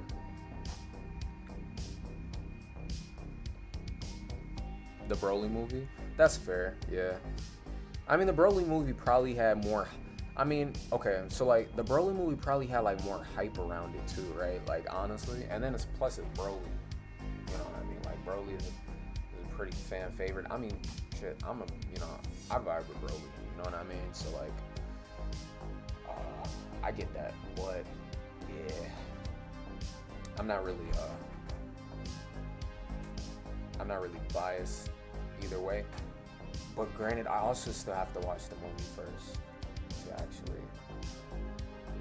You literally laugh when Freezer got his ass kicked by Broly. Yeah, I bet. I bet. Oh man, don't read the manga then. I'm not gonna lie, don't read the manga. Because man, I'm telling you. Don't read the manga. For real, for real. Because you gonna be like, what? I'm telling you, bro. Don't read the manga. But, yeah. It's interesting, though. It's interesting. But yeah, I mean, it was kind of bogus how Frieza did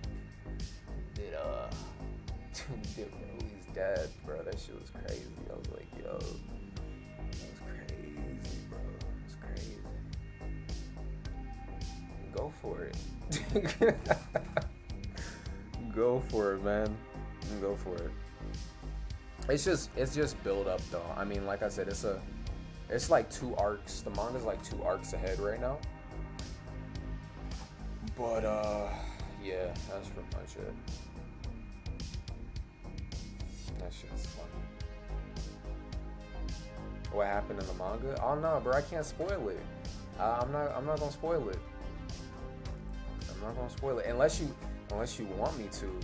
Then, but I'm not really here to do that. I mean, honestly, bro, if you're looking, like, bro, Twitter, check out Twitter. You know what I'm saying? But I mean, I'm definitely like, I can talk about it if you want to. It's nothing crazy, honestly.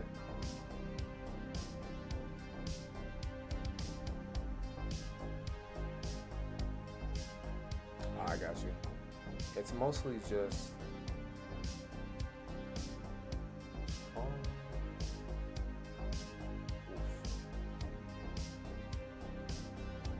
I see. Interesting. Oof. But yeah, so basically it's just like it's what's it called? It's like, so you have the 2 arcs. So you have the granola arc, and then right before that you have the Moro arc, right? So the Moro arc, I don't know, like fully, like the full spectrum of the Moro arc. I mean, I do, but like, you know, I could actually go back and read some of it. Same thing with the granola arc. But at the end of the granola arc,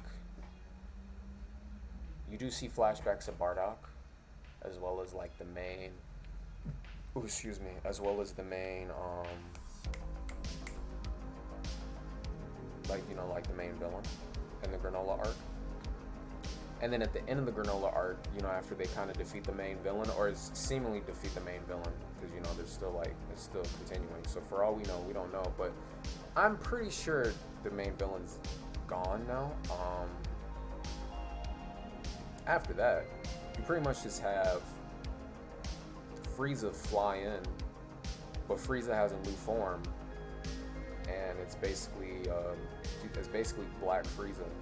So as he flies in, I mean, also Goku already had Ultra Instinct, but Vegeta has a new form. You've probably heard of Ultra Ego, because it's been out for a while now, but it's been on the internet for a while too.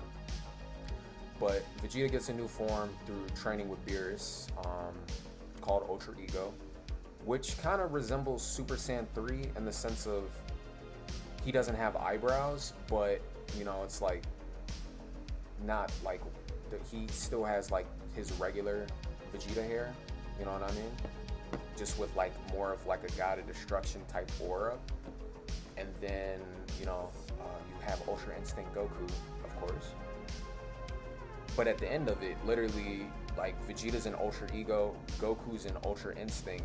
And keep in mind, this is like, I mean, if we're talking about continuity, then they're probably stronger than, like, way stronger than they were, like, and, I mean, definitely way stronger, just from a timeline perspective. But, make a long story short, basically, Frieza just flies in a new form and just, like, one-shots them, like, at the same time. Like, he literally, like, he has two haymakers like this basically, and just like flies in and like just strafes Goku and Vegeta at the same time.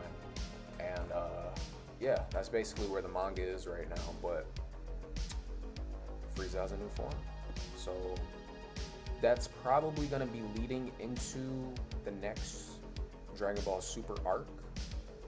And yeah.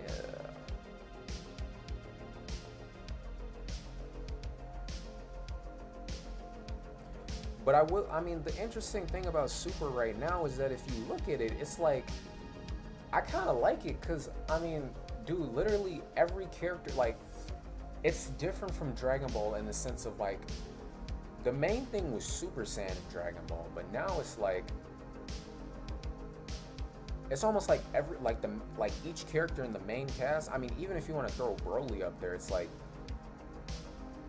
Goku has his own form, Vegeta has his own form, Gohan now has his own form, Piccolo has his own form, Frieza has his own form. Like, everybody kind of has their own form now. So it's like, it's not really like Dragon Ball where, oh shit, I just started it by myself. That's fine. I'll go ahead and hop out real quick.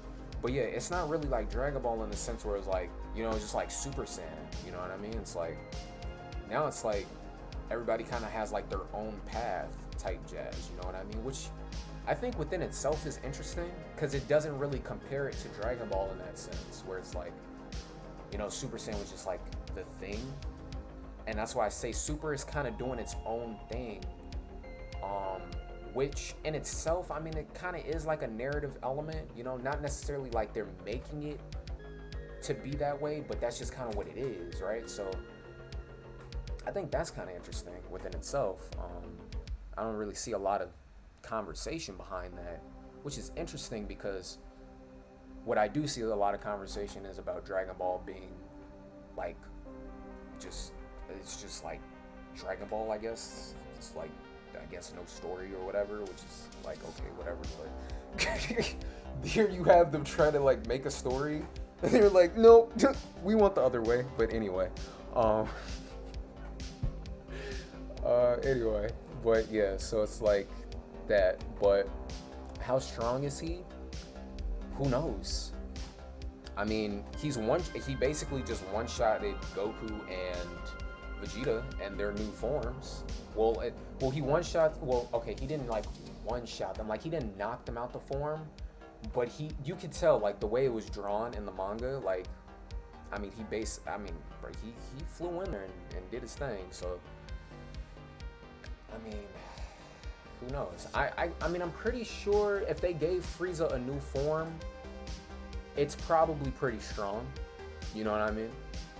And considering that that was like the latest chapter, there's still so much to be fleshed out. You know what I mean? So I don't have all the answers, but I mean, I don't see them just writing that off as like, oh, Frieza got a new form, now let's go one-shot him. Like, you know what I mean? Like, no, that's more, they're gonna do something with that. So, yeah, I mean, if you want to check it out, feel free to. But yeah, that's pretty much the latest thing. It was just kind of funny because I remember like seeing it on Twitter, and literally all I saw on Twitter was like Black Frieza, and I was like, what? At first I thought it was like a fan edit or something. I was like, Black Frieza. And then I looked, it was probably on like Facebook, and I saw a picture of the manga. I was like, okay, this looks like something like fan made, right? That was literally my thought at first. And then I saw like the manga, like scans of it, and I was like, oh no, that's legit. Like that's legitimately Black Frieza, and he's like flying in right after the previous arc. So yeah, that's something. But other than that, though, you know, nothing crazy in that regard. And of course, you know, Broly hasn't popped up in the manga yet, so that's something too. Like, Broly is only movie, like he's only been shown in the movies. Like 2 arcs have gone past, Broly hasn't popped up in the manga yet, so the manga's kind of doing its own thing. So far, like that's just kind of how it's been. So yeah, I mean, nonetheless, it's Dragon Ball, though, you know.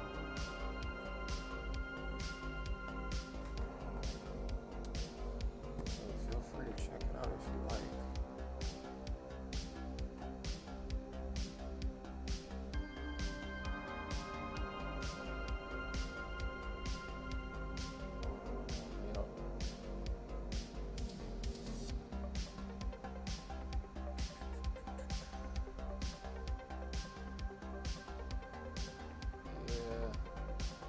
Definitely kind of get what you mean by the whole Gohan thing, though.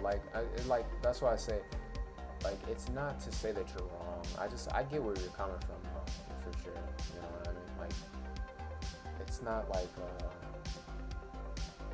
it's not really like me trying to like argue my side and like say like I'm right or anything like that. It's just like that awareness of it. Like, I get it from like a logical standpoint. It's like, oh yeah, what happened to Super Saiyan Blue? But I guess it's also like, you got to keep in mind too, like the way that Goku and Vegeta even obtained those 2 forms was by training with Beerus and Whis. And I mean, Gohan hasn't done that training. You know, the only training that Gohan has done has been with Elder Kai. So even beast mode Gohan isn't or beast form Gohan isn't even technically a god form. You know what I mean? Which is like, that's why I say it's kind of like its own path of sorts. Now if he stacks God Ki on top of that, that could be something completely different. You know what I mean? And that's also another thing in the manga. Like, I'm pretty sure in the manga it's been shown, like, I'm pretty sure Goku actually fused.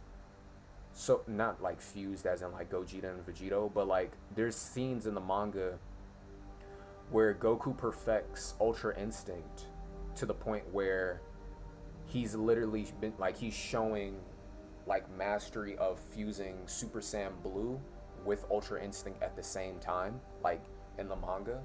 So it's like, it's kind of like like Ultra Instinct is like a Kaioken like technique. You know what I mean? It's not like that's the way I see it. I don't necessarily see Ultra Instinct as like a transformation. I see it more so as like a power up. Like the same way he was stacking Kaioken with Super Saiyan, or like he was stacking Kaioken with Super Saiyan Blue. I kind of see him using Ultra Instinct the same way. So yeah, it's definitely, it brings an interesting dynamic, but the other universes, nah, not yet. I mean, they who knows, they might come back, but as of right now, nah.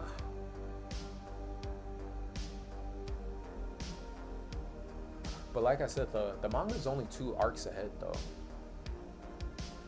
So he might have Super Saiyan 2 MUI. I mean, basically, yeah. But granted, we haven't even seen Super Saiyan 2, Super Saiyan Blue. You know what I mean? So it's like we've only seen like, I mean, technically, Super Saiyan God is like kind of like Kaioken too, because it's like it's not necessarily Super Saiyan, but it is Super Saiyan. But then Super Saiyan Blue is basically Super Saiyan mixed with Super Saiyan God, right? So then it's like MUI is mixing, like it's literally like I mean Dragon Ball is basically just a battle manga. You get what I'm saying? Like it's almost like, all right, good example, like Baki or something like that. Like I kind of look at it like that. Like it's basically just a battle manga. So like you're seeing Goku as he progresses mix the techniques. You know what I mean? Like as he's getting prowess, like he's mixing Super Saiyan Blue with Ultra Instinct, you know, or Kaioken with Super Saiyan Blue, or stuff like that. Vegeta is kind of just doing his own thing. You know what I'm saying? Vegeta's doing Vegeta Tings.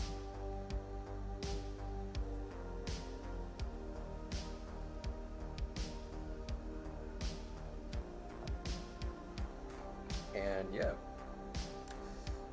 I mean, granted, also Vegeta doesn't really have anything to mix. Like, I mean, unless he mixed like Super Saiyan with Ultra Ego, which would be kind of interesting. But he's still it's so fairly new. You know what I mean? Transformation is so new that it's like it's just a lot of room for growth and like potential of the story. But yeah, I kind of look at it like Dragon Ball like that. Like, granted, I haven't really watched Baki either, but like, I kind of look at it like that. Like, I'm not sure what the storyline of Baki is, but you know, it's just like you're seeing these different iterations, and it's like, okay, that's definitely interesting.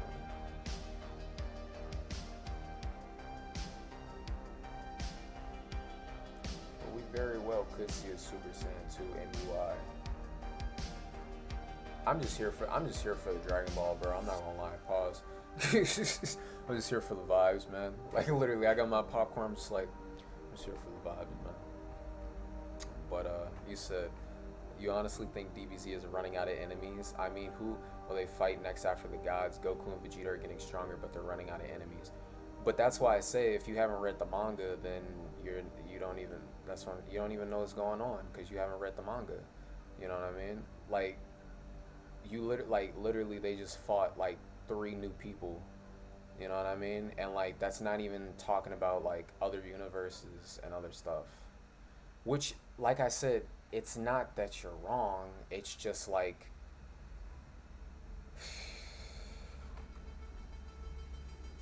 you just gotta read the manga, bro. You know what I mean? Cause they literally just fought like 3 new people. You know. I mean, bro, even Naruto was dude, Naruto only had 2 main villains, which was Madara and Orochimaru. Okay, excuse me. See, that's what I'm saying. I'm about to dive into some real deep stuff if I get started there, but if you really think about it, like Naruto only had like 2 main villains. I mean, okay, if you're talking Pain, yes, I get it. If you're talking Obito, yes, I get it. If you're talking the entire Akatsuki, I get it. But in reality, Naruto only had like 2 main villains, being Orochimaru and Madara. Kind of, sort of. I mean, okay, and I throw Obito up there too, right? And Pain. So let's say 4, right? Let's just stretch it and say Naruto had 4 main villains, right? And this isn't me, like, I'm not saying like this is, you have to take this as like the holy grail. Like, that's not what I'm saying here. I'm just expressing a thought, like some food for thought, right? So if you have Orochimaru in part one, because really Orochimaru was the main villain in part one. Honestly, like there was no other villain in part one of Naruto, and that's not a knock on the like none of this is a knock on the series. I'm just saying there's no other main villain. There was like sub villains, yes, but the main villain was Orochimaru. Whether it been luring out Sasuke, literally, who's like Naruto's counterpart in the series, to just basically, I mean, I don't know Naruto like the back of my hand, but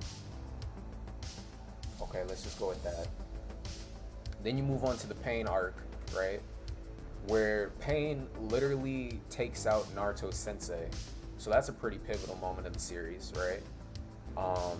Inspires Naruto to get a whole new power up, being Sage Mode. He takes out Pain. And Pain pretty much taking out Konoha. Like, that's a pretty pivotal moment. So I definitely put him up there, honestly. Like, I'll call a spade a spade. Pain was definitely up there, right? Then, of course, you have the Akatsuki, but it's like, I mean, I don't want to compare the series, but think about it. Like, in Dragon Ball, even in Dragon Ball Z, you had the Ginyu Force. Like, you get what I'm saying? You had Zarbon and Dodoria. Like, you had characters that were like, you know what I'm saying? They were up there, but it's like, they still were people that they, like, the main cast had to, like, encounter along the way, right? So, like, it's like, you know what I mean? And then, of course, so you have the Akatsuki, right? And then, I'm just kind of saying all this for food for thought. It's not to compare or really make a point. I'm actually kind of having the epiphany as I'm, like, talking about it. But, like, and then, after, like, the Akatsuki stuff, and the whole thing about the Akatsuki was just capturing the tailed beast. Like, it wasn't like a super complex goal. They weren't even trying to revive the Ten Tails, bro. They were literally just capturing the tailed beast because that's what Obito was trying to do. So then, and that's not to talk about the narrative elements. Like, we're not talking about the narrative. We're just talking about, like, the main, like, center points, right? So, like, then after Obito, then you have Madara. Okay, and then Kaguya, right? I'll put Kaguya up there too. So, like, 5, right? But Kaguya was so far at the end of the series to the point where it's like, she's still up there, but Kaguya didn't have any, she literally didn't have any build up other than what was built up at the end of the series. Like, there was no mention of Kaguya up until she arrived. I mean, we knew about Hagoromo with the whole, like, Otsutsuki thing and stuff like that, but it wasn't like, oh yeah, and then there's, like, you know, Hagoromo's mom, who was, like, just kind of there, you know what I mean? That wasn't really mentioned until she showed up. So yeah, okay, like 5, we could say like 5, and then of course, like, you know, all the sub-villains in Naruto, like Kabuto and all that jazz. So, Itachi, I guess if you want to make him a villain, but I wouldn't really call Itachi a full-blown villain. If you, like, you know, if you're like if you really, like, read Naruto, probably really read Naruto and stuff like that, but he wasn't, we obviously know that Itachi had other intentions. So, I mean, well, okay, Itachi was on some devious shit, though. He literally, like, murked his whole clan. But, okay, so that's what I'm saying. But that's what I'm saying, though. So it's like, you have all of these layers, right? And then you go, so without comparing, you go to DBZ, and then it's like, all right, who do you have? If we started Dragon Ball, you got a few. Yeah, I mean, he's not considered a villain. But, like, you know, he's not a villain. I mean, yeah, I guess you could put Danzo up there if you wanted to. But I'd still, even Danzo, I wouldn't consider him a main villain. I mean, you could make the argument that Danzo, like, was the reason Itachi did what he did, which was the reason why Sasuke was the person that he was, in a sense. But I still wouldn't say Danzo was, like, a main villain, you know what it. But if you go to, like, once again, if you go to Dragon Ball, where it's like you literally have all the Dragon Ball villains, like Mercenary Tao. You have the Red Ribbon Army. You have Demon King Piccolo.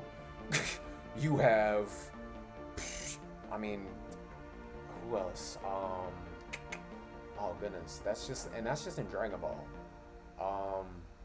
I'm trying to think. That's really the main three: Mercenary Tao, Red Ribbon Army, and Demon King Piccolo. That's Dragon Ball. Then you go to, you kick off Dragon Ball Z with Goku's brother literally coming from space. Goku finding out that he's like a Saiyan from a whole nother planet, and it's like, whoa, that kind of changes it a little bit. And then like off rip, that's like another villain. Then after that, then you got Vegeta and Nappa. Of course, Vegeta, and it took, let's keep in mind, it took a while for Vegeta to turn over a new leaf. Like, it wasn't really until like the end of the Buu saga.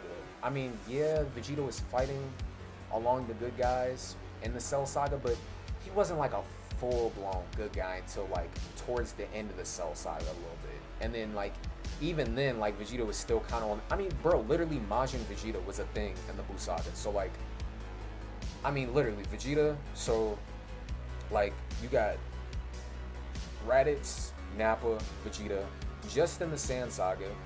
Then you move on to the Frieza saga. You got Zarbon, Dodoria, the whole entire Frieza force. We're not even talking about the movies, by the way, because let's keep in mind, yeah, the Dragon Ball movies might not be canon, but most people will talk about the Dragon Ball movies like they're canon because that's how much the characters stand out, like Janemba, Hirudegarn, Turles. Turles is literally evil, like Turles is literally Goku Black before Goku Black was even like a thing. You know what I mean? Like all the Dragon Ball movies, all the Dragon Ball movie villains, plus, I mean, and yeah, you could throw the Naruto villains up there too. I'm not comparing, but I'm just saying it's just some food for thought. This is more so kind of talking about what you said, right? It's just some food for thought. And then you got, so that's like Frieza stuff, right? You got the entire Frieza force, plus Zarbon, plus Dodoria. Then you got the Ginyu force, and I mean, bro, like, you can't really sleep on the Ginyu force. Like, they were kind of waxing the Z fighters until Goku showed up. Like, literally, like even Vegeta was sitting up there like, bro, like the Ginyu force is like actually an issue. like even Vegeta was saying this, bro. Like, you know what I'm saying? That's like 5 characters right there. And then even Ginyu himself still was giving Goku a run for his money, bro. Like, he stole his body. Goku was sitting up there like waddling around with a freaking like crater in his chest, like, I need to get my body back type shiz. You know what I'm saying? Like, that would, like, it was like some real moments in Namek, right? And then like you still had, after that, you still have the Frieza stuff. Bro. And then even then, the whole Frieza fight was what, like 5 minutes, bro? Or something like that? And then even with Goku winning that fight, Planet Namek was still destroyed in the process. And Frieza still survived. So it's like, the Namek saga itself was like a good amount of villains. And then you move on to the Frieza, or not the Frieza saga, you move on to the freaking Android saga. Bro, I'm just saying, like, it's kind of wild. Like, I could talk about this for a minute, but I'm just saying, like, you move on to the Android saga, you literally have Trunks, who's Vegeta's son from the future. He comes back from the future, bro. One-shots Frieza and his dad, calls it a day, then comes back, saves Goku's life, and warns them about an even stronger threat. So then that's 2 more villains right there, right? Because he basically hypes up the androids to be like this threat stronger than Frieza. So you got 2 more villains, and then that's not even including 17 and 18, right? Plus 16, because I mean, let's call a spade a spade. When they were introduced, they were villains. So that's like 5 more right there. Plus Cell. I mean, I would make the statement. I don't even want to call it an argument, but I make the statement that Cell was probably one of the, I mean, I don't even want to say the better written villains in Dragon Ball, because now that I'm explaining it, I'm actually looking at the whole thing, and I'm like, damn, it was actually kind of like a timeline, you know what I'm saying? But I mean, Cell was a thing, so that's already like 6 just in one saga. So like, it's not necessarily about the numbers. I guess it's more so about the impact. But I'm just saying, like, I get where you're coming from, but like, bro, they've been pumping out characters like, and they really haven't been like struggling. Like, it doesn't really seem like they've been struggling to pump out characters. And then you move on to the Buu saga, where, I mean, yeah, Majin Buu. The thing about Majin Buu that I still find interesting to this day is the fact that it was one character, but he had so many iterations, and the entire time, it kind of kept you on your toes. Like, I could only imagine what that probably was like, watching it like episode by episode. Because that's the other thing, bro. Like, you got to keep in mind, like, watching Naruto, like, in our era, like, you know, you could either grew up with Naruto. I mean, I remember like when the Naruto manga was like being released, like, still, you know what I'm saying? Like, when it was just like the Fourth Shinobi War and stuff like that. I remember like when those issues and those chapters were being released. So I definitely remember those moments, you know what I'm saying? Now, Dragon Ball, of course, being a bit older of a series is different, but I can just have that moment with Naruto. Like, I can only imagine the hype, like, seeing each episode, seeing the hype of the characters, the villain, stuff like that, right? So you have this character like Majin Buu, who starts off in like this fat form, and I'm not even mentioning, like, I already mentioned Majin Vegeta, but I'm just saying, like, you got Majin Buu who starts off in this fat form, and they're all like, bro, who, like, what, like, and they're hyping up Majin Buu the entire time, and then it's like he gets all these other iterations plus Kid Buu. It's like, bruh, and then man, I'm telling you, like, and then if you want to throw GT in there, sure, go for it. You know what I'm saying? Whether like canon or not canon, like I said, that's still that's still a part of the Dragon Ball continuity. So it's like, that's up there. And then you go to Super, you know what I'm saying? Super is still going on. And like I said, there's two arcs that aren't even in the anime yet. You know what I mean? And yeah, and Frieza just got a new form. And they just released 2 new characters. I mean, 2 new villains, quote unquote, but one of them kind of became like an anti-hero of sorts. So it's like, I don't know. I just think that Dragon Ball to this day still gets bashed on for I don't know what. I mean, yeah, everybody's entitled to their taste and stuff like that, but if I just had to look at it objectively, I'm like, bro, the series has been out for like almost what, 40 something years now, like, and it's still going like strong. You know what I'm saying? I mean, the fan base is still there, so it's like, I mean, criticism is always going to be there along with it. Absolutely. Like, you can't, I mean, that just is what it is. That's just a part of the process of it, I guess. But, I don't know. That's just me, though, when I look at it objectively. So, I mean, I guess you could say that. Like, yeah, 40 years, I mean, you'd imagine, like, it'd be a pretty decent amount of characters introduced within that timeline, but it's also like, I mean, if you really wanted to boil it down, it's probably not even the full 40, because it's like, there was still like, after GT ended, there was a big hiatus. There was like there was like what, like a decade, a little bit over a decade before they released more Dragon Ball content, other than like the video games and the movies. But it's not like they released like a few movies. in between, but it was mostly just like the video games. You know what I mean? So, and bro, we got some classic Dragon Ball video games in that time frame. Like literally Raging Blast 1, Raging Blast 2, Budokai Tenkaichi 1, 2, and 3, Budokai 1, 2, and 3. Like, man, I'm telling you, like, I don't really get the whole Dragon Ball like slander thing. It's just weird to me. Like, I get it if you don't if you don't appreciate the series, if you don't vibe with it, but I just think it's kind of ignorant to like, you know, like be like, it's, I don't know, it's just weird.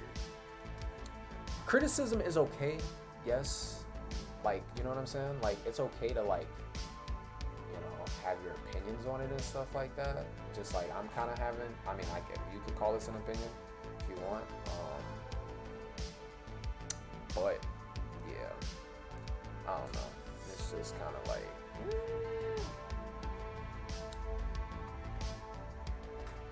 I don't know.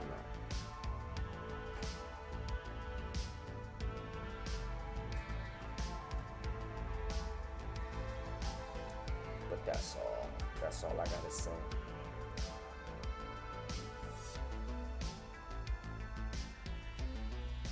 You grew up with it. I get that. Yeah. I mean, it's cool. Like, it's cool.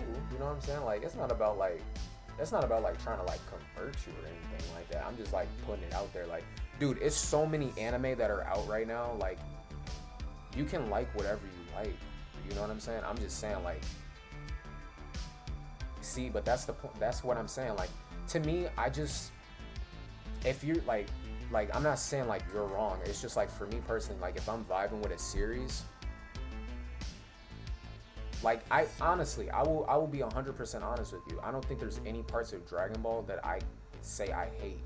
You know what I'm saying? Like, you know what I'm saying? And I know it might sound kind of wild, like, so you're saying like there's no parts of Dragon Ball that you say you hate, bro. Like, I don't really think there's anything about Dragon Ball that I really hate. You know what I'm saying? Which is that's what I'm saying. Like, it's okay. Like, it's okay to have criticisms about it, but I don't like hate is like a strong word, bro. Like, I don't think that there's any parts of Dragon Ball that I personally hate. You know what I'm saying? Just like there's no parts of Naruto that I personally hate. You know what I'm saying? And I don't even watch Naruto. I don't watch Naruto nearly as much as I watch Dragon Ball. And that's what I'm saying. Like, it's just, I personally think, like, if you appreciate a series, if you like a series, if you like really vibe with it, like, everything has ebbs and flows. You know what I mean? And that's really the thing. Like, it's not about, like, you're entitled to feel, you can feel how you feel about it, yes. But like, I'm just not gonna watch something that I don't like. You get what I'm saying? Like, that's really it. Like, that's the punchline. Like, I'm not gonna watch something that I don't like. That's just weird to me, you know? Yeah, I do. That stuff was awesome, bro. All that jazz was awesome. I mean, yeah, I didn't catch every episode of it, but it was still awesome, you know? I still remember like when Ultra Instinct was getting teased for the first time and the hype that surrounded that, bro. I wasn't even like into like the social media aspect as much back then, but even then, like, I still remember those moments, like, you know what I mean? So it's just like, I think as a community, like, that's the thing, like, you appreciate, like, it's a different, and it's not even trying to like idolize it. Like, I don't want it to sound like because it's not about idolizing it. Like, you can appreciate something without having to turn it into an idol. And that's the one thing I will say, like, that's why I don't knock you for what you're saying, you know what I mean? Because you can truly, like, you can appreciate something without turning it into an idol, but you can also, like, have a sense of, it's almost like having like a sense of detachment in a way, you know what I mean? Like, it's a very interesting balance. He said, Gohan said, "I'll find my own way without going Super Saiyan," then went Super Saiyan Beast in the movie. I mean, yeah, basically. Basically, that's what he did, yeah. And even that, bro, is like, I mean, to be fair, we never saw Gohan fuse like Super Saiyan in Ultimate mode, as far as we know. Like every time we saw Gohan, we always saw Gohan with just Ultimate form. It was never like Super Saiyan and Ultimate form. You know what I mean? And it's not even confirmed that it's a fusion between the two. That's what I'm saying. It's like a whole different thing. That's why I'm just like, I don't know, bro. I don't know. Like that's literally like that's just it's like me saying it's like if I was to open up Naruto and be like, bro, you see, like imagine seeing KCM Naruto for the first time, right? Like QB mode Naruto or like six pass mode, right? Like imagine, let's say for instance, let's say I'm like I haven't watched Naruto Shippuden at all, right? All I know is part 1 Naruto. All I know is Valley of the End, Naruto and Sasuke, right? And I see these two, like I see like QB Cloak Naruto and I see Curse like Sasuke, right? And I'm like, okay, cool. And then I fast forward, don't watch any of Shippuden, and then I fast forward to the end, and I see Naruto with like, you know, six pass Sage mode. I'd be like, bro, what the heck happened? Like, you know what I'm saying? So like, that's why I don't. But it wouldn't be like, what the heck happened? Like that's weird. I'd be like, bro, like wait, how did he get from here to here? Like it would entice me. You know what I'm saying? I'd be like, wait, how did he get from here to here? Like, you know what I mean? Like it'd be like it wouldn't turn me away from it. I'd be like, oh well, that's kind of interesting. Like it'd make me go wanna like just go read it and be like, okay, like I want to see like the journey of how he got from like literally just QB Cloak to six path Sage mode. You know what I mean? But that's just me, right? So like maybe that's just because that's just the type of person I am. But at the same time, I understand the other side of it. Everybody's different. You know what I'm saying? Everybody is on their own type of time. Yeah, but I'm not saying I see what you mean, but I'm not saying it from the sense of like I'm not saying it from the sense of like I would be against it, cause like I'm saying it from the sense of like no, like legitimately, like I'd be like, well, how did he get to six pass Sage mode? You know what I mean? Like it wouldn't be any like hate. Like I wouldn't hate that. You know what I'm saying? Like that's the difference. I wouldn't hate the fact that he got from there to there. I'd be like, okay, like how did he get there? Because that's the story. That's the thing. And I think it's the very subtle. Sometimes it's the very subtle details. You know what I mean? Where it's like, but like not trying to like make it over logical, bro. You know what I'm saying? Because at the end of the day, it's just a story. You know what I mean? And if you like the story, cool. If you don't like the story, cool. It's okay. Life goes on. That's how it goes. You know? I mean, personally, it is an interesting conversation to have, you know, on that spectrum of things. But yeah, honestly, like you're not a bad person for being like, oh man, I just didn't vibe with, you know, beast mode Gohan. Like that doesn't make you a bad person. It's just like, okay, like cool, like that's how you feel, like, you know.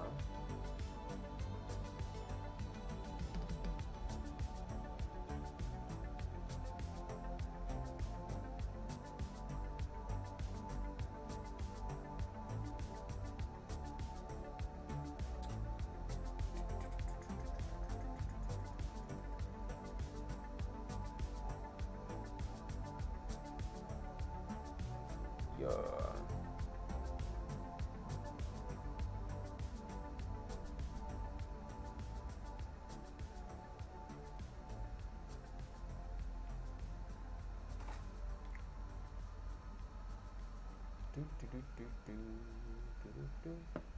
Yep, yep, yep. I'm wondering though. Yeah, but definitely these next two, like, I'm not too sure if there's other anime coming out, but Solo Leveling, as well as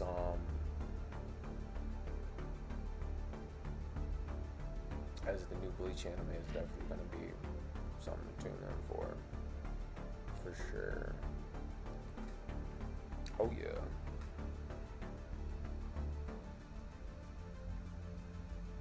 Sheesh. You're a Rishi with that pull though. Dude, but like, nah, just getting back to, I mean, this has been a great conversation, honestly. Like, no qualms there. But, dude, we've been clearing through it, man. We've been on a marathon, bro. Real life.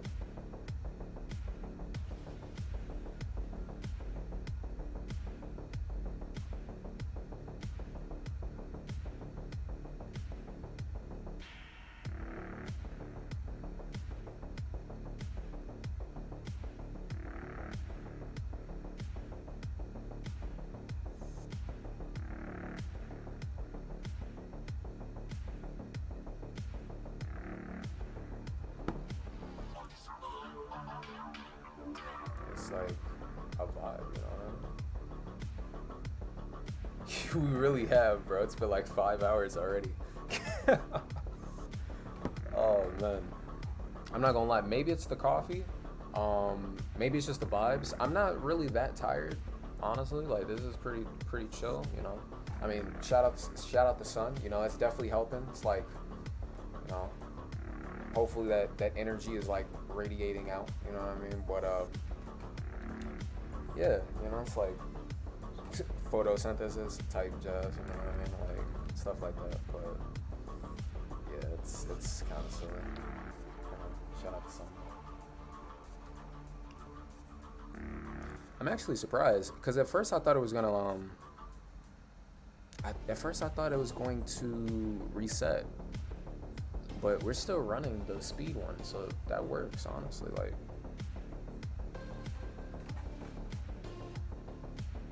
yep, yep, yep.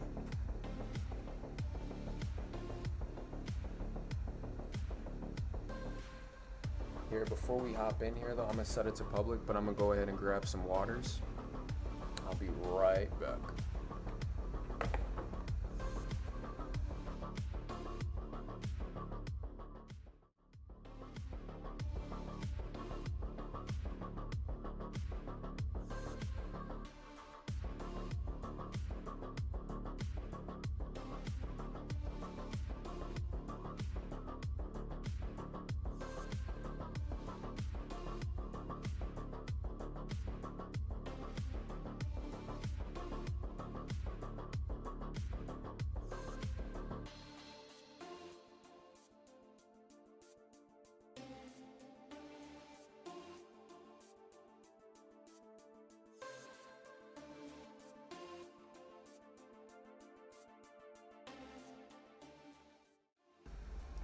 Alrighty, here we are. I think we could probably 5-man this.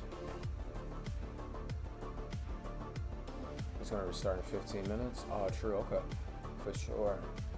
So yeah, we could definitely if you want, we can hop into that too. I definitely do not mind.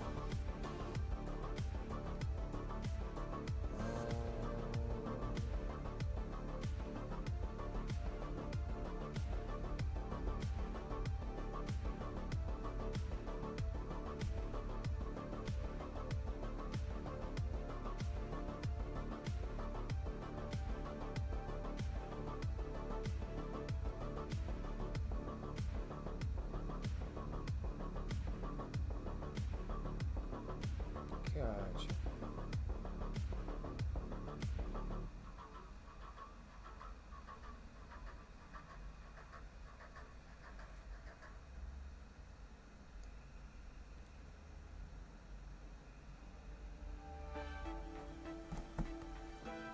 There we go.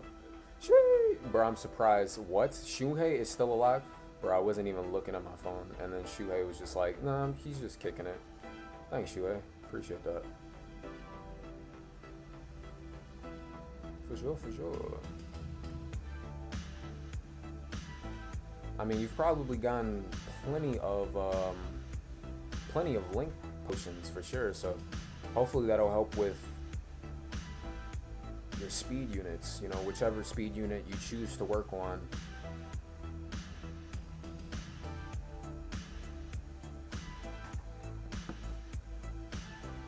For sure.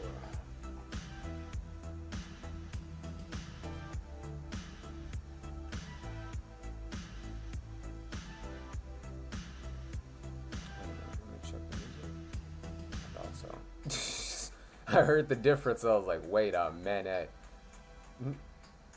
Oh, wait a minute. Here we go. There we go. You gotta make sure, you know, make sure it's like, it's okay to play on stream. Just like, you know, copyrights and stuff. It's not really that big of a deal, but I still like to make sure that like it's just all cleared, because it's like, it just makes it less of a hassle, you know?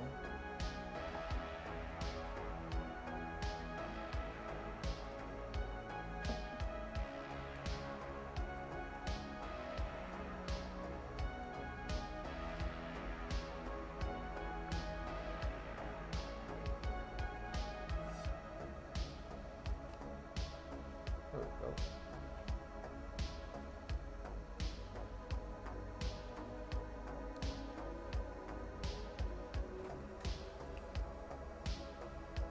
Yeah, most definitely.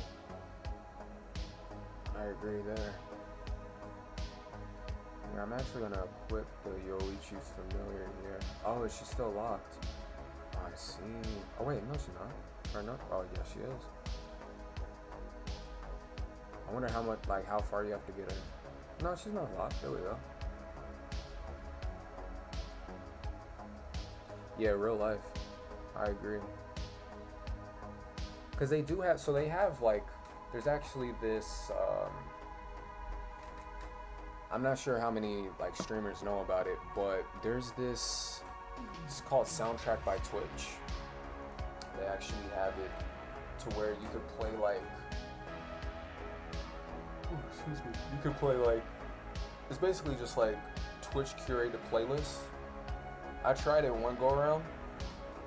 It's pretty chill, like, you know what I mean? I might try it more in the future. But it was just kind of funny because it was kind of interesting because like I usually play like the synth music, you know, like synth pop, synth wave, and I play that on stream, and whether it be like Dokkan or like Brave Souls like this, not only is it like just kind of energizing, but yeah, I just kind of play that on stream more often. But I noticed like, I want to say the view, it's not necessarily like a viewership thing, but like I just noticed like the first time I went to Soundtrack on Twitch and tried something new, like my views didn't drop, but it was just like, I think it was just more like I was trying something new, you know what I mean? So like, say for instance, if I tried using Soundtrack by Twitch more, then, you know, it probably would be the same thing. But it's definitely not the music. Not unless people actually like the music, then, you know, that could be a thing too. But yeah, so far I've just used it once, the Twitch soundtrack.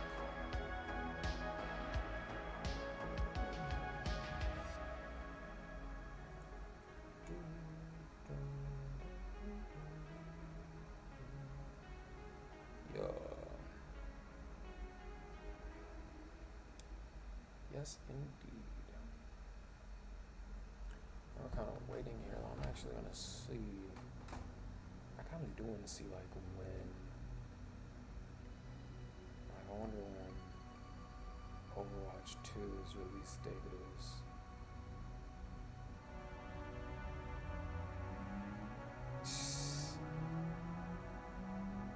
Bro, I still got all of those. Sheesh. How many songs are in there? It's really, so it's like the thing about the soundtrack is Twitch, like they curate the playlist, so it's kind of like think almost of like it's kind of like Pandora, but like you can pretty much like skip unlimitedly. So I actually don't know how many songs is in there. It could be, I mean, probably a pretty good amount though, for sure. But they have like, you can select the playlist by genre. So it's like, they have like EDM, they have lo-fi hip hop, they have rap, jazz. The jazz playlist was actually pretty nice. I actually really like the jazz playlist. I'm not gonna lie, that was pretty nice. But they also have. They have a few more though, for sure. Pretty decent selection, honestly. And then like it just kind of plays like by itself over time. You just like click the playlist and it just does its thing. I was like, it's pretty nice.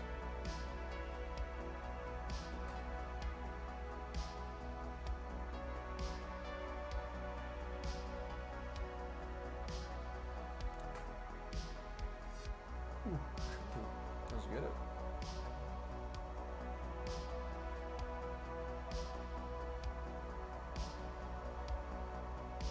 Bro, Yoichi is like level 3 and I already noticed the difference and just with the health, like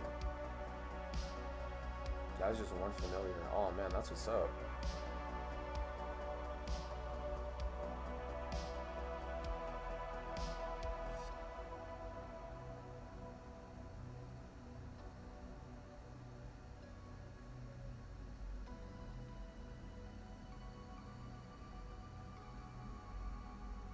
I just realized this entire time.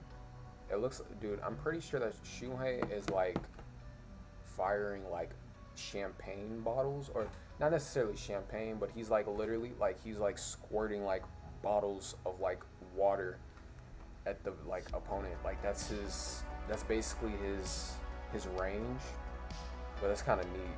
I just noticed that because I was like, at first I thought that was just like spiritual energy. I was like, wait, no, that's definitely like, he's like firing drinks. Like, just casually, bro.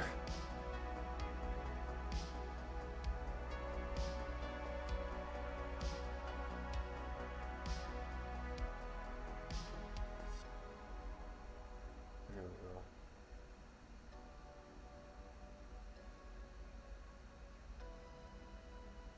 go. Okay, that's kind of a paradox, like range melee. More like he's I just call it melee because it's like it's melee and spiritual pressure, but more like I literally just did for real. Like I put 2 and 2 together in that regard. I guess I kind of like subconsciously I realized it, but then I was like, hold on, wait a minute, that actually is that. But yeah, he's kind of like, he's like a ranged, I guess, I mean, I'm gonna still call it melee, honestly, because that's basically what it is. But, or just rather attack, that's a better way to say it, because it'd be like attack and spiritual pressure, right? So, he has a higher attack stat than he does a spiritual pressure stat. So, it's pretty nice, because he's a ranged unit with, you know, a high attack stat. So it's not like he really has to be built for spiritual pressure in that regard, but he also doesn't have to like run up on the people that he's going up against, which is pretty solid for like harder content. But yeah, that's pretty much it. So I'm like, okay, that'd be kind of interesting to spec out, see how he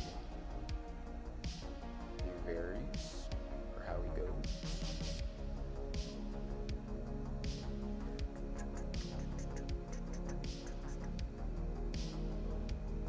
Oh yeah.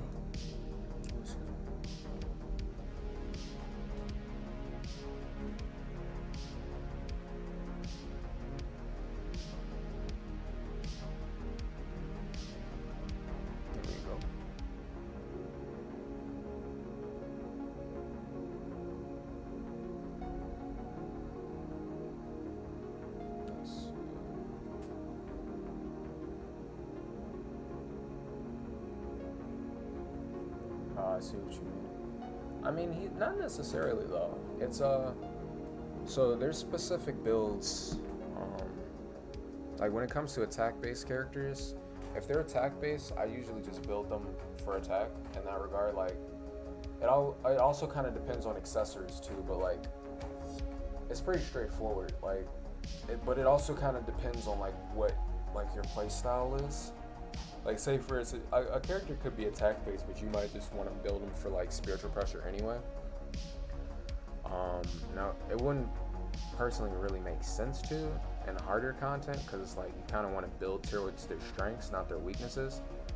But for Shuhei, I would say definitely like his strength would be the attack stat. So having those accessories, like whether it's attack accessories, would be super helpful. In this regard, though, it's pretty interesting because with Shuhei, at least for this, I mean, keep in mind, no link levels as well as, I'm trying to think what else. No link levels as well as no transcendence done, but I just happen to throw in full damage reduction. So he's taking hits pretty well. Now, honestly, I mean, this build is just pretty solid. Like, he's not even dropping. And I'm just like, you know. I mean, he's taking hits, but he's not dropping. And I just equipped the familiar too. It's only level 3, but I can already notice a difference, or what seems to be a difference. So that's pretty interesting, but yeah, for sure. So I could only imagine what he's capable of if, say, for instance, because the thing is, the dupes are nice, but you don't necessarily need dupes to, like, that's the great thing about Brave Souls. The dupes are just icing on the cake, honestly. But like, if you roll Transcendence, the, like, I don't want to say like perfect, because I don't really go for perfectionism or anything. But say for instance, like with Shuhei, right? Like, I would spec him out personally for, I would put an attack slot in his first Transcendence slot off rip, because he's an attack type. So off rip, you could max that out, or a person could max that out to level 10. You know what I mean? And then he has bonus attack on top of that. And then that's still not accounting for the accessories that can go into him, as well as the link levels. But you know, that's like any character. So that's why I say the best thing, like if especially on the offensive side, it all boils down to your playstyle at the end of the day, or it all boils down to a person's playstyle at the end of the day. But I've just noticed that like that's kind of like the strategy I've been using. Alrighty, so we got a new Yoruichi event up. Okay. So let's see what the bonus is. That's definitely same characters, but I'm gonna see like which power types. Oh, dude, yeah. I think I'm gonna bring Sael. I'm not gonna lie. Excuse me. Definitely, I'm gonna bring Sael. Because he has the 50%. Grimjow is up there too, but it's only 25% for Grimjow. Yeah, we're definitely bringing Sael though. It's not bad from range either. Now Sael, on the other hand, is more of a spiritual pressure unit, from what it seems, right? I think so. Yeah, definitely. So, with that being said, we're gonna, I mean, I could keep the damage reduction on Sael, because we're honestly doing quite great just like running through it, you know what I mean? Hey, you get to run Guadamoto, nice. That's what's up.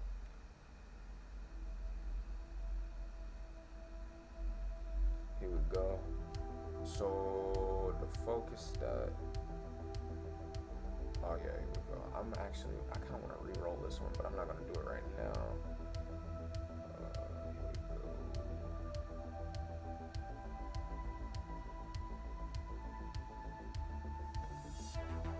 Give the Chappie.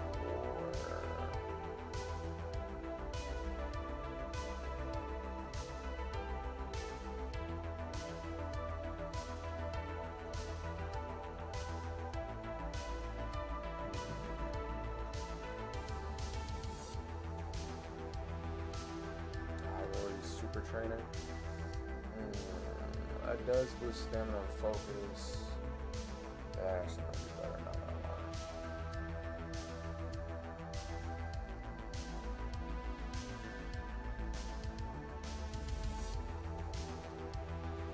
Oh yeah, definitely. Sure. Yeah, that can work. So this kind of like balances them out.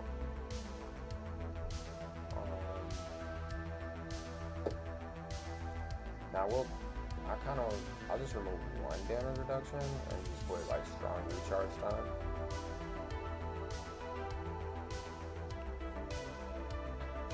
You should fare pretty good. This is more so because he's gonna be like more so like built for the range anyway.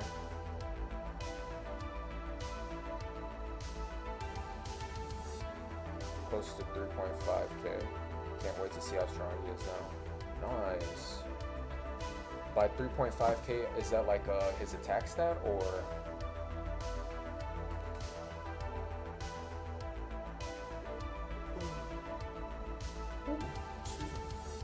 For sure. Oh, that's a good stretch.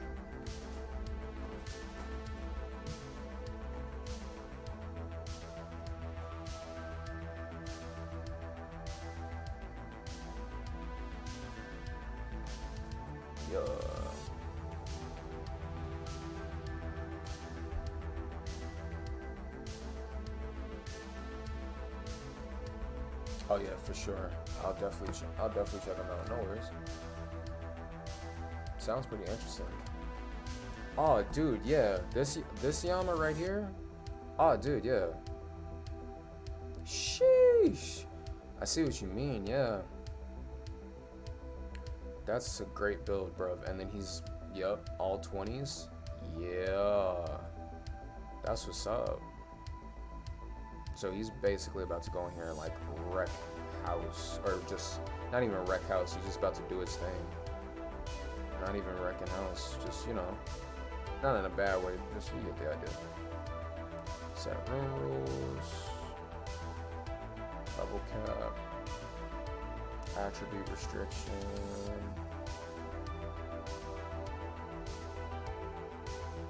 Rank 50.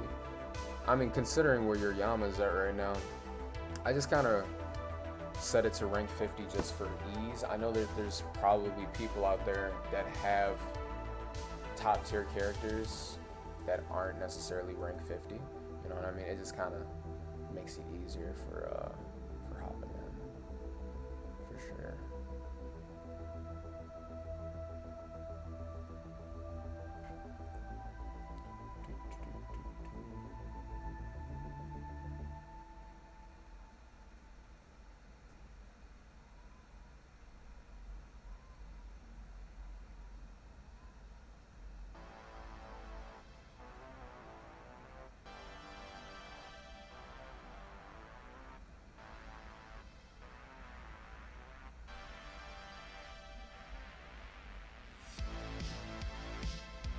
Let's get it.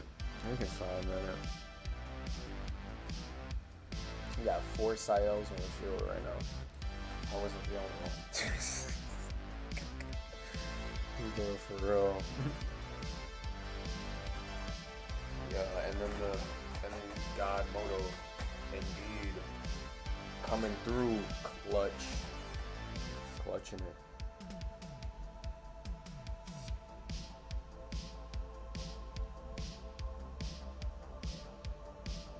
Ooh, I see it already. Oh yeah.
Solid.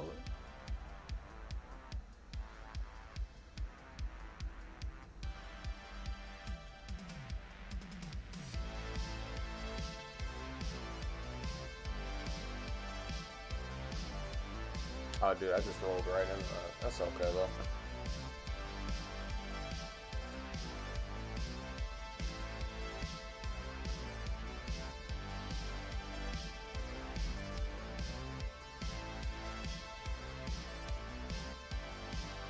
Hold up, actually, I'll be right back. Let me see. You gotta cut on this.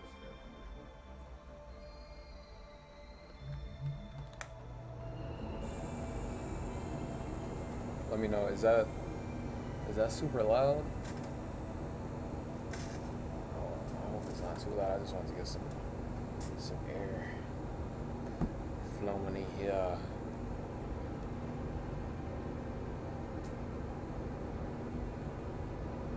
It doesn't sound too loud. I mean, I could always turn down my mic volume down to just ever so slightly if need be. Double check. Y'all can let me know if it's too loud in the chat. Kisame or anybody else that hops on.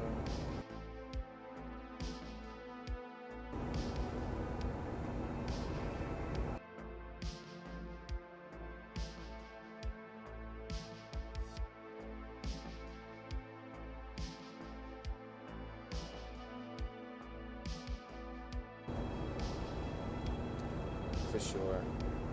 Nice.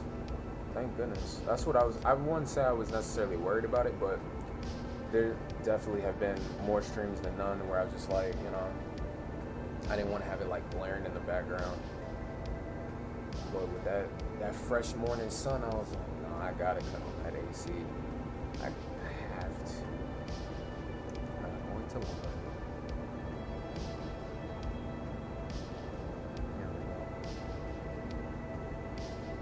So that was first clearance. That's what's up.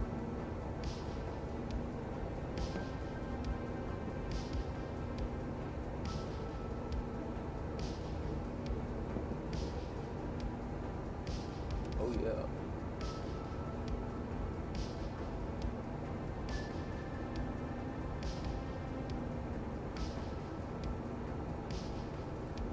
Yeah, but also feel free to, if you want, like I said, I have my social media links in the description, or rather in the Twitch bio. Be on my Twitter and my Instagram. Feel free to,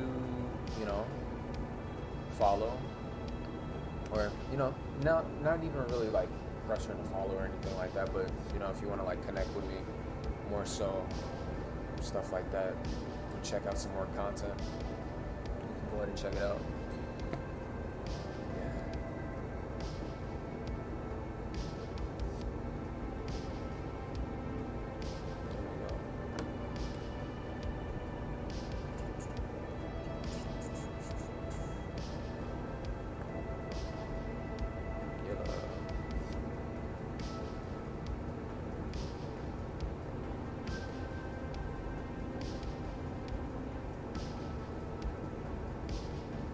Honestly, after all this,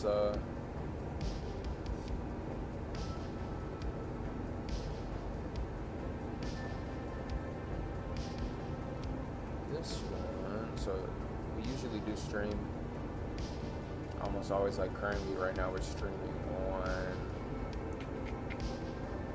well, we're actually all three, Facebook, YouTube, and Twitch. So a lot of our viewers are coming from Twitch for sure, but shout out our YouTube viewers as well, and same thing with our Facebook viewers. Thanks for supporting the stream. It's good.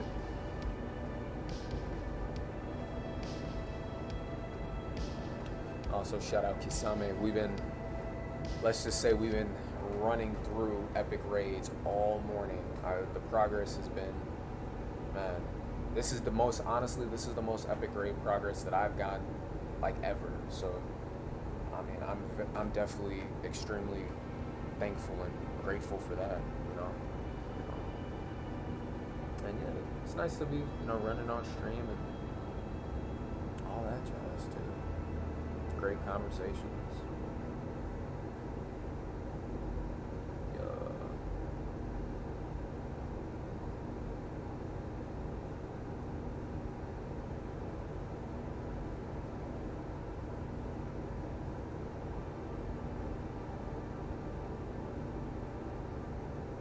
Stay tuned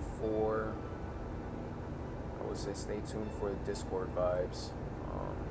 Still in the process of, just like getting Discord set up. I mean, I do, like I said, I do have like Discord established already. I already kind of have a server established. But yeah, I'll definitely start like, sharing that with y'all more. Start growing the community on there if y'all ever feel like networking or want to connect on there as well. Building that community.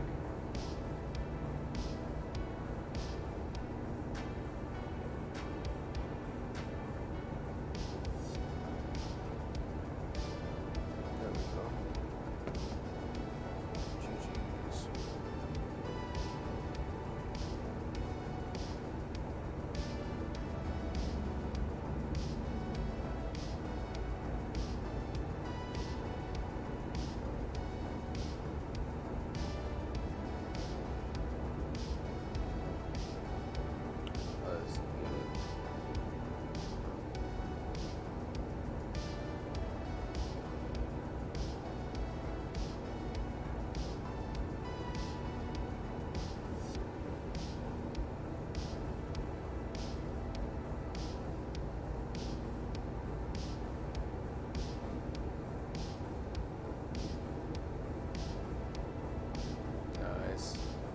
Now we're getting some green link slot potions. Let's go. That's what I'm talking about. Gotta get that variety.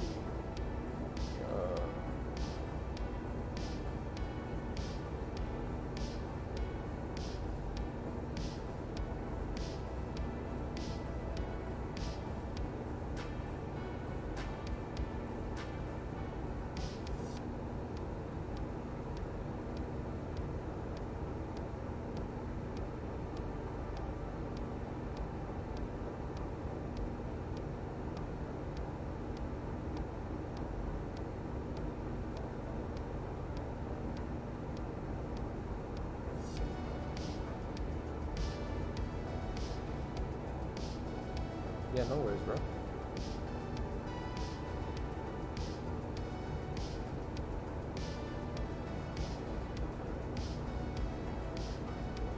Honestly, I'm kind of sending out a...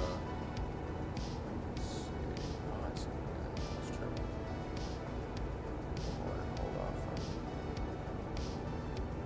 Okay. Seems true. Yeah. Also, we've been streaming for about... Not that I'm really looking at the time like that, but... About 5.5 hours.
As a Shiro T20. Oh, dude, nice. Or yeah, actually, I'm gonna go ahead and we just kind of been like running the raids. I'm actually gonna hop in and kind of review because I mean, dude, we've been stacking up metals, bro. I'm not gonna lie. Like, I mean, you know, in real life, we've been stacking up metals.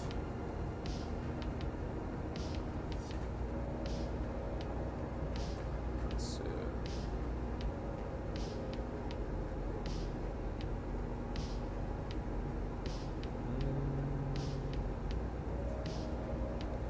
I wonder.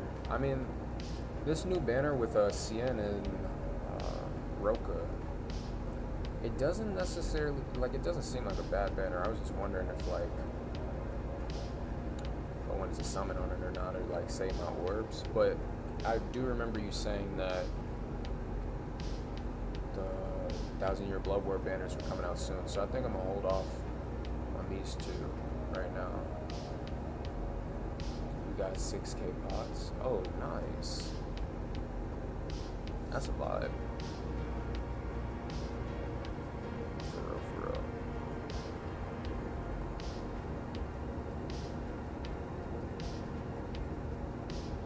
Is that like both blue and green? For sure.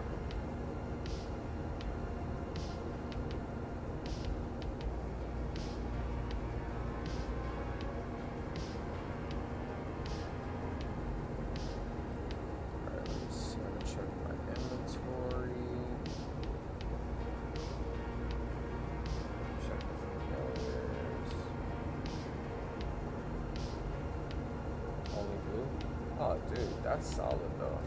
Yeah, I mean to be fair, we did just kind of start doing the green runs, right? Yeah.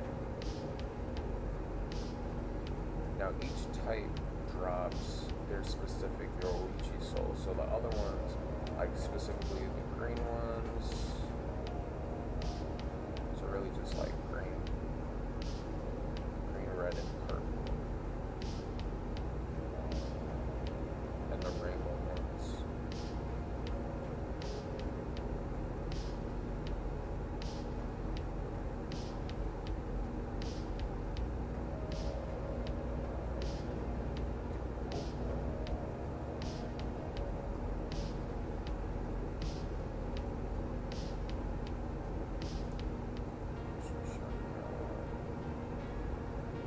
At 230 of those right now.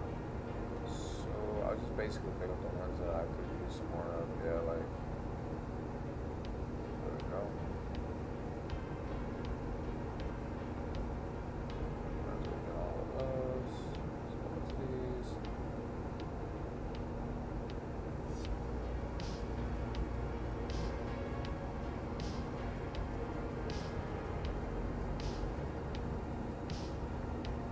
Clean everything in there you have with enough metals. That's true, right? I was kind of thinking the same thing because I'm like, I'm pretty sure I'm gonna have like a good majority of like at least like at least most of these. Appreciate the heads up for sure. Look at how many blues we got. Golly. Just off of the runs. Yeah, you are kidding.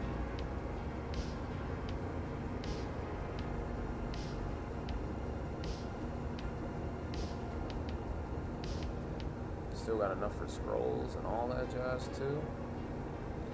Yep. Yeah, I'm gonna have to check that out.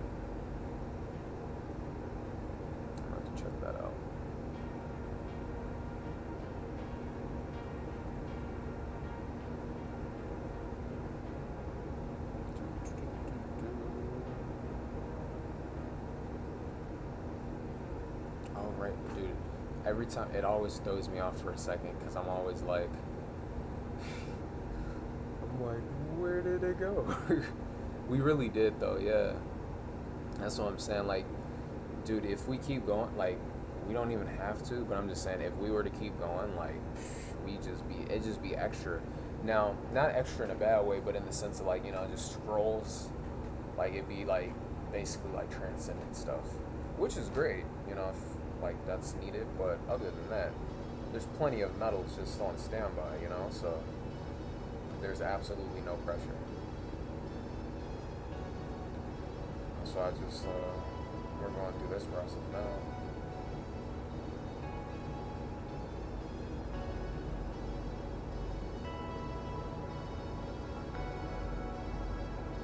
Got a decent amount of coins too, honestly.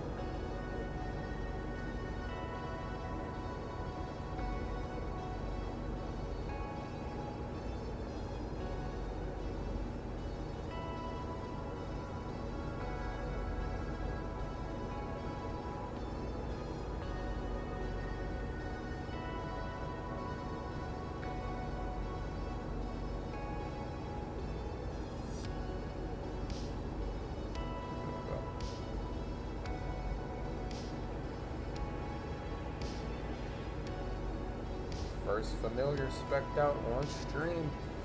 Let's get it.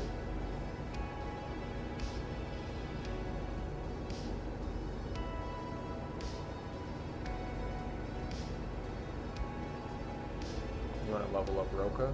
For sure. Did you manage to pull Roka out of off of a multi-summon? That's what's up. Yeah, I just realized, so Yoruichi is definitely going to need some more. She's going to need some of the... That seems to be the Mind type, as well as... Also the Mind type. Also the Purple type. Oh yeah. So really it's just going to be like waiting for that stuff to come back around. Whew. I hear that now.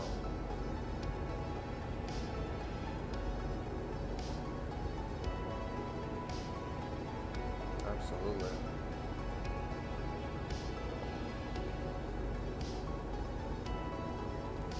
Yeah.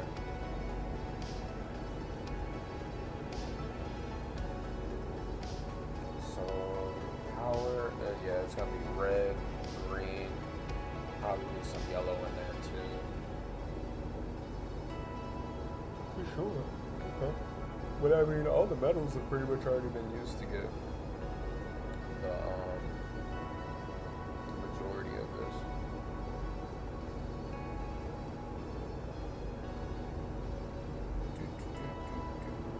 Let's see. So I guess now it'd just be like scrolls.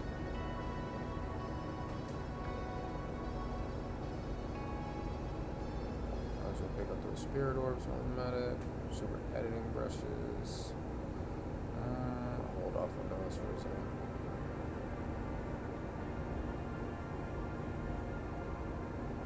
Alright, so essence scrolls. Aha.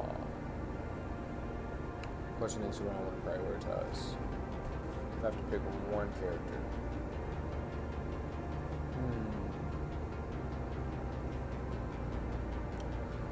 Who do I use right now?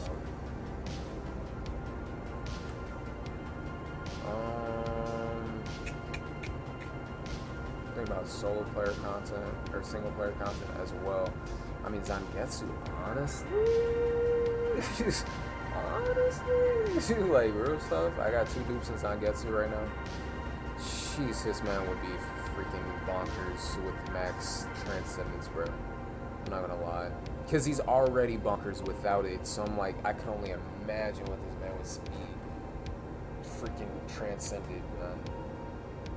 You know, it's like, whoa. But yeah. Now if I want to go green,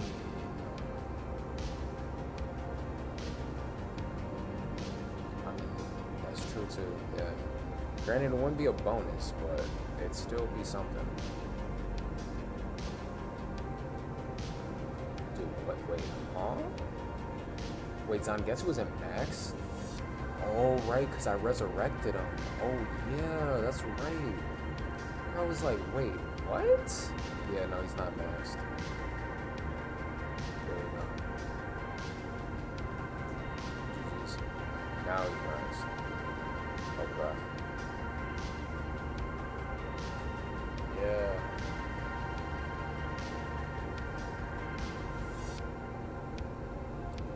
probably blue, yeah. I mean, it's probably like between Zangetsu and Byakuya, for sure. I mean, granted, Byakuya can get the potions regardless, so that works in that regard. But I'm mostly Transcendence is what I'm looking at currently.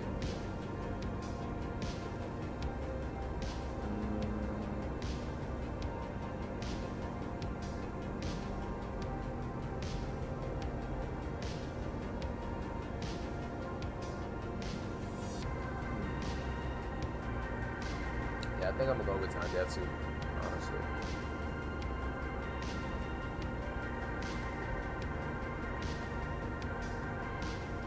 I know like Byakuya still is probably like one of the best units in the game though, but honestly Zangetsu is right up there too. I mean, probably not, definitely not as well.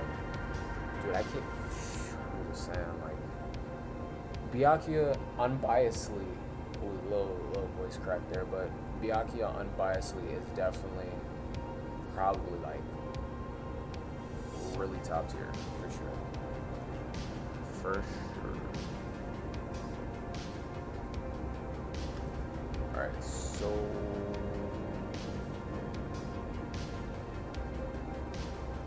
oh, but it's only large scrolls anyway. Okay, for sure. So I'll grab the essence ones. Let's go those.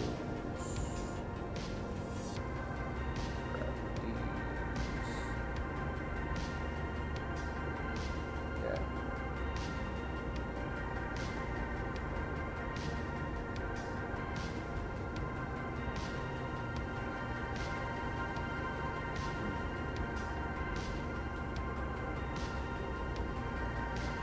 Oh, just pick all of them, yeah.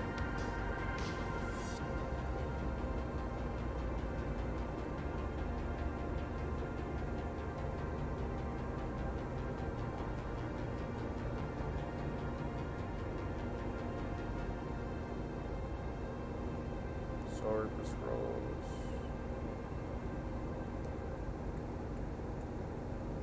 Yup.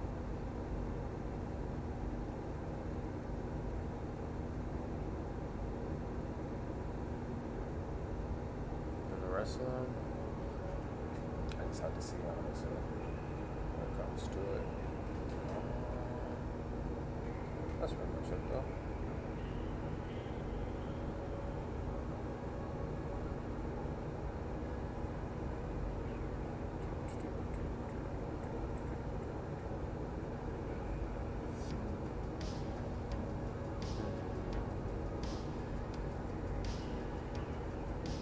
So over to speed.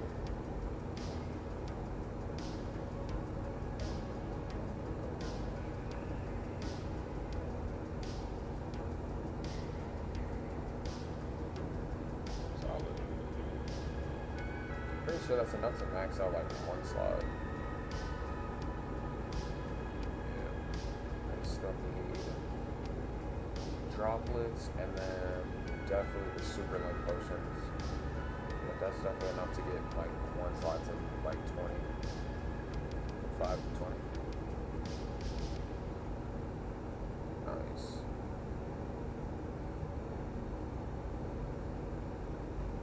Okay.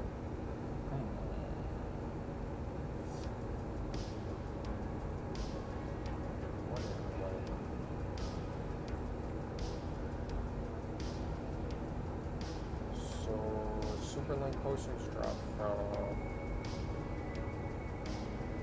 it's the harder inheritance zone, right? I just want to double check.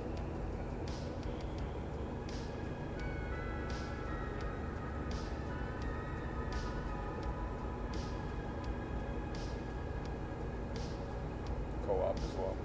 True story, yeah.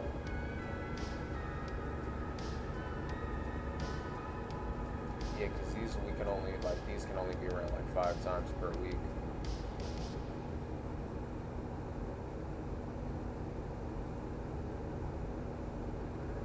But co-op is probably unlimited, right? That's true. Now regular or that inheritance zone isn't available, but wonder if the regular one doesn't, even the co-op version doesn't drop super link potions right now. But I'm definitely gonna have to like start working on PvP to get to extreme inheritance zone, or not extreme inheritance zone, but extreme co-op. So that's definitely something to look forward to. Okay.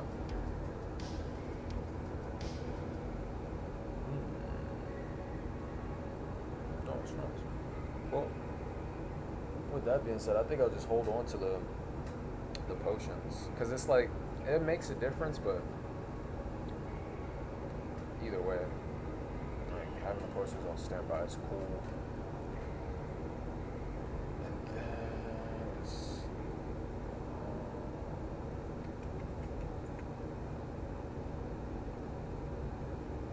particularly transcendent. Oh, nice. Have enough to get Byakuya to level 9. I think I'm gonna go about that honestly, because I mean, there's really no other. Yeah, I mean, and then that's also the speed types as well. Yeah, that's pretty solid. I'm gonna go with that. So all I need are those are captain scrolls, definitely. Silver captain scrolls and silver scrolls.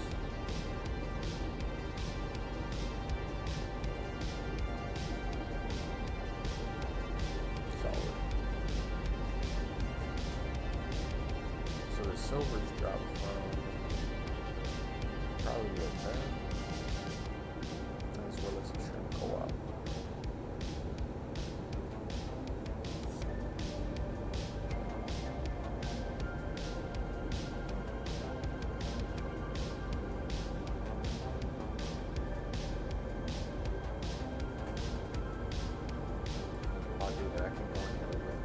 Now Yama is already up there. I just gotta get Shinsui up there. Alright.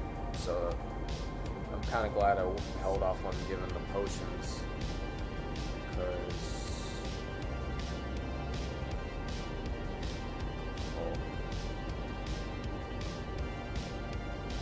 I just gotta get it from level 5. 5.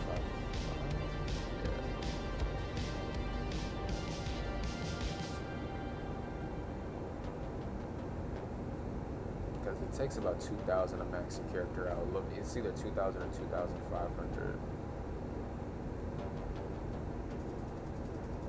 The coins. Sheesh. It's the coins. Yeah. So it's like either way, hopping back into that, either the point event or at the grades is gonna be the move for sure. Note to self.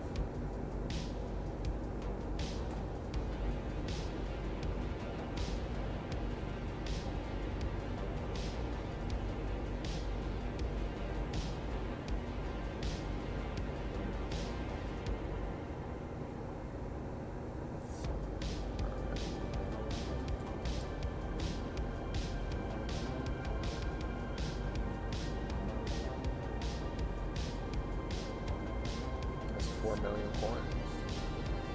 I think I might. Well, I mean, you figure hopping back into epic grades, you kind of get them passively. You kind of get points passively anyway. It's like, you know. And then I can always run Chronicle quests too to get the captain scrolls. I only need 5 of them. So I'm like, alright, fair enough there, but that's pretty much it.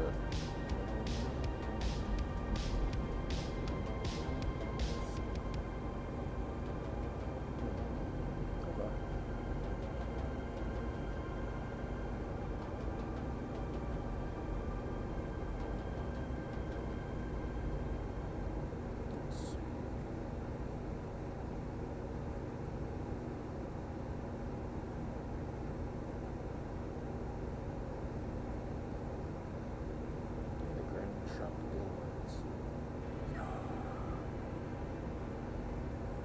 Yeah, that's gonna be the move for sure. Alright, so basically just like, what's it called? What would that be? Epic raids, it's definitely the move. That's what I'm gonna hop back into for sure. Now in terms of summons,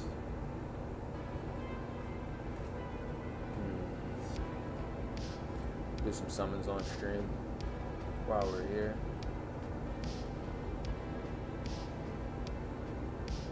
Do a few. We got Ichigo banner, 13 court guard squads, Aretsu, Ikaku, Hachi, and Ukitake.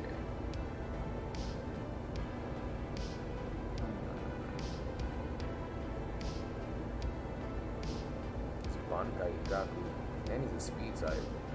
Hold up. I kind of want to test play this character, see how he is. Okay. Not crazy stats, but still.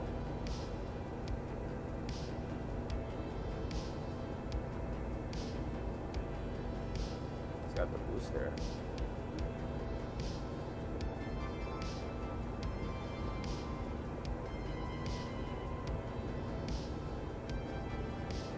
Yeah, he clears through pretty well, honestly.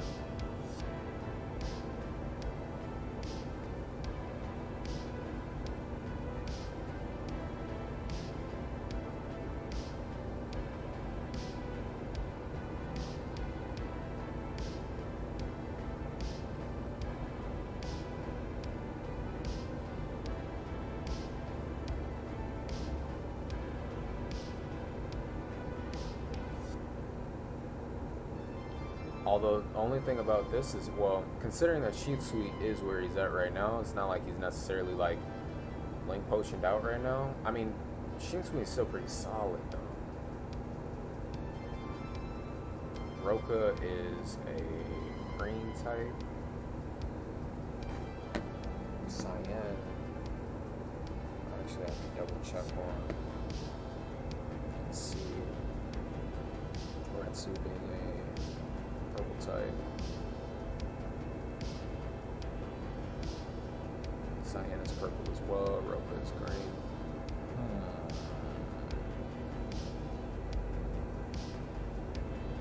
Okay.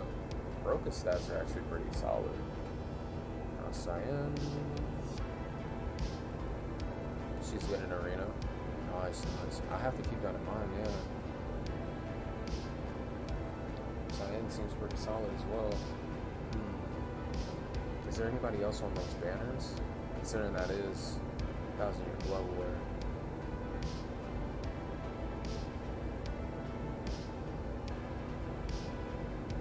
Kisuke. Oh, dude. Benihime Kisuke is on this banner too. Huh. Okay. That's pretty solid, not gonna lie. As well as Shinji. Shinji is also on this banner.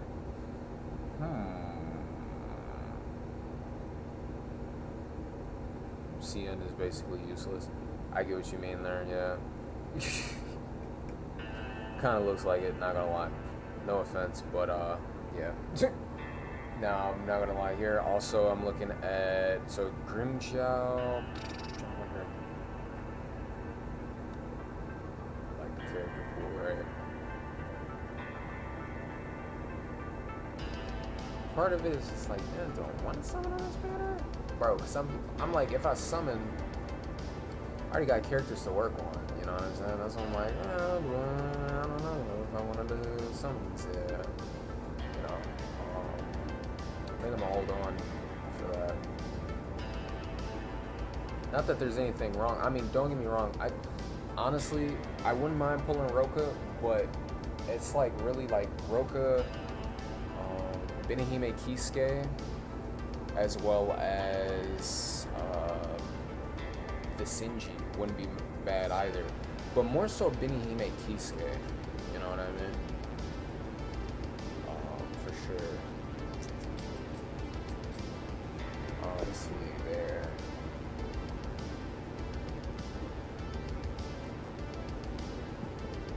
But other than that, it's like, kind of just focusing on the characters I have.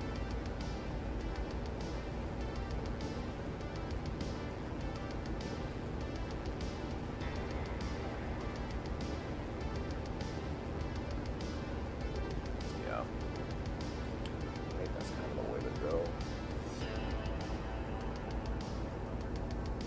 But I think, okay, so more so climbing up the seat ladder, for sure.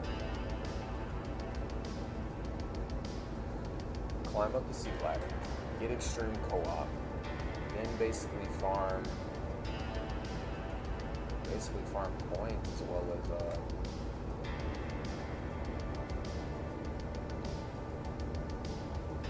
as rewards, honestly. That's kind of the way to go about it seems like.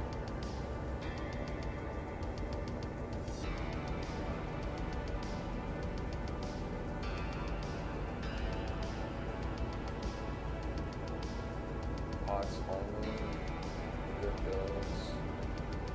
So this person wants Ruka.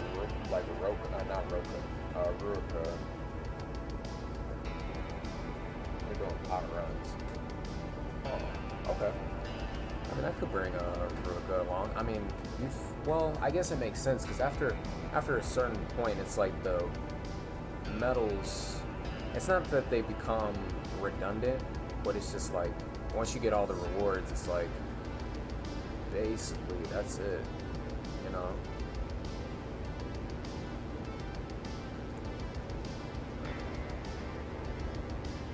That's pretty much it.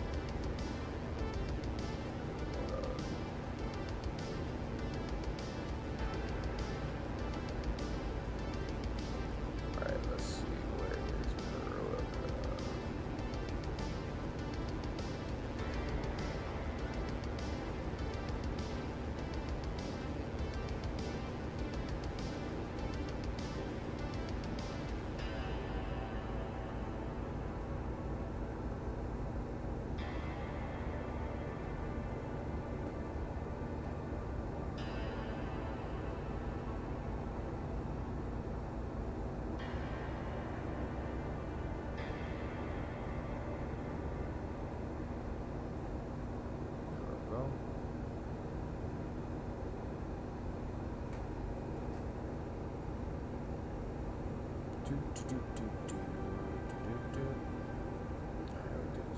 Taken reduced, normal damage increased,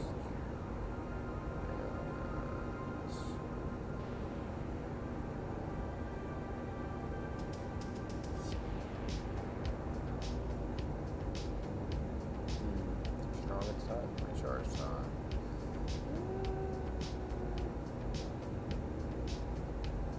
Yeah, okay. So I'll hop into one of these. Kind of test the waters.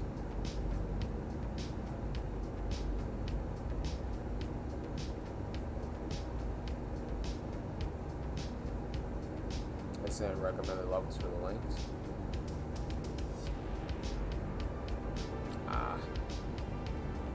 Oh yeah, Ruka is kind of like level 0 when it comes to like slots. This is true.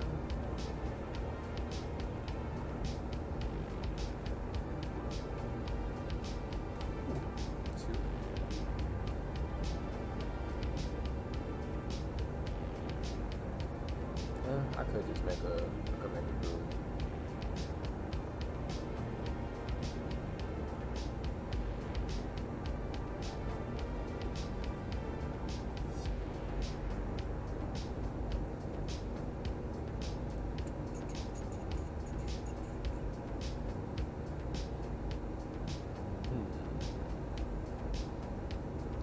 Boneless or boneless? Bonus only. Boneless.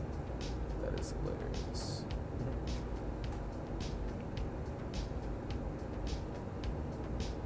Boneless only.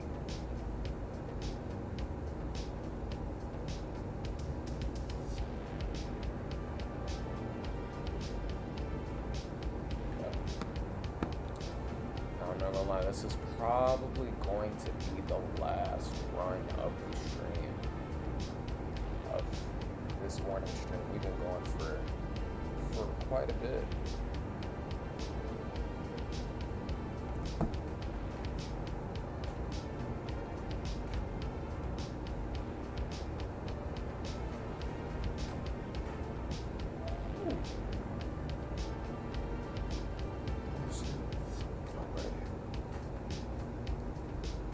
Oh yeah.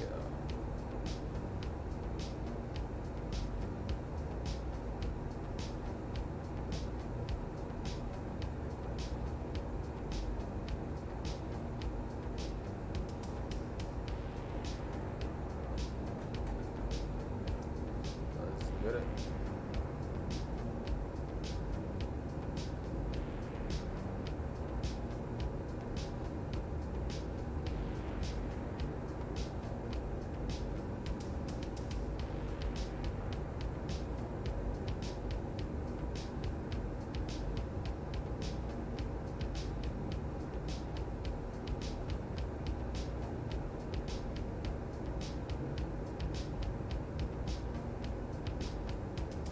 Yeah.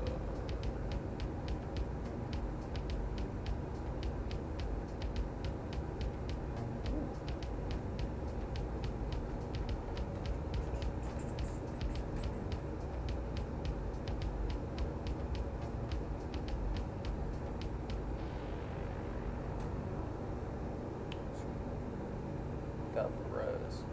Dodge.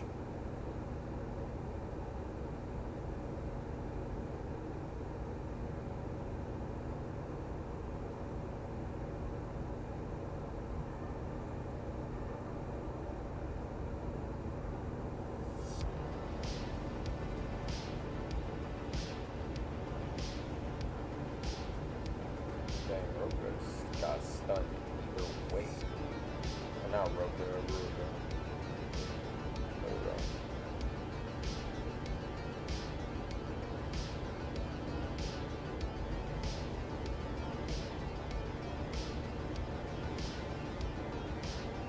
Solid, solid. Alrighty.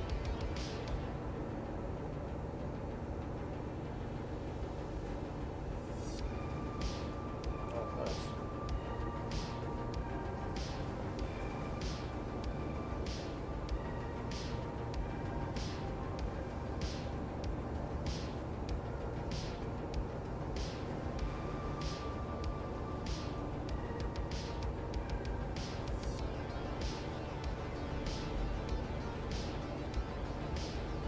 Pretty much. And then it looks like so right after the green. So green is pretty much today and tomorrow, or today until tomorrow, and then it's power, or not power, then it's mind, and then it's heart. So okay, that's a vibe for sure.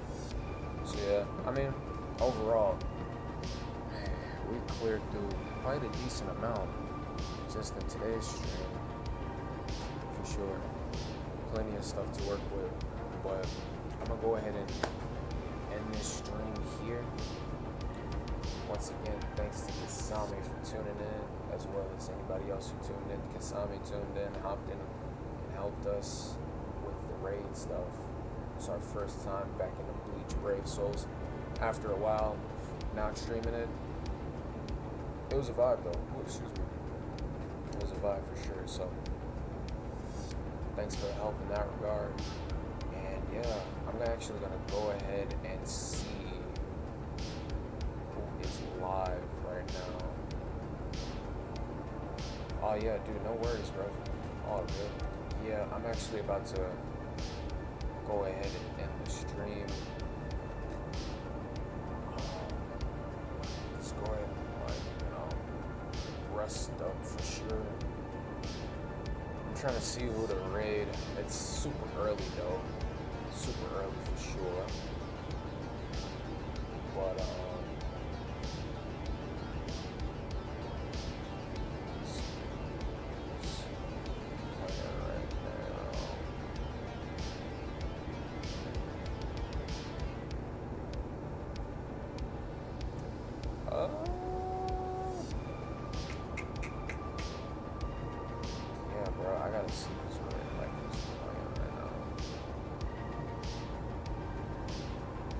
kind of just raid.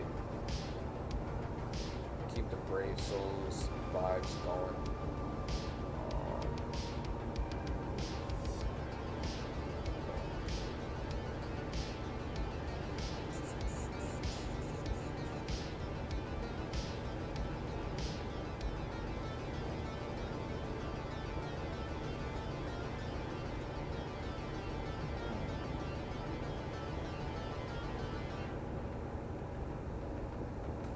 Yeah, it's kind of early morning. Early morning.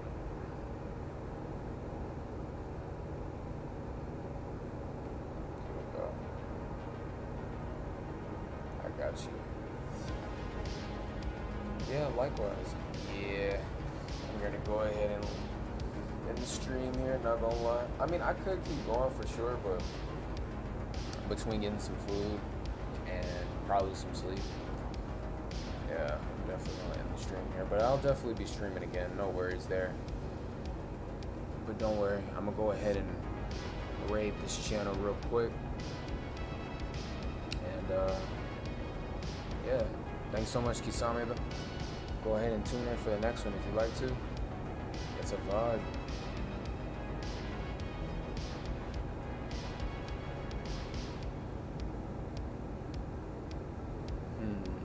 Yeah, likewise. Have a great day. Let's see. Yeah, there's really nobody like streaming right now, honestly. Well, we'll save the raid for another time.